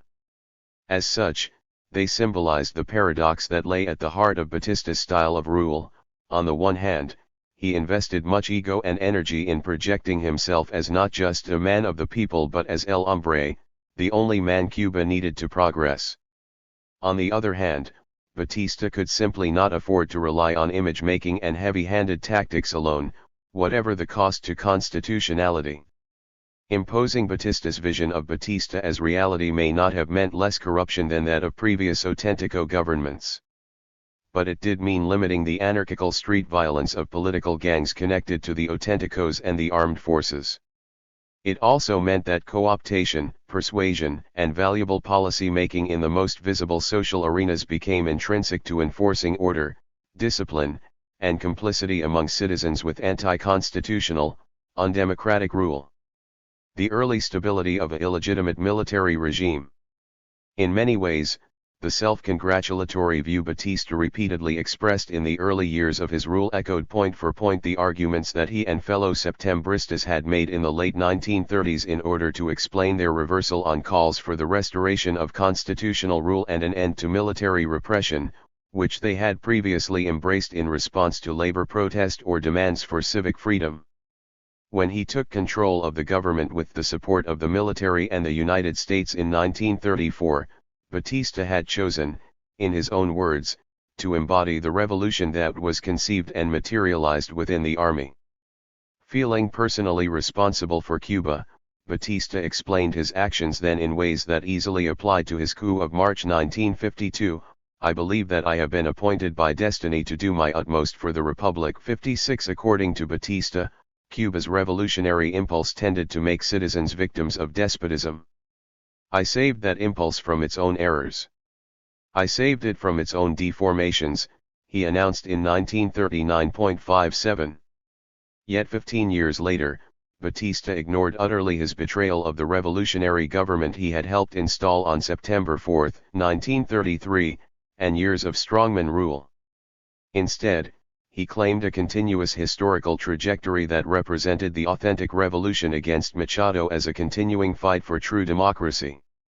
The 10th of March 1952 is the consequence of the fortunate tying together of the program of 4th of September, he argued, a moment that had rescued from the insatiable beast of chaos. 58 Batista also imagined the military as Cuba's greatest civilizing force in combating politicians' incivilidad, one that threatened to spill over into barbarity.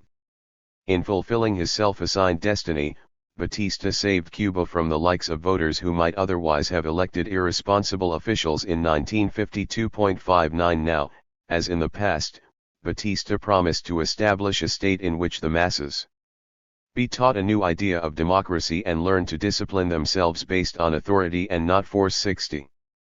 Publicly and privately in the early 1950s, Batista carefully cultivated his image as a civilian leader who overcame his working-class origins, humble upbringing, and the racial prejudice of others. He allegedly achieved this through sheer personal will, hard work, and the acquisition of a skill set that allowed him to meet the social protocols set among Cuba's political elite and lily-white high society. Hoping to convince post-war, dictator-wary Americans of this, Batista employed former Latin American bureau chief for the Associated Press and recent senior vice president of CBS Edmund Chester to craft a succinct and appealing biography. It neutralized doubts by co-opting them from its very first page. Maybe Batista is a dictator, wrote Chester.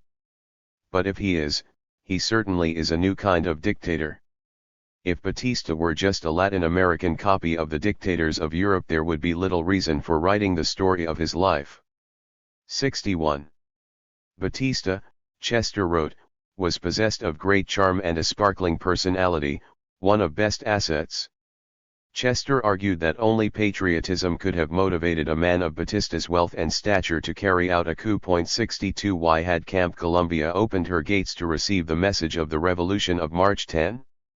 The answer lay in the will of the people and the persona of Batista, the man of destiny who had once been a restless little farm boy from a hut on a hillside in faraway Orient Province. 63. Other leaders could never enter Colombia as we did, Batista told Chester, because when you enter Colombia you must enter more than its gates and its barracks. You must enter the hearts of the soldiers. 64. Safely established at the center of state power when Chester interviewed him for the book, Batista was preparing to preside over Cuba's long-planned and costly celebration of the centenary of José Martí's birth. Amid the festivities, he took time out to dine with friends in the library at Cuquine.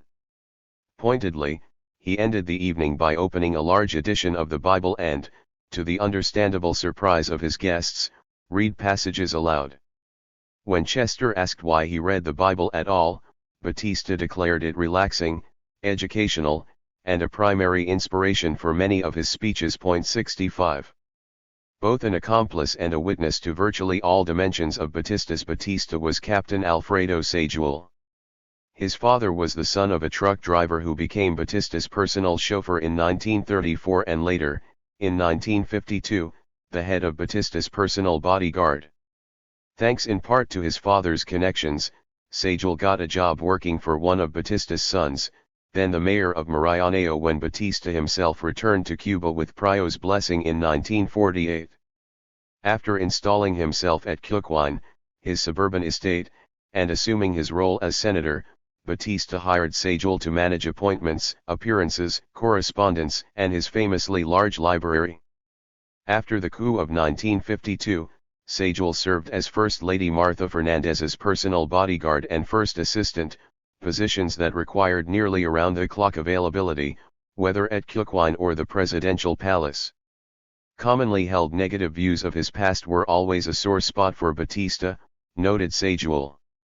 In fact, one of the first things Sejal remembered Batista telling him when he started working at the Cuquine estate was that he had never ordered the murder of Antonio Guterres in 1935.66.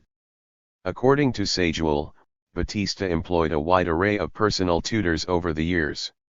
In the years he worked at Cuquine and Batista served as senator, these included stellar scholars of the political opposition such as Jorge Manich, who instructed him in literature and philosophy, as well as others hired to teach table etiquette, standards of taste, and appropriate modes of dress.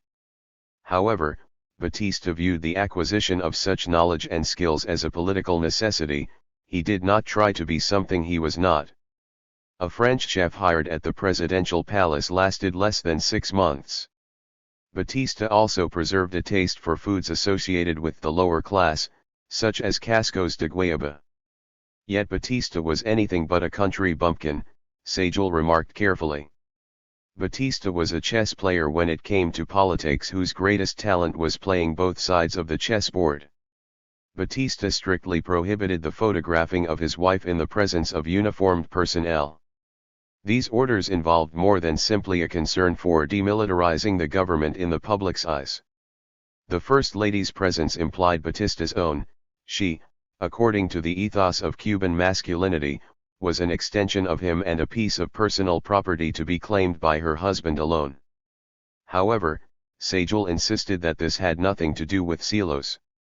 Participation in any political event was made to appear apolitical, desinteresado, as if the First Lady, like the President, responded only to the people's needs, not the partisan desires of whoever might have invited her. Politicians' whims could never be their own. In this sense, Batista wanted to make his rule seem as far from the patron-client model developed by his Auténtico predecessors as possible. As Sejal explained, if the colonel of a province wanted to be photographed with her, then she would no longer appear as the First Lady but as the First Lady who had been invited by the colonel. So would say to me, no, neither the colonel nor the senator nor the governor. 67. Ironically, despite these gestures and public performances, Batista's reliance on political clientelism was legendary. While Septembristas ran the most lucrative parts of the government, Batista relied on similarly loyal associates such as his personal secretary, Lieutenant Colonel Solito Tabernilla Palmero, son of General Francisco Tabernilla Daltz, chairman of Batista's Joint Chiefs of Staff, to determine how much should be paid out in bribes and to whom. For example, Gonzalito Garcia Pedroso headed the National Lottery, a fund Batista personally controlled, mostly for top officials' own profit. Batista also charged Sejal with the delivery of bribes to the homes of recipients who demanded discretion as well as to journalists who frequented Cuquine on assignment and needed to maintain a fair and balanced image. Depending on the importance of the journalist or the post a particular recipient occupied, bribes ranged from as little as $500 to as much as $5,000. Although Bohemia's editor Miguel Angel Quevedo and Prensa Libre's Sergio Carbo never took a penny, Sejal remembered handing over envelopes of cash at Cuquine to several journalists who became virtual celebrities and spokespeople for Fidel Castro's communist regime in the years after 1959. These included Marta Rojas, hailed for her detailed coverage of Castro's surprise assault on the Moncada barracks in July 1953, and Enrique de la Osa, a PSP affiliate who often wrote for cartels in the 1950s and was best known for taking over the editorship of Cuba's government newspaper Revolución from Carlos Franqui in 1963. In other words, journalists later seen as unconditional revolutionaries in the cause against Batista were actually on the take from Batista. Given that historians have no access to Batista's records, Sejoles' account is easily subject to question. However, Rojas and de la Osa might have had good reasons for taking Batista's bribes other than the obvious ones of greed and moral decay. Taking his bribes gave Batista the impression that journalists were playing by his rules. Certainly, it gave Rojas exclusive professional access to Batista at key moments, as noted in subsequent chapters. In addition, de la Osa's secret PSP militancy might have explained his toleration of Batista, since the PSP and Batista's pragmatic interests had once gone hand in hand. Nonetheless, according to Sejoles, the refusal to take Batista's money made Bohemia's owner Miguel Angel Quevedo and Prensa Libre's director Sergio Carbo special and, in Batista's eyes, particularly formidable foes. Rarely did Batista or his assistants instruct journalists on how to craft the news. Although he reportedly paid a monthly stipend to publicity agents like the powerful Edmund Chester to influence press accounts in the United States, Batista's natural warmth and attentiveness helped gain the sympathies of most foreign journalists. Some, like otherwise tough-as-nails Ruby Hart Phillips of the New York Times, tended to trust Batista. His friendliness was absolutely sincere, not only to me, but to everyone he spoke with. For exactly this reason few people could resist his charm. Foreigners, especially Americans, always left his presence favorably impressed and convinced that he was doing everything possible for his country. He must have believed this himself. 68. Domestic journalists also needed little advice from Batista on what to say or write about this regime. They followed the cultural logic of a popular Cuban saying, "Lo que se sabe no se pregunta." However, Sejoles recalled at least one exception. When a journalist of La Campana complained that the bribe would not cover a trip to Spain, Sejoles reminded him, "Look, we are not giving you this help so you can go to Spain. We are giving you this help so that you can help us in politics. Spain is not part of the program, at least as far as I know. Or did you speak to the president and did he say that he was going to pay for your trip?" 69. Batista's strategic largesse led him to fund a diverse spectrum of actors who had not previously benefited from government graft. To do so, Batista not only overturned many of Prio's legislative victories, such as the government accountability that came with Prio's passage of congressionally approved and publicly recorded national budgets. He also distorted irreparably the parts of Prio's 1948 banking law that required the representatives of private banks to be members of the National Bank's Board of Directors. Meant to check opportunities for public officials to line their pockets at the expense of Cuban taxpayers, this measure had previously inhibited the government from making loans to itself. Knowing that a government without transparency or accountability would easily flout these safeguards, Felipe Pazos, the Banco Nacional's highly regarded first director, resigned as soon as Batista seized office. 70. Within 15 months of taking power, Batista had modified aspects of the banking law with respect to loans and the printing of pesos no fewer than 8 times. These changes formed part of a larger package of 800 law decrees and 6,000 executive orders that had utterly disorganized the national treasury and enabled precisely the kinds of policies to which the private sector had traditionally objected.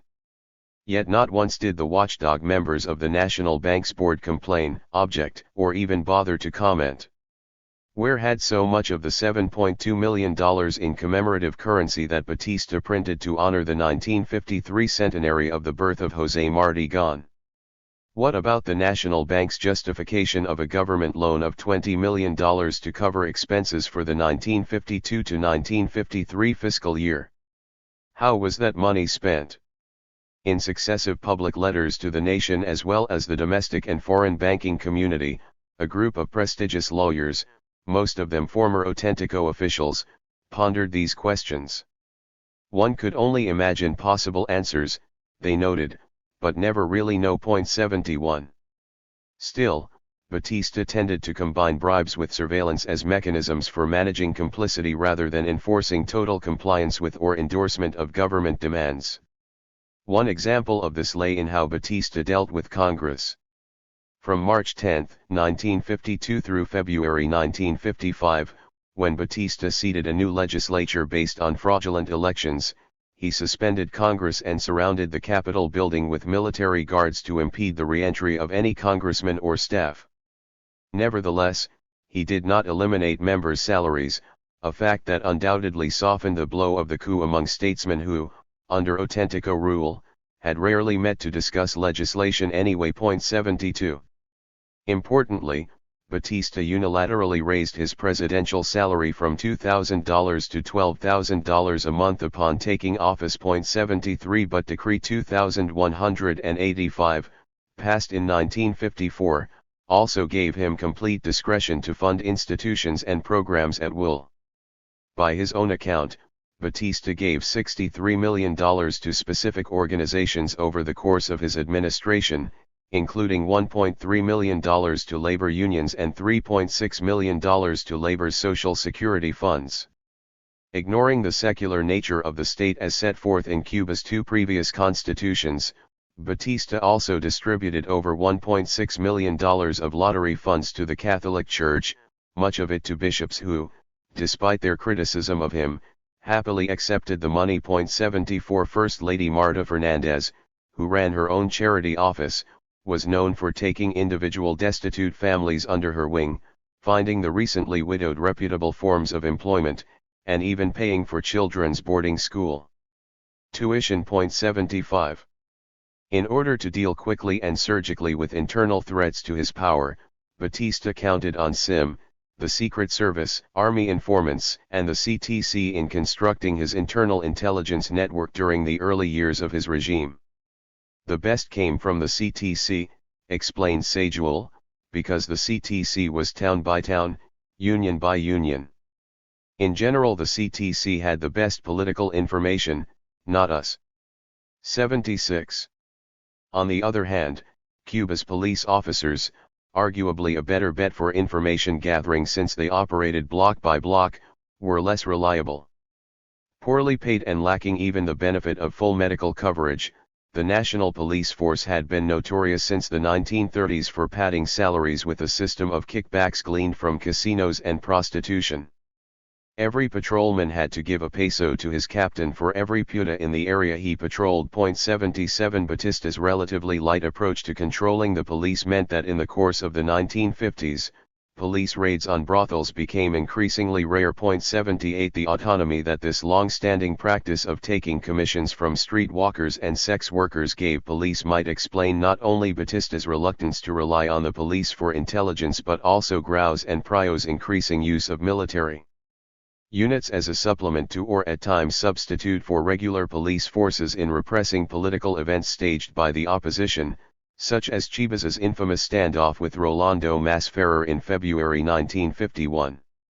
Moreover, lines for promotion in the National Police Force did not automatically extend down from the executive office of the presidential palace. In the military, by contrast, one always knew that the leverage lay in the chief executive's chair. Nonetheless, one of Batista's greatest strengths in the first 2 years of his regime was precisely his denial of military rule and promise to hold and respect elections. In this sense, history was on his side. No voter alive at the time could have forgotten the landslide victory Batista had shockingly conceded to Grau in 1944, or Batista's willingness to leave the island shortly thereafter. Batista exploited that memory. On the first anniversary of his 1952 coup, for instance, he announced that even if the opposition parties had not yet accepted his proposal to hold elections in either June or November 1954, he was not planning to run for office. 79 At the time, the possibility that Batista would willingly stay out of politics undoubtedly whipped up flagging hope for a return to constitutional order among some sectors. In addition to promising elections, central to Batista's efforts to legitimate his rule were much-needed public works and concern with taking back his mantle of patron to rural education that Grau's administration had so notoriously destroyed and Sanchez Arango, as Prio's Minister of Education, had struggled to recover. Batista centralized expenditures of public funds in the absence of congressional vigilance and a press still largely packed with ombudsmen. Consequently, he substituted accountability for his policies and expenditures with annual commemorations of March 10 and September 4. On these occasions, he issued a State of the Union address publicly specifying the achievements of his administration in the realms of housing, road building, and the like. Importantly, it was to these topics rather than the rising crest of civic opposition that Batista devoted most of his early speeches. With few exceptions, Batista dismissed partisan opponents, depicting them all as if they were disgraced autenticos whose corruption gave them no authority to accuse Batista of violating the 1940 Constitution in the first place. That, he said, was like the pot calling the kettle black.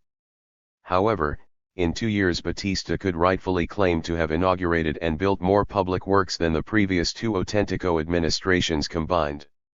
These included the Ciudad Deportiva, a massive sports arena, the modern market on Havana's Carlos III Street, Cuba's National Museo de Bellas Artes, an 800-bed hospital for tuberculosis patients in the mountains of El Escambre, thousands of kilometers of new roads, and new agencies of government charged with alleviating the conditions of previously neglected populations such as invalids and slum dwellers. 80. While it is difficult to assess what portion of public funds destined for a particular public works project actually went to that project as well as its success, the visibility of many of Batista's constructions lent credibility to his promise to modernize infrastructure. This was especially true of the underwater tunnel connecting the Bay of Havana, designed by engineer Manuel Rey, road repair in pothole-pocked Havana, and La Villa Blanca, an eastern highway to Havana's beaches. 81 claims that Batista built and repaired more than 60,000 rural homes for peasants and eliminated 34 shanty towns over the course of his administration, mostly found in the pro-Batista press, often raised more doubt than confidence. 82. Still, the Comisión Nacional de Vivienda, founded by Batista and charged with slum clearing, seems to have experienced unprecedented success. Using social workers, the commission achieved more or less voluntary removals from insalubrious slums like El Fanguito. The lands to which the government removed residents remained peripheral and underserviced, a problem that tended to reproduce the very conditions they hoped to flee.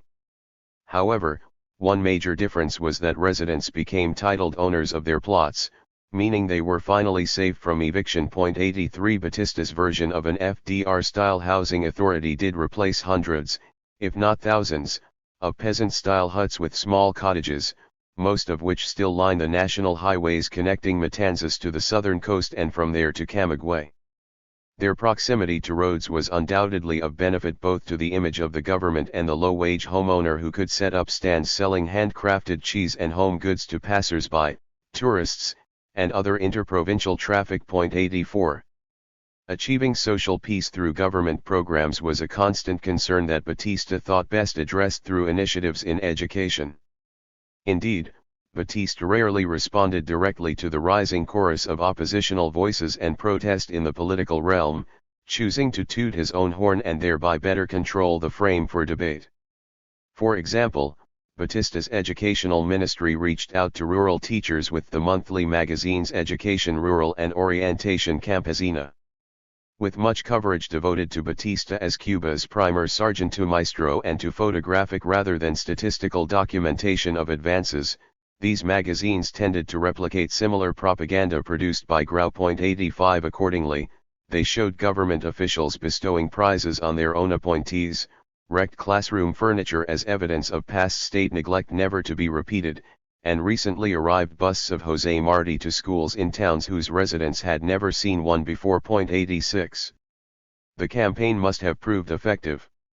Indeed, the revolutionary regime of Fidel Castro after 1959 would rely on many of these very same images, particularly of damaged or unusable school furnishings and the first-time arrival of patriotic images such as Marty's bust or the flag, to demonstrate Batista's neglect and the current government's pledge of radical change. 87. Yet Batista also appointed the well-regarded lawyer Dr. Andrés Rivero Agüero to be his Minister of Education and created a new department answering to the needs of rural schools.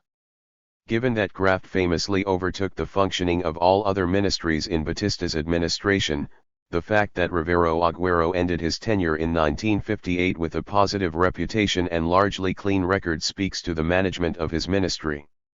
As we shall see, the combination of economic stagnation, corruption, and civil war undoubtedly sank the chances of Rivero Aguero's rural educational programs to succeed in the long term. However, several of his programs clearly served as unacknowledged models for post-1959 educational projects on a much larger and more effective scale.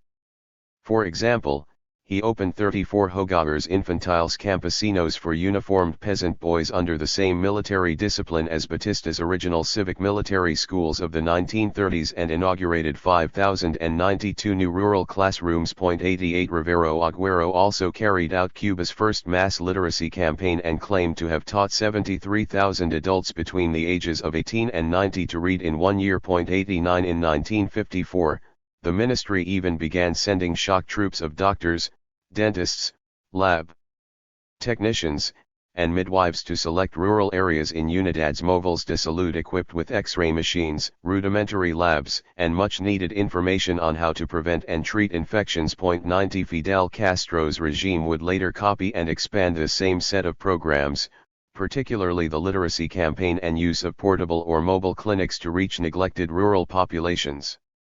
Ironically, both Castro and Batista's programs were highly influenced by PSP advisors. 91. Perhaps most impressive, however, was Batista's competition for the best rural students, called El Saludo Anual de la Flor Martiana. Dressed in blue overalls or skirts, white shirts, and straw hats emblazoned with the Cuban flag, more than 5,000 peasant children traveled without their parents from the far reaches of the island to meet Batista personally in Havana. Each represented a different rural school. 92 In the city they lay flowers before the statue of José Martí in Central Park, attended an awards ceremony in El Palacio de los Deportes, the new national sports arena, and enjoyed an all-expenses vacation that included a trip with the First Lady to Havana's version of Coney Island. 93 Needless to say, the experience undoubtedly inspired this select group of elementary school children in unique ways. Not only a trip that their parents could never afford, the vacation was probably the first that most of them had ever taken so far from home. Meeting the President, the First Lady, and other important officials made each child and possibly the community he or she hailed from feel special. The children also served as witnesses to the reality of Batista's rural education program in the court of an increasingly cynical public opinion. Government handlers distributed a photograph, for instance, of Batista greeting recipients of the Flor Martiana Prize, showing him smiling and warmly shaking the hand of a visibly impressed, meticulously uniformed black girl. Figure 8. One of the hundreds of children selected from remote rural schools to represent their classmates during a week-long visit to Havana, this sharply uniformed black girl, shown shaking the dictator's hand, exemplified the vision that Fulgencio Batista wanted for himself and his administration. Given the often well-deserved demonization to which Batista's administration has long been subject, the existence of these programs, let alone their success, might seem surprising. Central to their importance was the fact that access routes to improving one's life conditions in the countryside were few and far between, if available at all. For instance, Cuba did not suffer from a shortage of teachers at the time but a shortage of classrooms. Getting a teaching job in the public sector was not guaranteed even before the 1952 coup and was sometimes subject to the clientelism of Autentico Rule. 94 Moreover, Batista's established reputation for championing the cause of blacks in the army and civil service garnered him enthusiastic support from large swaths of the black and mulatto community across the island. Significant in this regard was the almost immediate official backing Batista received from the National Association of Veterans of Cuba's Independence Wars, a disproportionate number of whom shared Batista's peasant background and African-descended roots. Their support, particularly that of Generoso Campos Marchetti, the association's longtime president who continued to befriend Batista and correspond with him for years after his fall from power and grace, proved shocking to many patriotic white elites.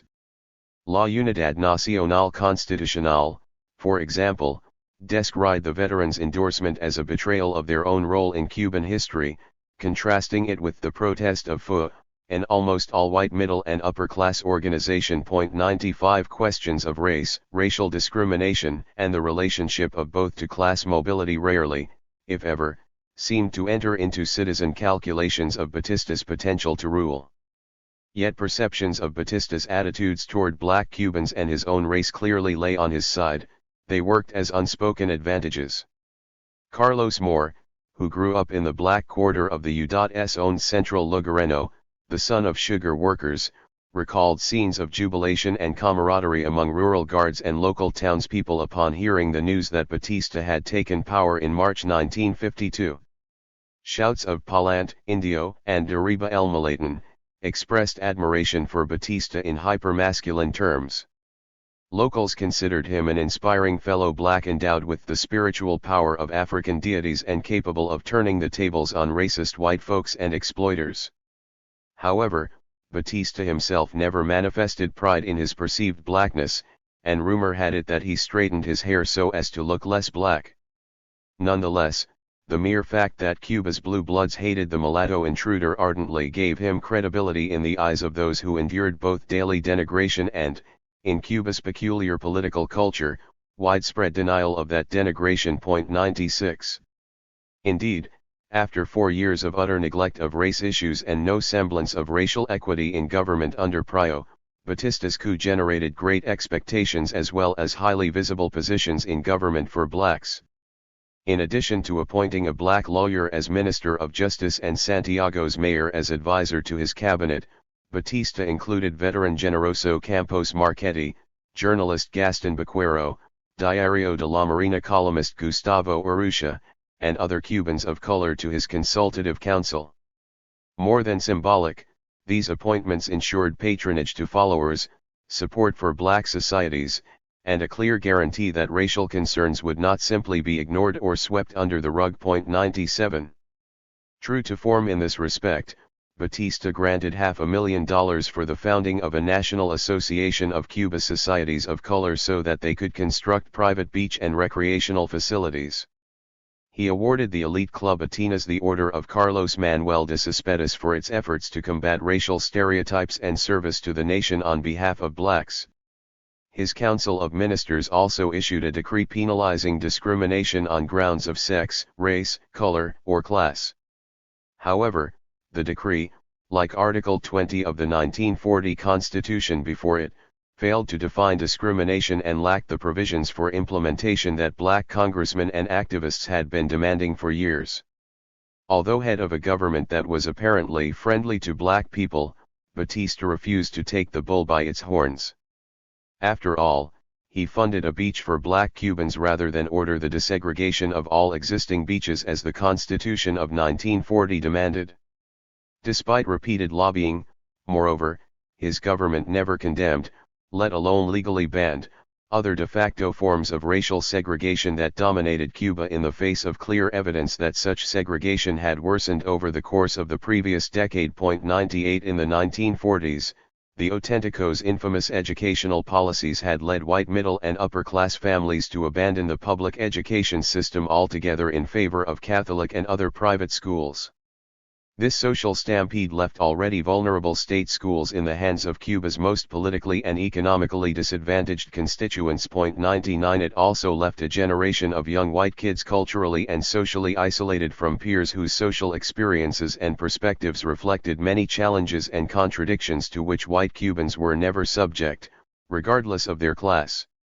According to historian Alejandro de la Fuente, in the 1930s and 1940s white elites and intellectuals came to value blackness as a cultural inheritance and element of racial synthesis in creating a distinctive Cuban ethnicity. Yet, ironically, the embrace of mestizage and the idea of Cuba as a mulatto nation served to entrench racial hierarchies in new ways. While this process provided blacks the opportunity to participate in the construction of Cuban identity through art, music, literature, and politics, it did so on white terms, that is, in ways that did not displace whites from either structures of power or positions of cultural authority. 100 In other words, Cuba remained a country committed to paradoxical discourses of national inclusion and social practices of anti-racism rather than guarantees of racial equality and desegregation. 101 Black and mulatto Cubans were thus subject to the daily hypocrisy of neighbors, teachers, and co-workers who lauded the Cuban race but refused to swim, dance, or socialize with them. To explain this phenomenon, politically progressive Cubans in the 1940s and 1950s often joked that there were two things no Cuban in the world could stand: first, racism, and second, blacks. 102. Nonetheless, in the early years of his rule, the racial visibility of Batista might have prompted greater possibilities for the publication of race-based social analysis than had been the case in the recent past. This seems as true of pro-Batista black intellectuals as it was of his black critics. For example, journalist and press secretary for Club Atenas David Grillo published 2 editions of El Problema del Negro Cubano in which he argued that blacks had wasted much time in the frustrating search for legal remedies. Economic autonomy and education, argued Grillo, were the answers. 103 Revolution in Cuba, he contended, was born of blacks, not whites, including slave leaders like José Antonio Aponte, who led the mistakenly demonized Black Rebellion of 1812.104. Yet after the Revolution of 1933, from which Cuban blacks gained little more than the promises of the Constitution of 1940, white Cubans still believed that blacks could only represent blacks politically, never whites. Despite all the historical hype about the color blindness of Cubanidad, in other words, the racial standard for elections always worked the other way around. 105. Significantly, Grillo called on Batista's revolutionary government to fulfill the hopes of the descendants of Maceo. If constructive revolutions transform societies, he wrote, the 10th of March, for its physiognomy, has to distinguish itself from all others in its just application of policy. Thus, the revolution of the 10th of March should not only enforce Article 74 of the Constitution, he urged, but roll back the historically accumulated disadvantages facing blacks by providing government loans to help them establish commercial and industrial small businesses. 106 Unlike other governments staffed and backed by whites, Grillo implied, there was nothing that could block this one from advocating directly for blacks. The reason was clear: in effect, it was headed by a man most Cubans saw as black.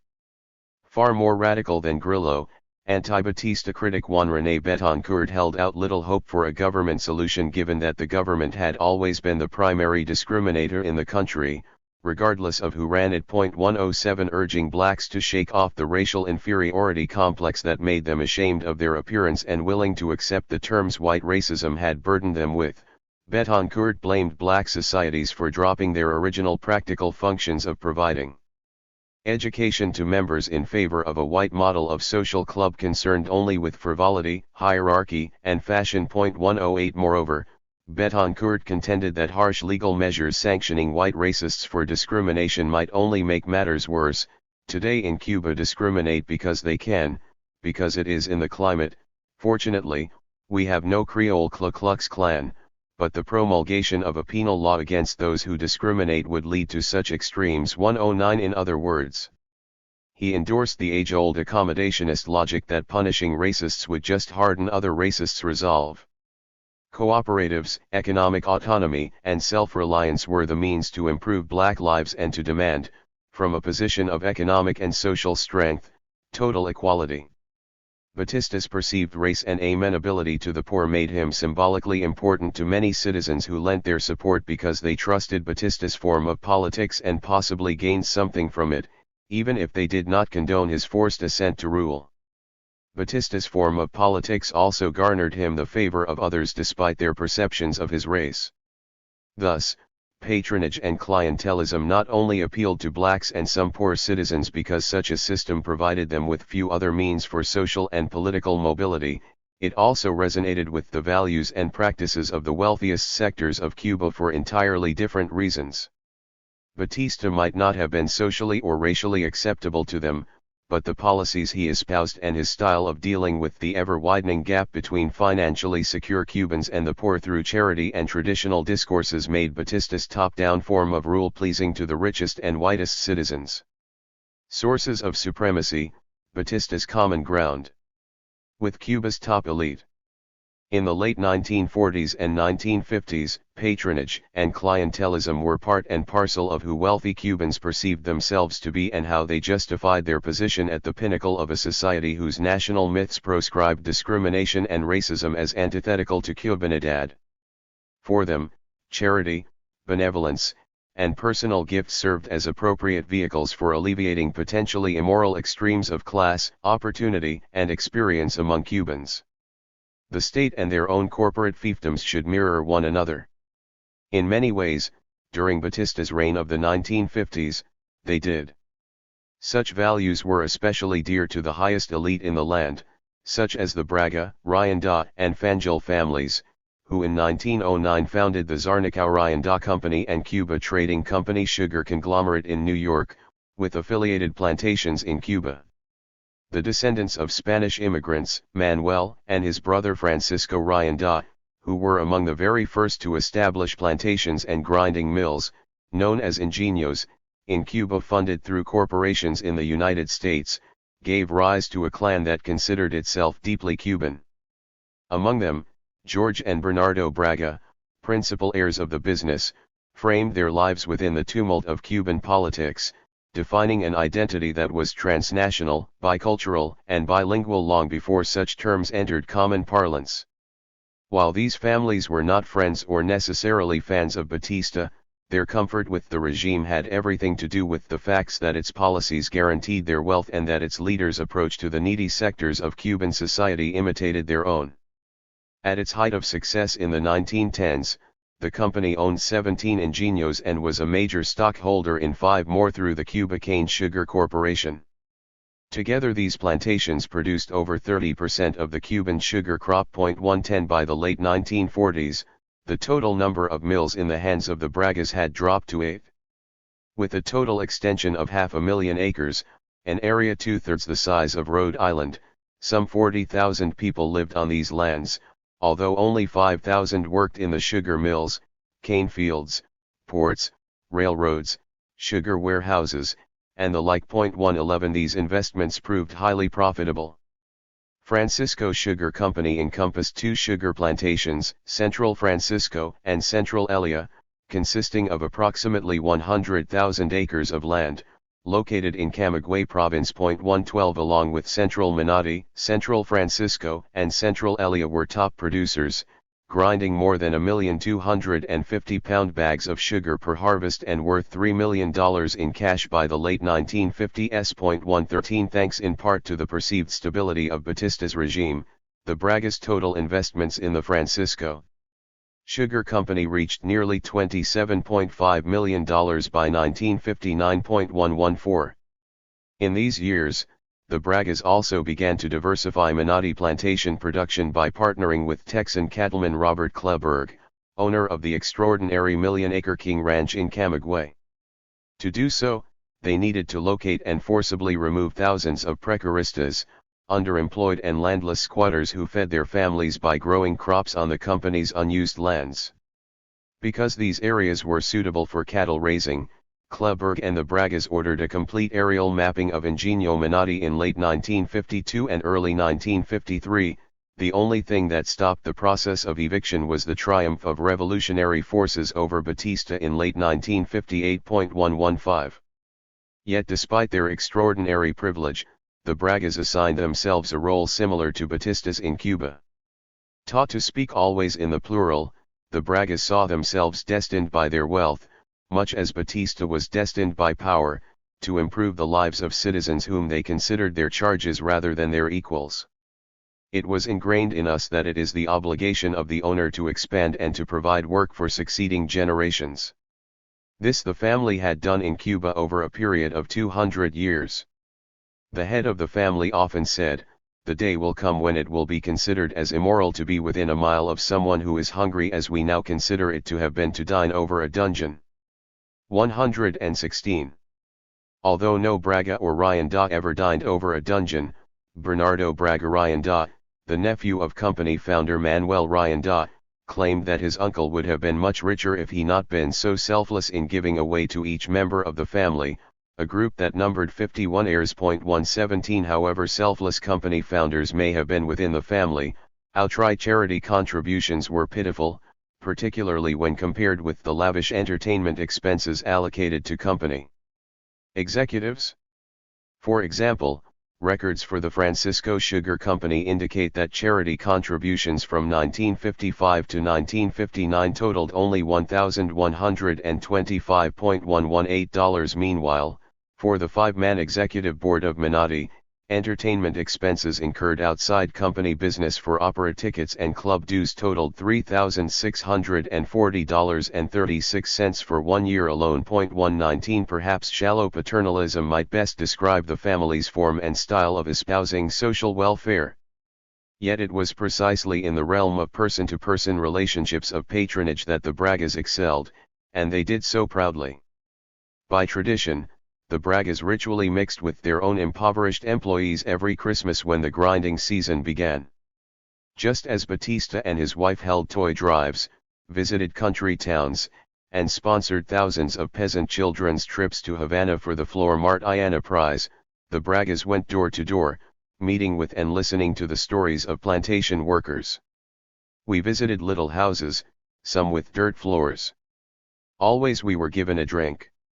Sometimes there was only one glass, recalled George Braga, which we shared with our hosts. 120 The Bragas also sponsored elementary schools on their plantations, but Central Menotti offered the greatest variety of schools to the greatest number of school-age residents, hosting 4 public schools and a kindergarten that served 268 students as well as 7 private religious schools with 533 students, some run by Catholic nuns. Menotti offered primary education to 801 of 1,260 school kids in the 1950s. Much of it lay in the area of agricultural and technical training useful to the plantation. 121. The Bragas also boasted about sending the very best students to college in the United States. However, according to company records, the company actually sponsored only one such student, 22-year-old Juan Nicholas Evans, the son of a Jamaican-born carpenter at Central Menotti, who had already achieved a high school education. Company President George Braga, Vice President Michael Malone, and the company's board of directors took on the case of Juan Nicholas, described as a bit on the sleepy side but a fairly good command of English, as a personal matter. Relying on Dana McNally, the owner of a summer hunting lodge the family frequented, Braga and Malone pulled strings so that the University of Maine would not only waive all admission exams but provide a scholarship reserved for foreign students in order to remit tuition. 122. As the only black student on an all-white campus in Orono, Juan Nicholas braved near-Arctic winters, suffered from what he called a language barrier, and generally had his work cut out for him. This he made clear in typed progress reports that he consistently submitted on a midterm and semester basis to Company President Braga, Vice President Malone, and Vice President, Treasurer John Gonzalez. 123 Nonetheless, company executives' personal and financial interest in Juan was exceedingly light. Basic room, board, and books were $650 a year. While the company covered most of this cost, it also withdrew $40 from the monthly salary of Juan's father, a man whom Central Menotti's general manager recognized as being employed for only 8 months out of the year. Moreover, when Juan proudly reported grades in the A to B range during his second year and declared an economics major, it took a memorandum from a college official to prompt a brief congratulatory note from his sponsors, regarding Juan Nicholas' letter of November 19. "Don't you think it would be good if someone wrote a congratulations to the boy on his good marks," wrote H.S. Schneider to Malone. 124. Nonetheless, the Bragas and their associates likely understood their efforts to go as far as they did on this boy's behalf as altruistic. Central Menotti's own general manager had clearly warned them that giving a poor black kid a 4-year degree was useless to the company and possibly even to Juan himself, as to first call on his services, we cannot conceive of any circumstances under which Juan Nicolas could even be of any use to Menotti as an engineer. We know our people here, and we know that they would not accept working under or with a colored engineer. 125 By the winter of 1960, Juan shamefully reported that despite his best efforts, his grades had slipped from a 3.00 average to 2.50, putting his scholarship and the Bragas support at risk. 126 Although it is unclear whether the Bragas continued payments for Juan's education beyond 1960, the year when Fidel Castro's government confiscated all their properties, Juan Nicolas managed to graduate with his class from the University of Maine in 1962 and returned, perhaps not surprisingly, to Central Menotti, now under communist state ownership. 127.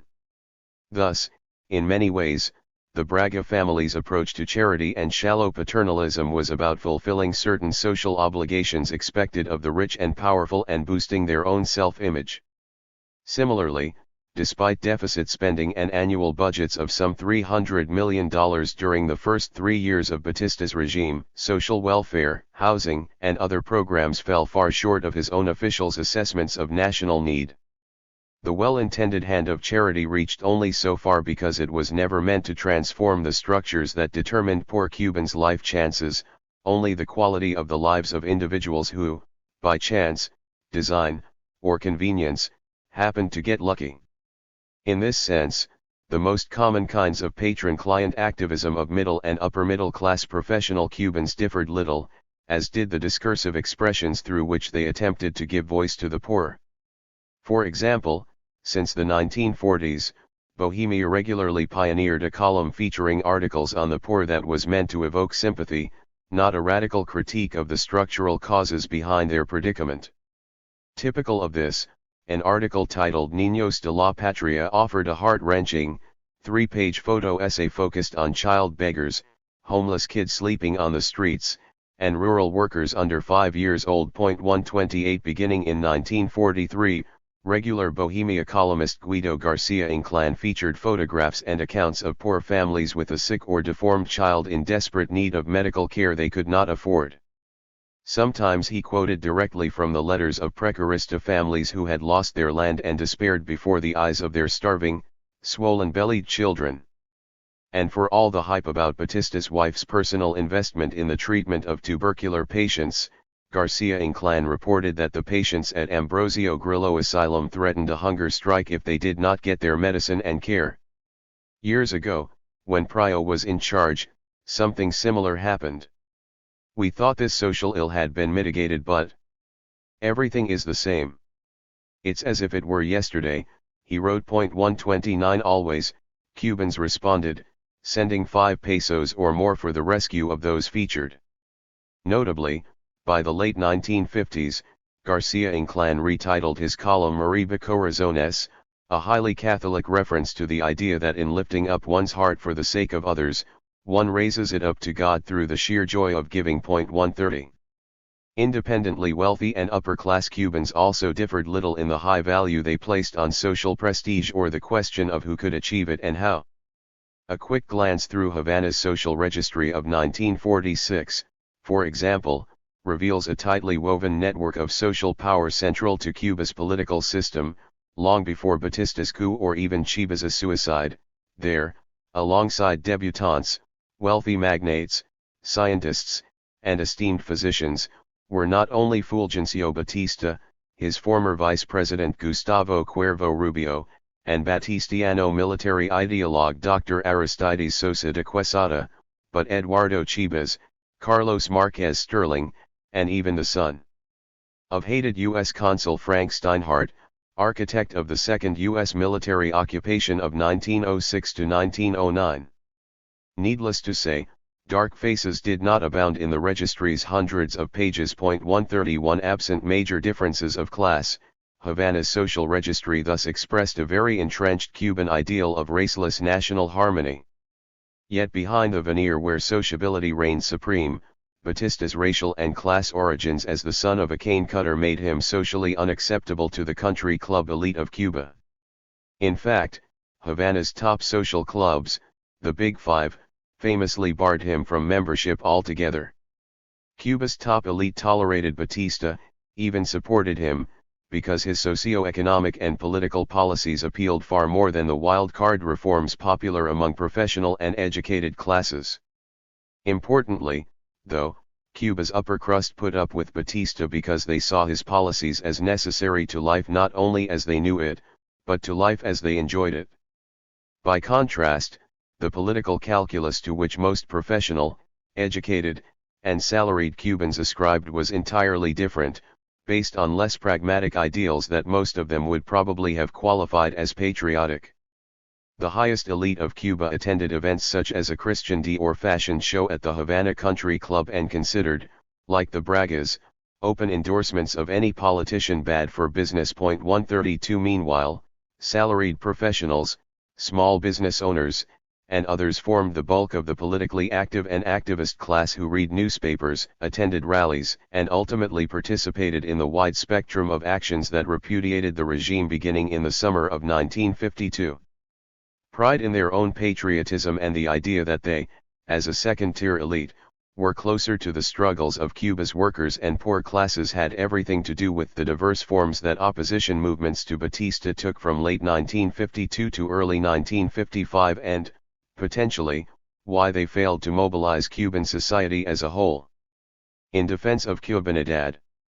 From May 1952 through the summer of 1953, forms of resistance to Batista's regime were characterized by diversity, disorganization, and a lack of coordination among activists. During that time, the term revolution became ubiquitous, possibly metaphoric of a generalized effort to reclaim the truth of Cuba's historical past from Batista, who seemed daily to undermine its meaning. Suddenly, the idea of revolution was not only on the lips of every politician, as it had been since the 1940s when revolutionary credentials became essential to election. It was also used to sell everything from crystal beer to a new Cuban dance craze known as El Maniato, often simultaneously. On a practical level, though, revolución was not an empty term. Crystal beer used it to capitalize on the unpopularity of its notorious, self-assigned claimant, that is, Batista himself. The word revolution became associated in everyone's mind with an ideal yet attainable state, recalled Mario Larena, a Presbyterian minister and regular columnist for the national newspaper El Mundo. For the great majority, revolution meant simply getting rid of Batista. 133 The question was not whether to do so but whether or not Batista's ouster could be achieved through unarmed means. Figure 9. A short-lived but wildly popular dance craze, the maniato, involved an independent, zigzag movement in which the woman appeared to avoid/tease her macho pursuer. Not surprisingly, Cuban companies, officials, and citizens alike adopted it as a metaphor for Cuba Libre, the traditional female image of the Cuban nation, constantly persecuted by her would-be rescuer, the self-serving masculine state. Among ortodoxos, arguably the most united political party until the coup, generational differences emerged regarding how best to topple Batista. At first, Orthodox youth converged almost nightly on the homes of Agramonte and Pelayo Cuervo, waiting for some kind of reaction or simply in order to do something. But nothing worked, remembers Jorge Valls, then a university student. Society, like its leaders, who had once been firebrands, appeared stuck in a condition of perplexity. They simply didn't move. 134.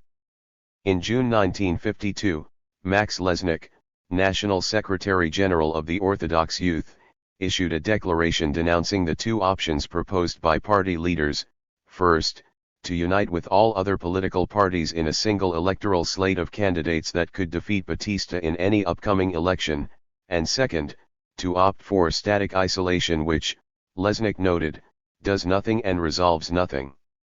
From the perspective of young members, we are for the line of revolutionary action, that of combat in the street, of open struggle against the de facto government, that will cultivate the conditions necessary for the Cuban people to shake off the weight this government installed by force represents. Batista today, like Machado yesterday, cannot be overthrown with tiny bits of paper. 135 For many, Chiba's successor, Roberto Agramonte, exemplified in action. Fat, balding, and dispassionate, Agramonte became known as La Masa Boba among impatient young activists. 136. 2 months later, as a guest on CMQ Television's Anti-La Prensa, national president of the Orthodox Party Emilio Ochoa appeared to endorse a position closer to that of younger Ortodoxo protégés, the idea that mass unarmed civic activism could spark a general popular uprising against the government or, at the very least, force the government to reveal its true martial colors and drop the act of protecting peace and democracy. For all Batista's talk, Ochoa pointed out, the government had already spent nearly $5 million on tanks, bomber jets, and weapons but only $4,500 on a polio epidemic gripping the country. 137 The party should launch its masses and its men onto the street and in all ways attempt to force the government either to agree to proceed to elections or cover the republic in blood from one extreme to another. Specifically, Ochoa called for a demonstration of 500,000 citizens at the gates of Camp Columbia. 138 Upon completing his televised appearance, however, Ochoa was promptly arrested by SIM agents before he could even leave the building. Ochoa was tried, convicted, and sentenced to 21 days in prison, and his proposal for a confrontation between hundreds of thousands of unarmed civilians and the military never came to fruition. 139 Nonetheless, in a dramatic show of support, thousands of Cubans donated pennies, nickels, and dimes to a fund that paid for the thousands of dollars in fines to which Ochoa was also subject. 140 By October, Anti-La Prensa was shut down altogether, accused of providing a permanent venue for opposition figures to slander the regime. 141. Unbeknownst to the public and most members of both the Auténtico and Ortodoxo parties at the time, however, were their leaders' secret plots to overthrow Batista by recruiting adherents from within military ranks and supporting counter-coups behind the scenes. In December 1952, for example, after weeks of surveillance and infiltration, authorities quietly arrested retired soldier and bank guard Tomas Martín y Sánchez in the process of recruiting financiers as well as other active-duty soldiers in a conspiratorial movement to overthrow the government with the backing of Orleano Sánchez Arango. Unfortunately for the movement, 2 of Martín y Sánchez's principal collaborators turned out to have been secret agents of SIM. Moreover, for his cooperation in ratting out fellow conspirators under interrogation at military headquarters, Martín y Sánchez was set free, a strategy that clearly diluted chances for a second Auténtico try. 142. Far more famous but less likely to have succeeded was the conspiracy of philosophy professor and national poet laureate Rafael García Barchena. A former instructor at Cuba's top war college, La Escuela Superior de Guerra, Barchena cut a dynamic public figure whose leadership credentials only increased when police arrested and jailed him without charge in August 1952, either as a preventive measure or an intimidation tactic. 143 Gathering together leaders of the politically activist organization Acción Católica, university students such as Danilo Méndez, and prestigious intellectuals like Mario Lerena, Barchena founded the Movimiento Nacional Revolucionario. The term humanism served as the MNR's sole programmatic ideology for returning Cuba to electoral democracy and addressing the social injustice defining its landscape. Known for his extreme asceticism, Barchena easily relied on his reputation for obsessive purity and valiant demeanor to gather adherents. 144 Then, on Easter Sunday, April 11, 1953, Barchena himself led an armed attack on Camp Columbia that, according to supporter Lerena, fizzled miserably from the start. Along with dozens of followers, Barchena served a 6-month sentence at the notoriously insalubrious La Cabana prison. 145. Yet armed movements like these were exceedingly rare in these years. On the contrary, citizens participated in a spectrum of unarmed protests whose creativity and bravado galvanized disdain for Batista and united the public amid an indisputably disunited opposition.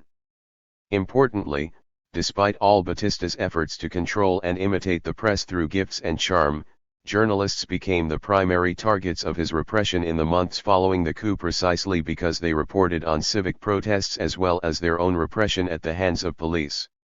In August 1952, Aracilio Ageque, an Ortodoxo and staff writer for Prensa Libre, published a detailed list of attacks on freedom of expression of thought since the March coup. Highlights included the prohibition of a May Day parade by workers anywhere on the island, the use of force to prevent public gatherings on June 1, the date that would have been National Election Day had it not been for Batista's coup, a ban on commemorating the first anniversary of Chivez's death, the arrest of faux activists collecting signatures for a pledge of loyalty to the 1940 Constitution, persecution of potential rabble-rousers among socialist exiles from Spain, the closure of Chivez's preferred newspaper La Calle, among others, journalist Jesus Melon Ramos's detention, and, most recently, the savage assault on Prensa Libre's Mario Cuelan Sol, author of the popular column Babel 146, kidnapped by police demanding to know the whereabouts of former education minister and now suspected insurrectionist Orleano Sanchez Arango. Cuelan was beaten unconscious by police, tied up, and left for dead on the side of the road. He was eventually picked up by a passing public bus. Newspapers bravely circulated photographs of Cuelan's deeply bruised and wounded back, crisscrossed by the marks of fustas, leather-bound whips made from the long leg bones of goats traditionally used by Cuban police. 147. Yet, as the most outspoken reporters like Ageque had to admit, times had clearly changed from the days of Autentico rule when journalists had stood shoulder to shoulder in defense of civic freedoms. In the wake of the police's stunning assault on Cuelan, the Colegio Nacional de Periodistas called a General Assembly to propose a 24-hour media strike, as it had done a year earlier when Prio's government had detained 2 journalists. On this occasion, however, the result was not the same, even though the atrocities committed by Batista's forces were far worse. Of 370 journalists who attended the assembly, only 92 voted in favor of a protest strike. Escobedo de la Fe, Batista's top censor, had coerced the rest into obeisance, concluded Ageque.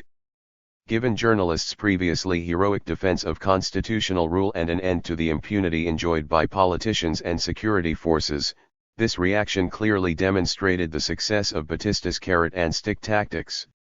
He combined methods of intimidation with financial subordination, managing perceptions of the Republic while simultaneously terrorizing his enemies and detractors. 148.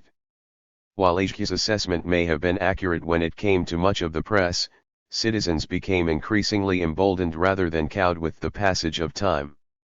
Indeed, despite the ban on commemorating the death of Eddie Chivez, thousands, if not tens of thousands, of habaneros marched in solemn procession from the University of Havana to the Cementerio Colón, preceded by women holding the emblem of the Orthodox youth.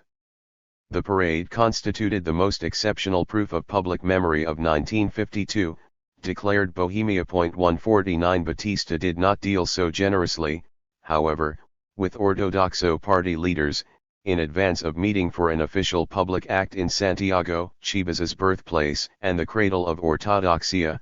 Top leaders were all summarily jailed. 150. Batista followed these spectacles with spectacles of his own, such as a massive display of civil servants and CTC workers organized by the government before the presidential palace on the oddly insignificant date of September 12, 1952. Their purpose was to express the backing and gratitude of peasants to General Batista. 151. If repression over the course of Batista's first year as dictator had been bad, the first half of 1953 proved far worse. The long-planned and long-anticipated jubilant national celebrations of January, a month marking the 100th year anniversary of José Martí's birth, seemed to many to be Batista's alone, although these celebrations were mostly planned in his absence from power. However, Batista silenced that fact in order to take credit for inaugurating a massive new national monument to Martí, a new national library, the restoration of his childhood home, issuance of commemorative coinage, and a gala at the presidential palace. 152. While already announced, The year-long series of events had not been fully funded until Batista took charge in 1952, a point of pride he was loath to let citizens forget. To orchestrate matters, Batista appointed loyal Batistiano intellectuals and officials such as his own Minister of Education Andrés Rivero Agüero, the Academy of History's Dr. Emeterio Santovenia Eschade, and engineer Gaston Baquero Diaz, a mulatto, to head the National Commission responsible for all the acts, commemorative publications, and monument to Marty. This commission invited 100 intellectuals from across the Americas whom Batista planned to fete and feast at the presidential palace. He also paid for Cuban embassies in Mexico, Haiti, the Dominican Republic, and the United States to hold concurrent ceremonies and celebrations. 153 In addition, the Commission devised a national unified curriculum on the meaning of Marty's birth for use in all public schools and the making of a personal album honoring Marty by each schookid. 154 Largely devoid of content actually drawn from Marty's body of political works and social commentaries, except for a series of morality tales for children known as La Edad de Oro, the curriculum centered on themes of love.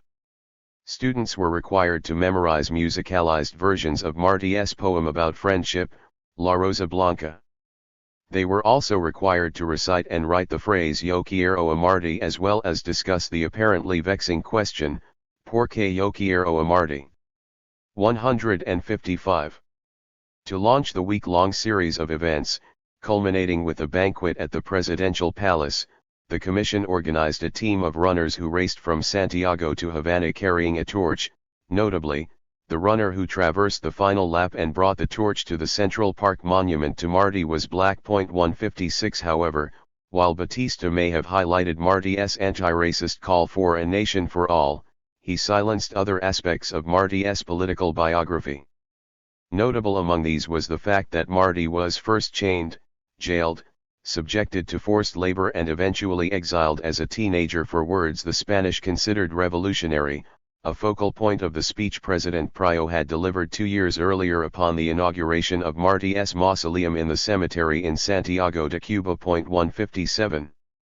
Hoping to prolong for more than 1 year the legacy of his nationalist largesse as both the principal patron of Marty and his natural partisan, Batista also commissioned a full-length feature film based on Marty's life. Incredibly and somewhat ironically, the author of the biography on which the script was based, the script writer, the film director, the cinematographer, and the actor playing Marty were all Mexican rather than Cuban.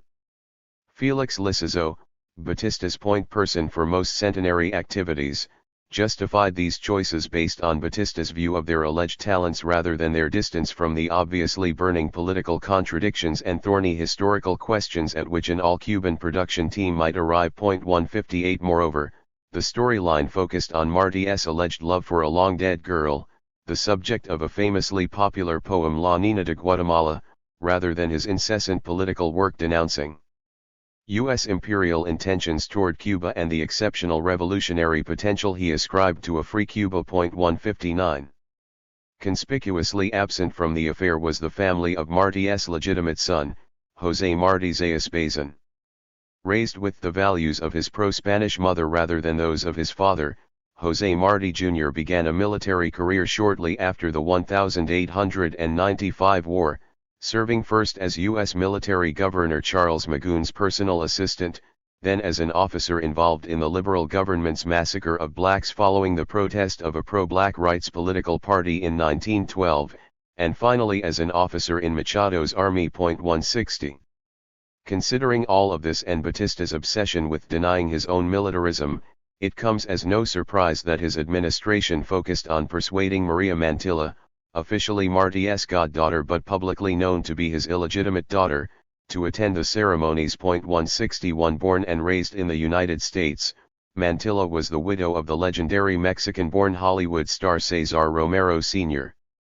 She accepted the all-expenses-paid visit and donated the precious ankle chains that the Spanish had forced Marty to wear during his time as a teenage political prisoner working in the rock quarries on the Isle of Pines. Although Mantilla willingly shared the limelight with multitudes of Batistiano luminaries, she made no political comments on Cuba's current state of affairs throughout the duration of her stay. Significantly as well, while she handed over her father's ankle chains to Batista's National Commission for permanent display, she kept the keys. 162. Separately from Batista's celebrations, diverse sectors of civil society chose to honor Martyrs' legacy on their own. Boasting one of the most gender and racially diverse workforces in the country, the Cuban Cigarette Manufacturers Union, for example, celebrated Marty with special columns on his thought in its monthly magazine.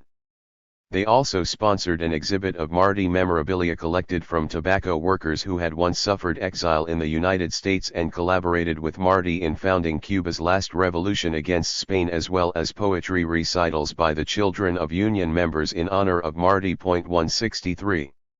Still, Union-affiliated activities were for the most part politically neutral in terms of rivaling or challenging the conciencia martiana conveyed by Batista.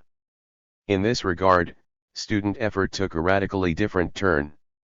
FO inaugurated a pedestal and bust of Julio Antonio Mella in early January 1953. Founder of FO and the Communist Party, Mella was best known for pioneering the fight against the dictator Machado in a series of actions that culminated in a hunger strike he staged while serving time in Machado's prisons and a wave of national protests on his behalf. Forcibly exiled to Mexico as a condition of his release, Mella was later assassinated on Machado's orders. During his years as a law student in Havana, Mella had also founded and led La Universidad Popular José Martí, which brought together students and workers. Mella particularly focused on the cigar-making sector because cigar makers had played such a vital role in José Martí's activist network supporting Cuba's final, 1895 war for independence and subsequently, in the mythification of Martí as a selfless, raceless, and classless messiah. 164. However short-lived La Universidad Popular's existence might have been in Cuba, its very name was enough to contest how Batista conceived the role of intellectuals and treated the legendary political purity of Cuban students. Honoring Mella also implied a comparison between Batista and Mella's nemesis, the detested dictator and one-time enemy of Batista himself, Gerardo Machado. Because Mella was also widely credited with achieving the university's political autonomy and freeing campus grounds from the authority of the police and armed forces, honoring him allowed students to express all they despised about Batista without doing so overtly. Of course, for Batista and his supporters, the meaning behind such an homage rang loud and clear.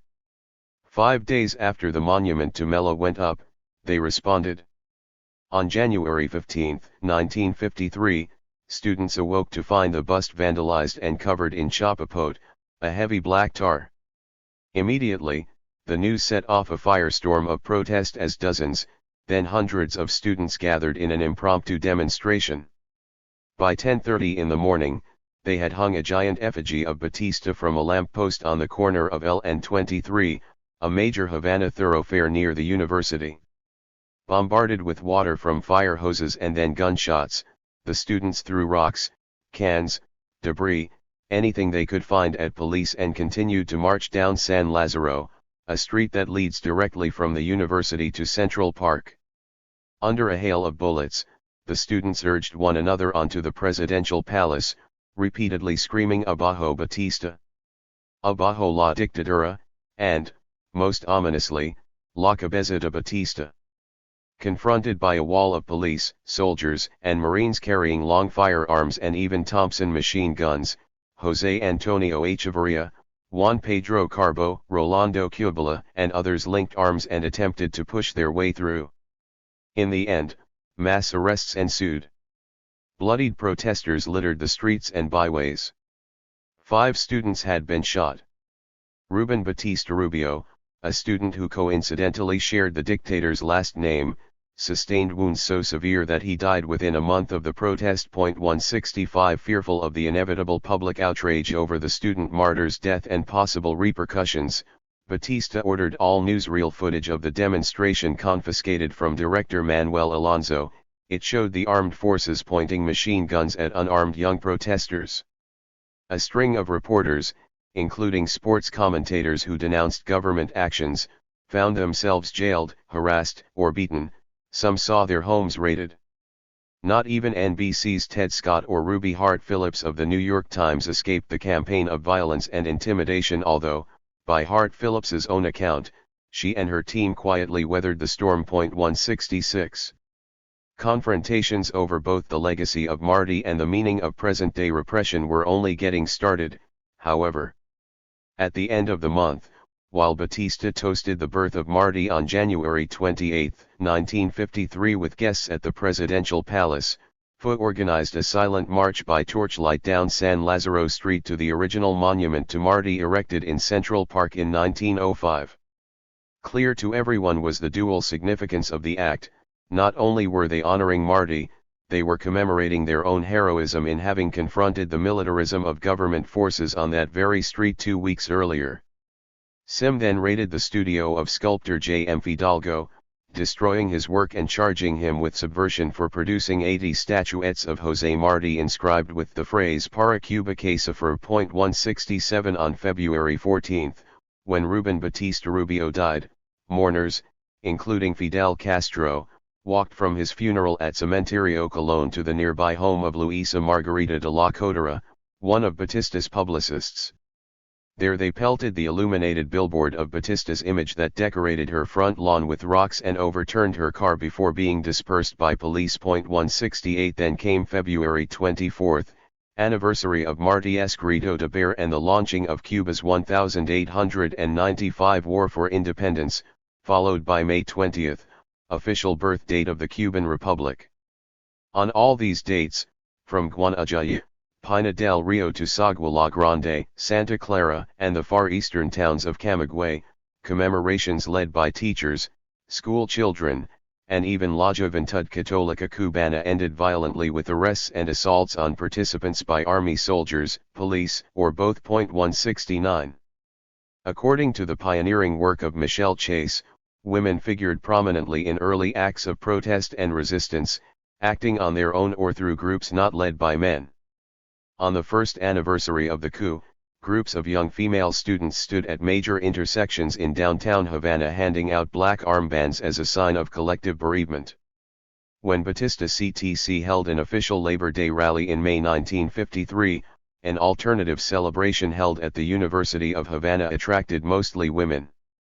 Sometimes women dressed up for protests in the Cuban flag or wore the iconic costume of Cuba Libre. 170 seared into the memories of generations of Cubans who had grown up surrounded by patriotic memorabilia of the independence wars. This image of a flag-adorned woman signified the eternal struggle of the nation to break the chains of slavery and colonialism, whether Spanish or American. Moreover, the earliest sites of resistance included private places where middle-class women championed the cause by exploiting stereotypical aspects of social acceptability, such as being stay-at-home housewives, to protest through phone chains in which one woman called 10 others, denouncing the dictatorship in a few rapid-fire lines and inviting each one to call 10 more. Women also countered the very values of leisure, modernity, and material consumption that Batista promoted in the 1950s by embodying asceticism, refusing to wear lipstick, wearing black to symbolize a national state of mourning, and refusing to patronize movie theaters, cabarets, and other places were only a few methods of protest. Enjoying oneself implied denying the suffering of others, argues Chase. Women led men in regularly remapping lively Havana into one of many dead cities whose empty streets denounced individualist forms of escapism and collectively embraced a consciousness of Cuba's violent political reality. 171 Women may also have staked a greater claim to the mantle of moral righteousness and authority early on, simply through their disproportionate membership in Eddie Chibas's Orthodox Party movement and their reputation as central participants. 172. Undoubtedly, these unarmed challenges to Batista and even the armed movements led by students, Castro, and others that followed sought to gain the support of citizens. They did so because the facts of history stood on their side. Bottom-line logic dictated that while Batista could claim to be a constitutionalist, the very nature of his government could not show it, whatever his words, good deeds, or patriotic acts. However, the often cited disorganization of early struggles to topple Batista was perhaps less important at this stage than most citizens' apparent aversion to armed insurrection as a response to Batista's Marxismo, a double entendre that implied his militarism as much as his constant referencing of his successful Dies de Marzo coup, subsequently decreed a patriotic national feast day. Other factors weakened the legitimacy of those who might otherwise have inspired legions of followers. Perhaps the least recognized and possibly most central of these was race or, more specifically, racism. Hidden weapons, race and racism. Among the opposition to Batista. The visible face of the opposition to Batista, as Alejandro de la Fuente has written, was not only middle to upper middle class, it was also almost invariably white. 173 At the same time, however, the visible face of the enemy Batista as depicted by vocal and publicly renowned opponents, was not just black but savage, animalistic, perverse, and antithetical to the norms of civilization as defined by Cubanidad. Thus, the most prominent and consistent features of Auténtico and Ortodoxo parties' anti-Batista propaganda in these years were overt references to Batista's race. For example, Luis Ortega, respected director of the newspaper Pueblo, wrote in 1953. The bestial Fulgencio Batista, Mano Encaramadu, the great break holding back Cuba, sergeant of the lowest form of shorthand, chief of an Arab emirate of bandits, always nourished his goal of rubbing up against the precarious marquises and countesses of Cuba. He has three other goals he wants to hide: the goal of aristocratizing himself, the goal of straightening his hair, and the goal of being able to pronounce correctly the rebellious word doctor. Useless, always useless, uselessly useless always. What is inherited cannot be stolen or hidden. It is the only thing that he has not been able to steal or hide. Batista could not pronounce that traitorous C in the Spanish word doctor, noted Ortega, because he was black. Batista struggled, bravely, to push into his small brain that pesky word. He could and would never achieve it, concluded Ortega sarcastically, because he always tripped over that ancestral obstacle. 174.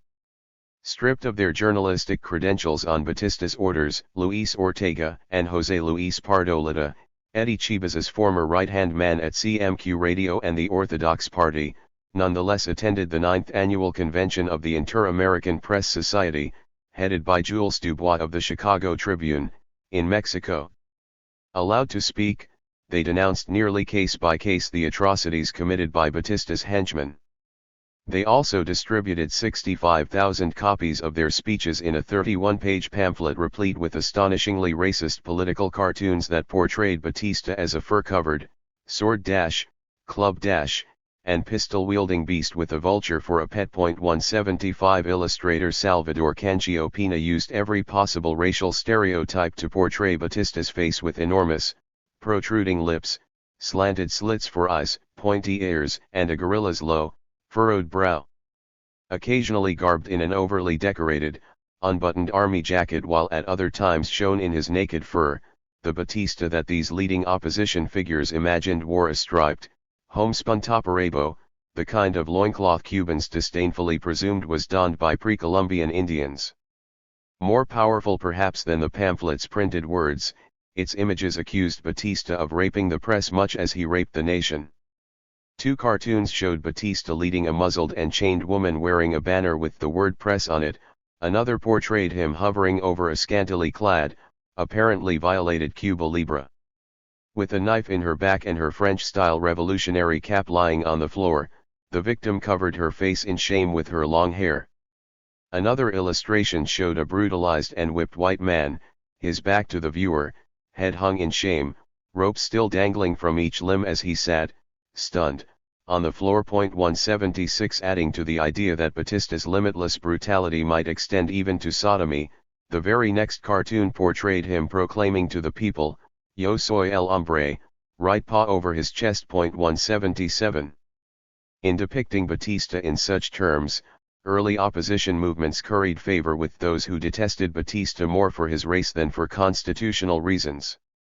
Yet they also turned Batista's discourse of military order and civil discipline on its head, framing his rule within the more basic dyad of militarism and racial savagery. Quite possibly, given the paradoxical racial consciousness so typical of white Cubans at the time, Opposition activists like José Pardo Lita and Luis Ortega would not have recognized their denunciations as racist. Indeed, on the contrary, they might well have argued that because Cubans were supposedly above black and white, as Marty contended, their portrayal of Batista was not about evoking stereotypical ideas of blacks as monkeys, gorillas, or the like, but about denouncing Batista as anti-Cuban, the antithesis of Cubanidad, as well as the subhumanity of the Batista regime itself. Indeed, perhaps it was Batista's very rejection by great swaths of the mostly white, middle, and upper-middle class opposition on racial grounds that made him so powerful to those in the army who owed their positions to earlier moments of valor in 1933 or to later moments of strategic clientelism after 1933. In any case, Batista was clearly not supported by the army alone. United to the army were clients of the lower class, but also unmistakably important supporters of the professional and rising upper class, such as Rafael Díaz-Balart. Figure 10. Since the 1930s, Fulgencio Batista's dark skin, lower class roots, and successful manipulation of power had angered Cuba's politically progressive middle class. Auténtico propaganda like this relied on whites' deeply embedded racism to denigrate Batista for his anti-constitutional rule and brutality. The tactic doubtless inspired few blacks to join the opposition, whatever they thought of Batista's rule. When asked in an interview filmed in 2002 to explain the origins of his relationship to Batista, Díaz-Balart noted that he became a sympathizer of Batista, without ever having met him at that point, in 1945 when he entered the University of Havana and Batista was still in exile in Daytona Beach, Florida. Recognizing that it was largely underground that massive corruption and political gangsterism had begun to grow, Díaz-Balart saw Batista as the only Cuban leader who had presided over an exemplary democratic transition from 1933 to 1944 and handed over power peacefully. Why, then, did so many Cubans openly reject him out of hand by the end of his first period of rule, when they should have supported Batista more than ever before? Díaz-Balart asked. Effectively, they say to me, "You are right. He is a man who handed over power, but he is a shitty nigger."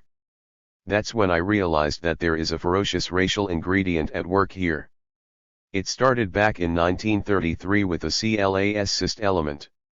When suddenly Cuba awoke on the 4th of September with new leaders who were army leaders. And when in Havana, which is where the head is visible, they wake up and start reading the newspapers, they see that there are these new leaders named Ruperto, Fulgencio Batista, Alcicino, Utirio, and they say, "What the hell is that? Where are these people coming from?" They were guajiros. Humble people. There you get a classist shock to the system. Never has Cuba been cured of that. But then later, it gets worse. They find out that in addition to the fact that our guajiros El Utirio, El Fulgencio, and El Alcicino, El Ruperto, that aside from, their leader is a mulatto. And so you get the racist element added to the classist element. From that Cuba has never been cured. As Gaston Baquero says in his great essay, El Negro en Cuba, because there he explains the inexplicable, he says, Cubans have a racist element, but they want to think that they are not racist. They need to think that they are not racists. But let me tell you, a ferocious racial element was at play there. 178. Rafael Díaz-Balart's perspective clearly reflected his experience and position as a white, blue-eyed, wealthy, socially well-connected young lawyer with political ambitions. It also reflects his identity at the time of his interview in 2002, an ardent opponent of the Cuban revolutionary regime of Fidel Castro known for his Batistiano roots. Díaz-Balart had reason to depict both himself and Batista as more enlightened than their opponents on issues of race in the 1950s. Still, according to Díaz-Balart, Cuban racism and anti-racism meant that if Batista had played by the rules in politics after 1944, he would never have had a chance. Perhaps for this very reason, the forces of the opposition that would prevail were those who made neither class nor race an issue. Indeed, the discourse of revolution ignored matters of race, whether in the movement of Fidel Castro, Diaz Balarte's brother-in-law and Chavez's one-time protege, or that of its primary rival, FU, led by José Antonio Echeverría. Within and across these movements, raceless and classless Cubanidad joined hands. These ideas combined within a long-established nationalist cultural milieu of politics that conceived activism among Cuban youth as naturally desinteresado and pure. Cubans of all walks of life, like the young activists they admired and sometimes joined, continued to hope for a state whose morality, altruism, and justice matched the needs of its people. The crossroads between 1952 and the start of a civil war. As resistance increased and repression grew in tandem over the course of 1953, the opposition gained credibility regardless of its own clear organizational disunity, even among partisan ranks. In the all-too-common discourse of the day, the equation of political backwardness and an uncivilized reliance on violence with race was also perhaps the easiest to make. Never appeal to the system of tribes and the physical elimination of the individual, wrote J. M. Cruz Tolosa to Ortodoxo leader Carlos Marquez Sterling. Invoking the ongoing, bloodily repressed rebellion of native Kenyans against the British Empire at the time, Cruz Tolosa continued, that is the system of the Mau Mau that the hypocritical revolution of 1933 has badly left in its wake. 179. Yet calls for peaceful solutions and civic activism to defeat a militarily imposed dictatorship in the name of preserving civility and rebuking savagery, whether racial or otherwise, was more than just a racist strategy. It was a racist strategy unlikely to inspire a collective uprising on the part of Cuba's poor masses and, quite simply, a cop-out. By the summer of 1953, more and more young Cubans recognized this. Without the empowerment and participation of the masses in favor of armed struggle, there could be no revolution against the state. Among them were Fidel Castro and the soon-to-be elected president of FU, José Antonio Echeverría. Nonetheless, most citizens' commitment to constitutional democracy and a return to electoral restraints without the same old politicking and corruption of the past simply refused to go away. Between 1953 and 1955, the struggle for such a democracy, the bloodless revolution that Batista falsely claimed and that many Cubans still hoped would take place against Batista, took its last stand. Ironically, the unarmed opposition that rejected violence, called for a just government, and demanded morally driven social reforms also laid the ground rules for how armed groups, like those led by Castro and Echeverría, would shape and justify their use of weapons and violence to defeat Batista. As Batista's repression increased, so did the use of violence among those who defined their responses as defensive maneuvers intended to save Cuba from its attackers.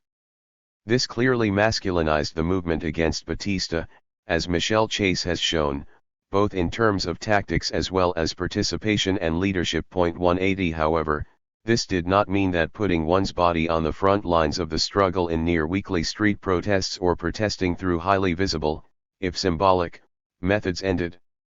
On the contrary, opening the eyes of citizens to the prospect that one could defeat Batista's war on Cuba's constitutional state only through war remained foundational to legitimating the cause of armed struggle as the ultimate solution. 3. Los Muchachos del Moncada, Civic Mobilization and Democracy's Last Stand, 1953 to 1954. In the spring of 1953, 26-year-old Mario Chance de Armas was the Secretary General of a large union of commercial workers covering the municipalities of both Havana and Marianao. Known for successfully combating communist control of union leadership through clean, persuasive electoral campaigns against the PSP, Mario had joined the Ortodoxos and regularly attended the Juventud Ortodoxa's weekly meetings at Prado 109 in Centro Habana, national headquarters for the party. There, a fellow labor activist introduced him to the young lawyer Fidel Castro Ruz. Almost immediately, the two of them hit it off. Like most members of the Juventud Ortodoxa, Mario and compañeros from his union were fed up with the failure of party stalwarts to endorse armed struggle.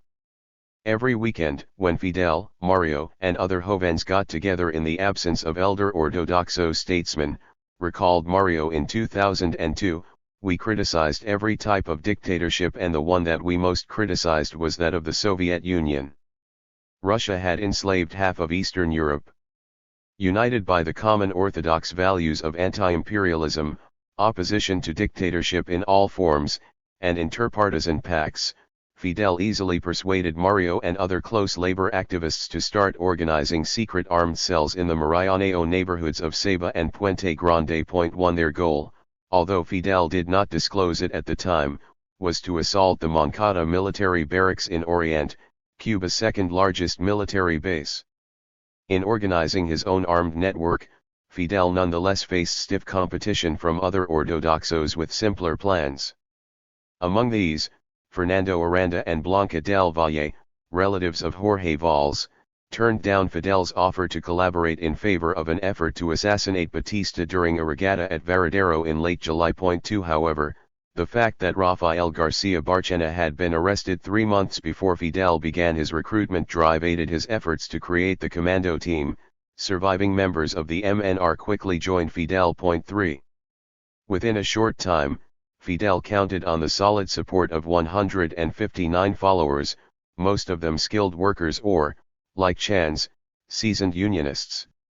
Only 4 of the total held university degrees. 42 were women: Haiti Santamaria, the sister of Abel Santamaria, whom Fidel first met at an Orthodox Party protest in May 1952, and Melba Hernandez, a young lawyer. 5 Time to coincide with Santiago's annual carnival and Catholic feast day, July 26, 1953, the commando assault was ambitiously planned but disastrous in its outcome. In the end, Raúl Castro and Abel Santamaria's units successfully captured only 2 key sites on the Moncada military base, the courthouse and the hospital, as planned. Yet these minor victories mattered little once soldiers opened machine gun fire and Fidel called a sudden retreat of the main force. Dozens lay wounded or dead on the ground. Government forces sustained 19 killed and 31 injured.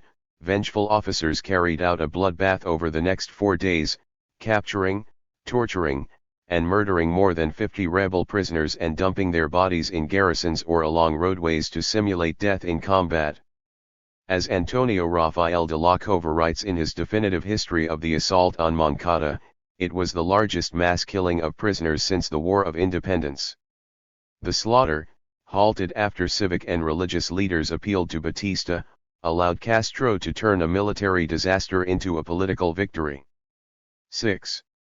Surely, the history of the struggle against Batista did attest to the accuracy of this view. The real purpose of Moncada lay far beyond its stated goals of sparking a national uprising. Indeed, Haiti Santamaria would say as much when asked in 1966 how she and others dealt with the horror of the attack's failure. You might think that this is not true. I tell you in all sincerity it's true. We never thought that the attack on Moncada had failed. 7. After Batista's flight in 1959 and Fidel's assumption of power as head of a communist state between 1960 and 1961, Moncada's meteoric rise in the discourse of official state media and Cuba's new pedagogy had no rival. It was often described as one of the greatest heroic acts ever carried out by young people anywhere on the globe by both official analysts and surviving participants alike. The event was also celebrated annually on its anniversary after it was designated a national holiday in July 1959. On its 10th anniversary in 1963, the Soviet Union and many countries of Latin America held their own commemorations. 8 Haiti Santamaria believed that the assault on Moncada proved its importance with each year that Fidel Castro remained in power. 9. Nonetheless, the assault on El Cuartel Moncada was seen very differently at the time it occurred. Viewed in the historical context of prevailing political conditions, the event that launched Castro's revolutionary movement emerges less as a turning point in the embrace of armed struggle than as a confirmation of the public's continuing, if temporary, opposition to it. The Moncada assault was diminished by allies and patrician politicians alike as only one of many attacks on the regime. Its failure added to the relative legitimacy of popular mobilization and the possibility of forcing Batista to concede genuine electoral victories or simply cede power to opposing sides. As one manifesto of a civic group put it at the time, minorities need weapons. United majorities do not. 10 as Fidel Castro, Moncada assault veterans, and dozens of other political prisoners languished in jail for more than a year, Batista's promise to return to constitutional rule with a general election in 1954 primed the pump of civic activism. In the months after Moncada, Batista remained more concerned with Rafael Barcena's potential for agitation from behind prison walls than he was with Fidel Castro. Indeed, no other president, Batista declared, had lost as much sleep. But it was Barcena's Movimiento Nacional Revolucionario and not Fidel's 26th of July movement that he blamed. 11 Batista's statement speaks to how many people dismissed Castro's leadership, believing that his ortodoxo roots and connection to Eduardo Chivas's vision of a participatory, bottom-led democracy for Cuba was questionable. When Batista betrayed hopes by resorting to fraud and intimidation to win the election in 1954, this civic consciousness shifted into high gear. Disappointment in the outcome enervated citizens' belief in both electoralism and constitutional democracy as paths to freedom. By the beginning of 1955, civic pressures appeared to be succeeding. Protests on the street, in the media, and in private garnered both an important cessation of censorship as well as the release of all political prisoners, including Los Muchachos del Moncada as Fidel and his followers became known. In fact, the release of political prisoners in the early spring of 1955 represented a new beginning in the public's unification behind a common discourse of unarmed struggle, despite the disunity of partisan opponents even within their own parties. Consequently, as the public increasingly united behind the slogan Fuera Batista, would-be insurgents would have to contend with what one observer called citizens' desire for a revolution without revolution and politics without politics. 12 The challenge of the opposition, including Castro's 26th of July movement, the Ortodoxos, and a markedly activist FUA, would be to address this desire. They had to win a moral war among themselves before a real war against Batista could begin. The impact of Moncada and the true face of Batista's revolution. Conceived in December 1952 but prepared in only a matter of 3 months, Fidel set the assault on the Moncada military barracks for late July 1953, during the Carnival of Santiago. Then the presence of dozens of visitors to the province would raise less suspicion and the soldiers themselves would either be drunk or nursing hangovers. 13 While most of the participants provided their own transportation, the operation proved costly. To fund the operation, including weapons, army uniforms to be used as disguises, bribes, pre-assault surveillance trips to Santiago, bus and train tickets for many participants, and the rental of Siboney, the farm where the rebels planned to gather, Fidel needed $6,000. Refused by his father and provided with only a measly $116 from his mother, he financed the plot through the personal bank account of Nady Revuelta, his married lover. A largely unsung hero of the early struggle, Nady also pawned precious jewels to cover deficits. 14. The largest single group from outside Havana hailed from Pina del Rio, 35 from the bustling commercial town of Artemisa and 5 from Guanajuato. 15 of these, a handful belonged to Acción Católica, the most socially engaged wing of Juventud Católica, and the rest were young Ortodoxos. As Andrés Candelario, a principal leader of Juventud Católica in Artemisa, remarked in 2008, his uncle's farm had served as a training camp for several secret conspirators to practice shooting .22 caliber rifles. This was the primary weapon with which they would later confront soldiers armed with submachine guns and hand grenades. Soldiers who would outnumber the rebels 4 to 1. 16 Ciro Redondo, for example, was someone I knew personally, remembered Andrés Candelario, because he worked in a shoe store in front of the town's Central Park. And no one could have imagined that he was involved in that. That is, no one could imagine that such a regular kid who had never expressed any type of patriotic concern until that point would have gotten himself involved. 17 The same might have been said of a great many of the conspirators. 18 While 135 of the group were to assault Moncada, Fidel assigned 24 to attack the much smaller rural guard barracks at Bayamo. Both sites held deeply symbolic historic meaning. El Cuartel Moncada was the very same military base where beloved revolutionary Antonio Guterres had planned a similar commando raid almost exactly 20 years earlier during the revolution of 1933. Like Castro's attempt, Guterres's assault had also failed, largely before it even got started. Yet as Castro's attack on Moncada would also confirm, the political legacy of Guterres's effort transcended its immediate result. The sheer suicidal bravado of both assaults seemed to prove the selfless political innocence that lay behind young heroic Cubans' ambitions. What was entirely new about Castro's plan was its inclusion of an operation in Bayamo.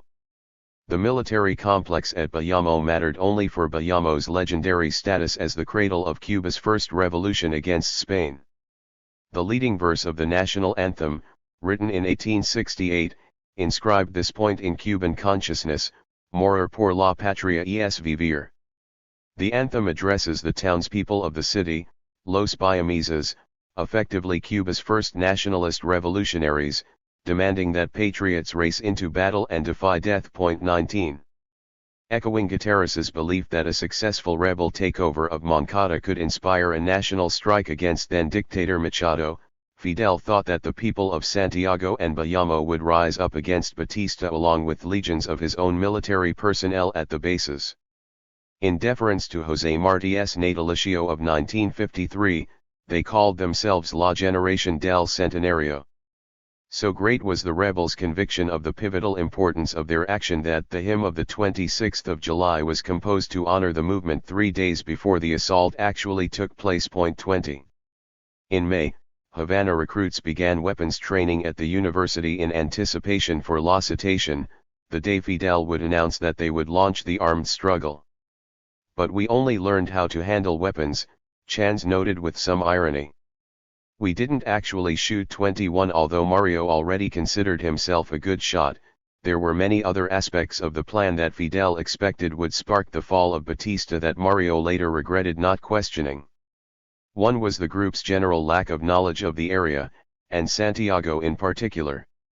Ignorance cost many their lives. Aside from Fidel and his brother Raúl, a startlingly small number of the participants were from eastern Cuba, and hardly any of them had visited Santiago, let alone the focal point of the operation, El Cuartel Moncada. Indeed, Fidel and his second-in-command, Abel Santamaria, did not fully inform the vast majority of the group of this key factor or the precise details of the operation until only hours before they left for Santiago and gathered at Siboney.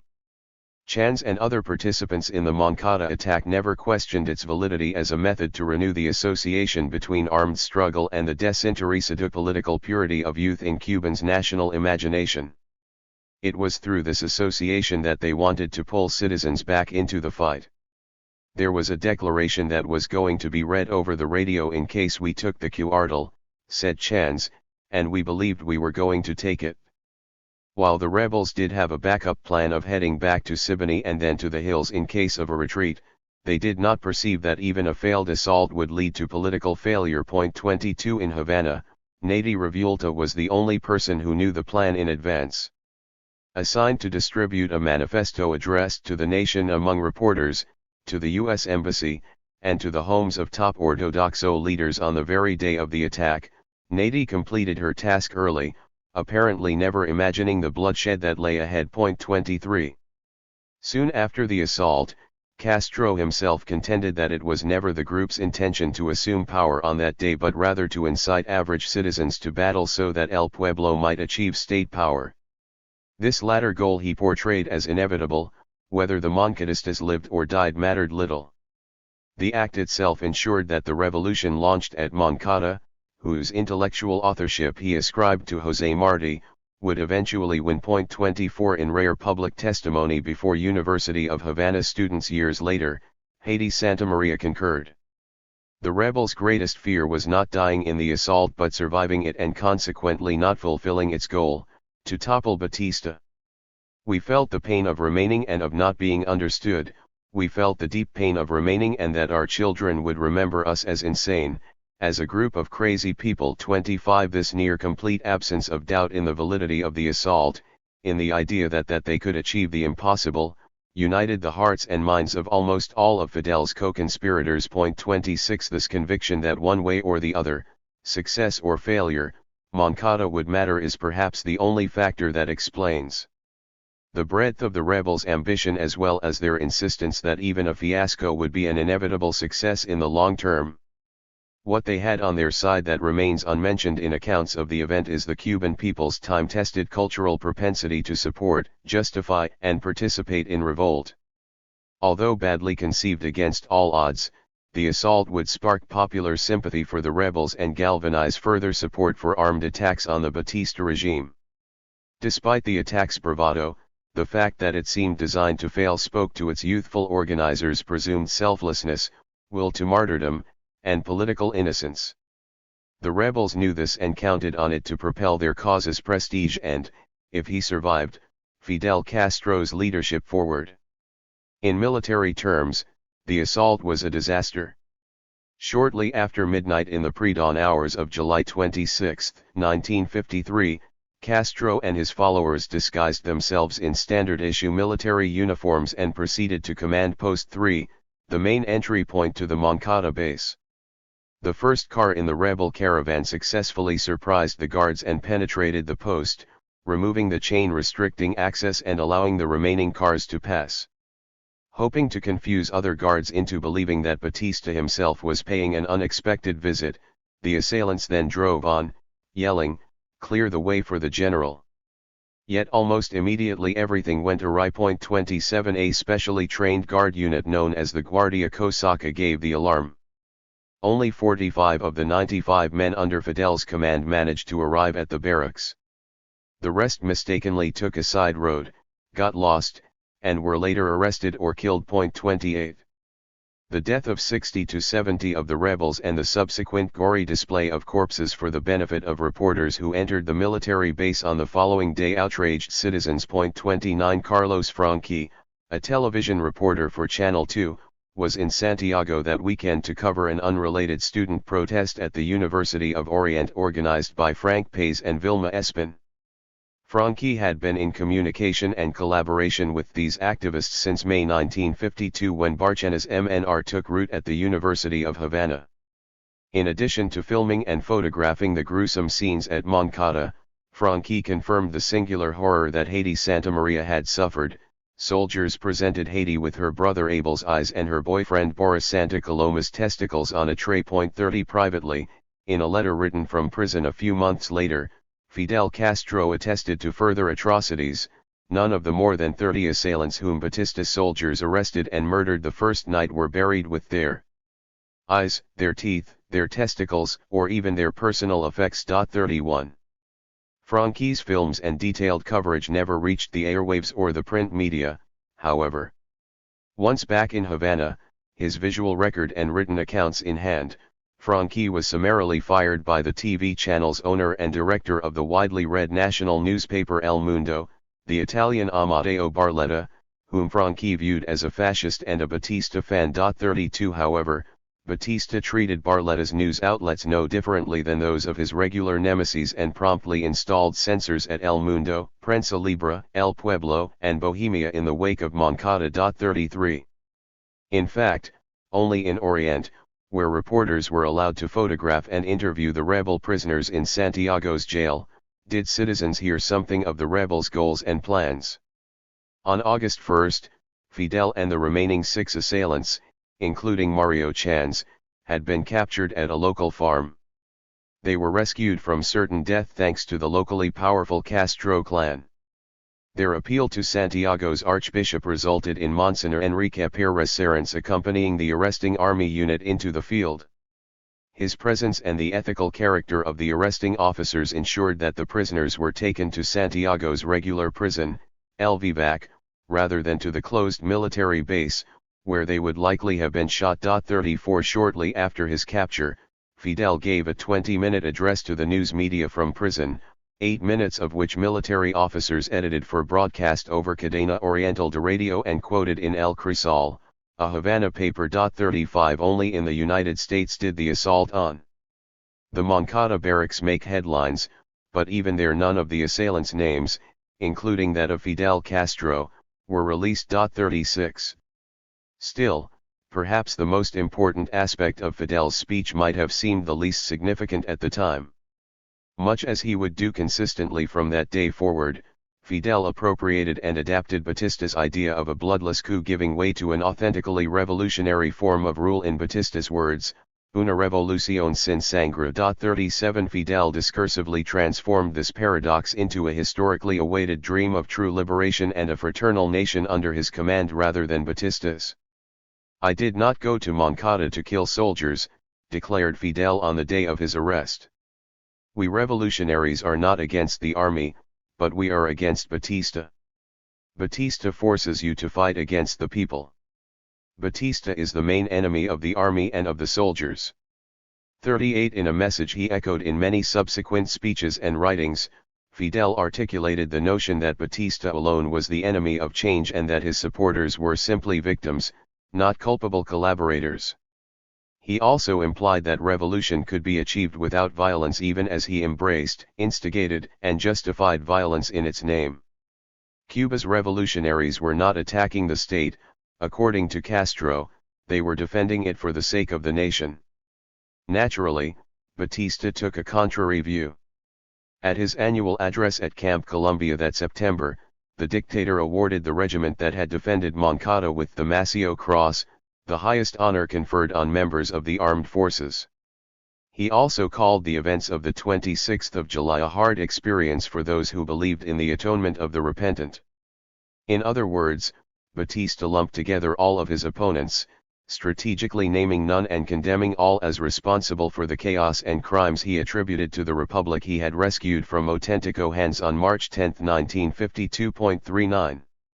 By identifying his enemies as having repented, he glossed all the opposition as not only cognizant of their guilt in corrupting the republic and forcing him reluctantly to take power, but secretly grateful for his generosity in forgiving them for their sins. After all, he neither subjected Autentico officials to court for graft as an Ortodoxo-led government would have done, nor did he shoot any of them for treason as a more traditional military dictator could have. However, Batista did not extend the paternalistic logic of forgiving his enemies to the practical and legal responses of his regime to opponents in the weeks following Moncada. In other words, no blanket forgiveness would be forthcoming. The assailant's betrayal of his kindness and of the Republic's political traditions as he saw them forced him to trade the forgiveness and generosity that had allegedly characterized his rule for a system of discipline, new mandates, and unremorseful punishment in the near future. Starting the very day of the assault on Moncada, Batista's security forces carried out sweeping raids on the homes of leading Ortodoxos and Autenticos alike, arresting and jailing men and women indiscriminately without charge. On July 28, censorship extended to all print media in Cuba. 40. Between 26 and July 29, 30 political leaders were confined to a single 5-by-3-meter cell. Left without food or water for the first 24 hours, the prisoners also had to take turns sleeping on the floor because of the lack of space. Only former military officers suspected of sympathizing or aiding in the attack were held separately, presumably under better conditions. 41 At 2 in the morning on the third day, the SIM transported all of the leaders arrested in Havana to La Cabana prison. Officers chose the pre-dawn hour to ensure that no one would see the caravan of such prestigious men, exhausted, smelling badly, and under mass arrest. 42 Not until August 4 were relatives informed of their location. After 53 days spent in La Cabana, the groups were then transferred to El Cuartel Moncada and finally to the infamous Boniato prison near Santiago. Tried at the end of September alongside the little more than 24 surviving assailants of the attack on Moncada, Aracilio Ajque, an Ortodoxo and good friend of MNR founder Rafael Barchena, whom he encountered for the first time at La Cabana in the first weeks of his detention, recalled the horror. The military's occupation of Santiago wreaked revenge on residents. The capital city of Orient gave the impression of being under siege. All the avenues and streets were patrolled by pairs of soldiers, the sidewalks were deserted and there was barely any automobile traffic. The residents of the city remained in a state of terror, despite the time that had transpired since that frightful slaughter of the 26, 27, 28, and 29 of July. 43 on those days, the army had killed a still untold number of citizens in Santiago indiscriminately. Figure 11. In 1938, the Cuban Chamber of Congress in New York faded Batista. Flanked by steadfast supporters Rafael Guaz-Inclán and Carlos Salad Rodríguez, who later lent their legitimacy to his 1950s dictatorship, Batista focused on the script of a radio address to the U.S. public. To facilitate this process of repressing all opposition and justifying atrocities in defense of nation, Batista also issued a new decree of public order with unprecedented restrictions on Cuban civil rights on August 6, 1953. Ironically, the decree prohibited citizens from disobeying, harming, or even disparaging the 1940 Constitution, despite the fact that the decree itself, not to mention Batista's anti-constitutional regime, already did all of these things and far more. Consequently, the August decree stuck to Batista's script of saving the citizenry from itself and restoring order for the sake of present and future generations. In practical terms, the law criminalized any act that subverted or destroyed the political, social, economic, or juridical organization of the state as it is currently constituted. The first articles of the law define such acts of subversion in extremely broad terms, encompassing the transmission of false, misleading, or tentatively verified news. This definition went so far as to include rumors. 44. Propaganda that subverted the legitimacy of the state and therefore endangered government security was not confined to newspapers, magazines, books, pamphlets, flyers, signs, placards, publicly placed posts, letters destined to various people or radio, television, and movies.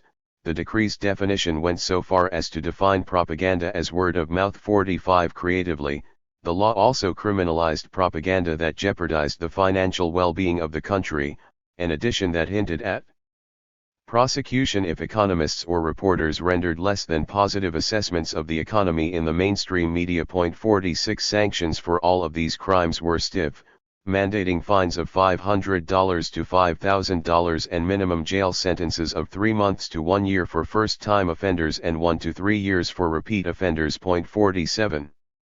Yet by far the most stringent part of the law expanded the definition and meaning of desacato, literally, disrespect for public figures or state authorities, those who defame or injure in any form the powers of the state or any of its agencies, armed forces, or police, or any class of civil servants as well as any authority of the state, including a military leader, police officer, or bureaucrat, committed a crime, whether through word or deed. The same sanctions applied to those who defamed, calumniated, injured, or provoked not only Cuba's head of state but the head of any foreign state with which Cuba maintains diplomatic relations. Given Cubans' increasing contempt for U.S. support of Batista, this part of the law clearly aimed to undercut open declarations of anti-imperialism. 48. Parody and satire were also banned, whether expressed in the media or the theater. 49. Batista's draconian decree of public order had swift and profound effects.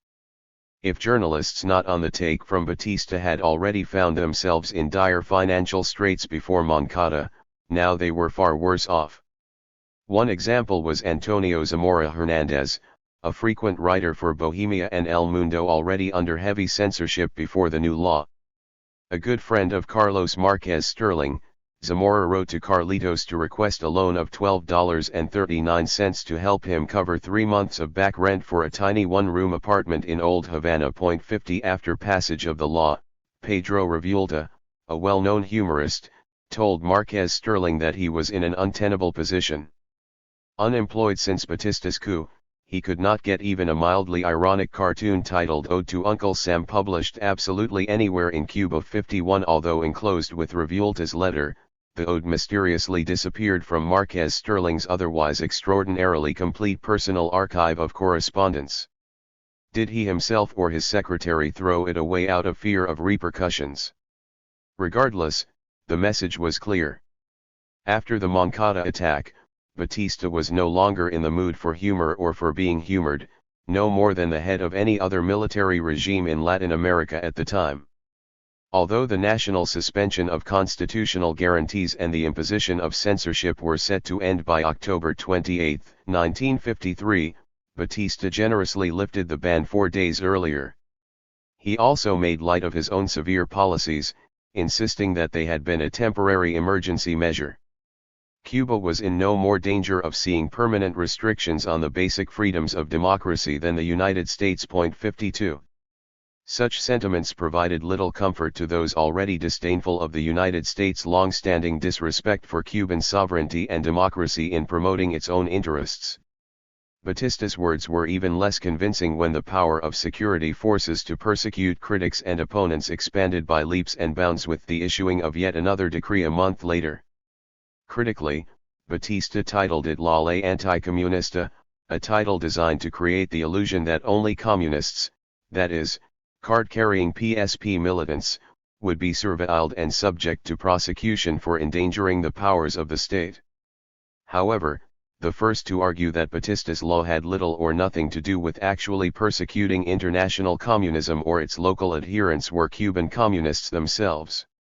On behalf of the party, Juan Maranello, president of the PSP and a longtime communist who had befriended Marquez Stirling during the Constitutional Convention of 1940, declared this in no uncertain terms: "It is blatantly clear that the so-called anti-communist law is an instrument that appears to be solely directed against the interference of international communism, but in reality it is disposed to persecute, at whatever time the caprice of government may dictate, any institution, group, or party that the government cares to harm."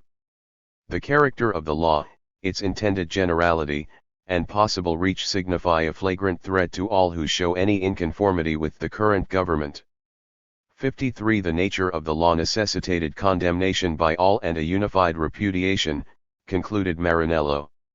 "We do not ask for any identification with our ideals, we exhort only that you understand that ideological differences should not present an obstacle.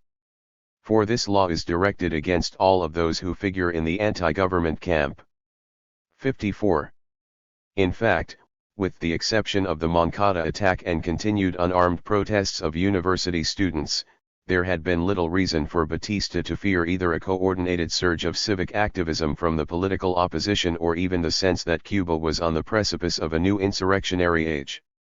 On June 2, 1953, only weeks before Moncada, deposed Auténtico President Carlos Prio Socarrás, other Auténticos, and many top Ortodoxo leaders including Emilio Milo Ochoa had gathered in Montreal to sign a pact endorsing patriotic unity and cooperation for a return to constitutional, electoral rule to defeat Batista.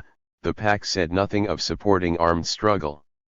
Outraged, stalwart Ortodoxo founders Roberto Agramonte, Manuel Bispi, and Carlos Marquez Stirling declared the pact a betrayal of principles. Ortodoxo defenders of the pact saw the latter's denunciation in equally black and white terms.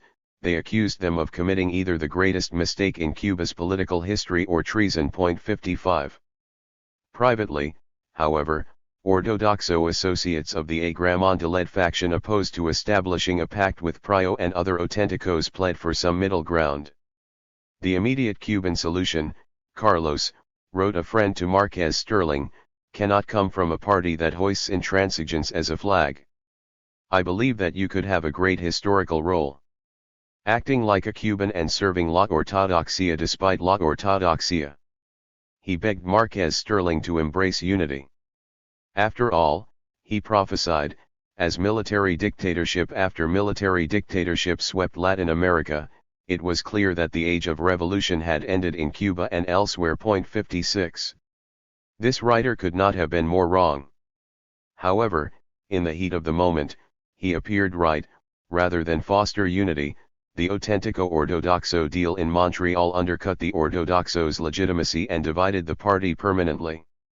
Until then, not only were the Ortodoxos the most popular political party, they were still seen as the true victors of what should have been the 1952 general elections.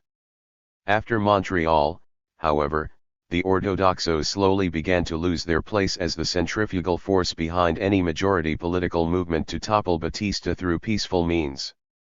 Meanwhile, Fidel and his surviving followers faced the possibility of decades in prison.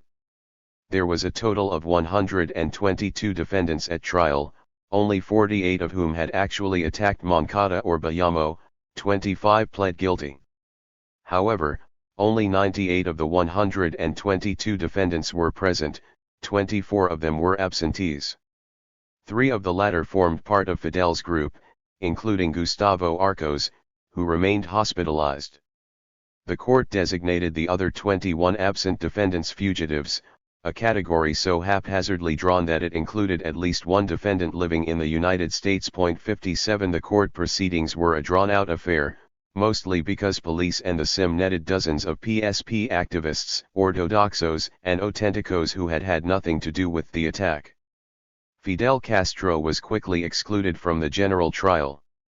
Tried alone but allowed to act as his own attorney, wear an attorney's robe, and occupy a seat in the defense section, Fidel delivered an undeniably brilliant performance, one subsequently documented blow by Cuba's journalists turned revolutionary spokespeople after the fall of Batista in 1959.58 At the time, though, the trial received relatively undetailed press coverage.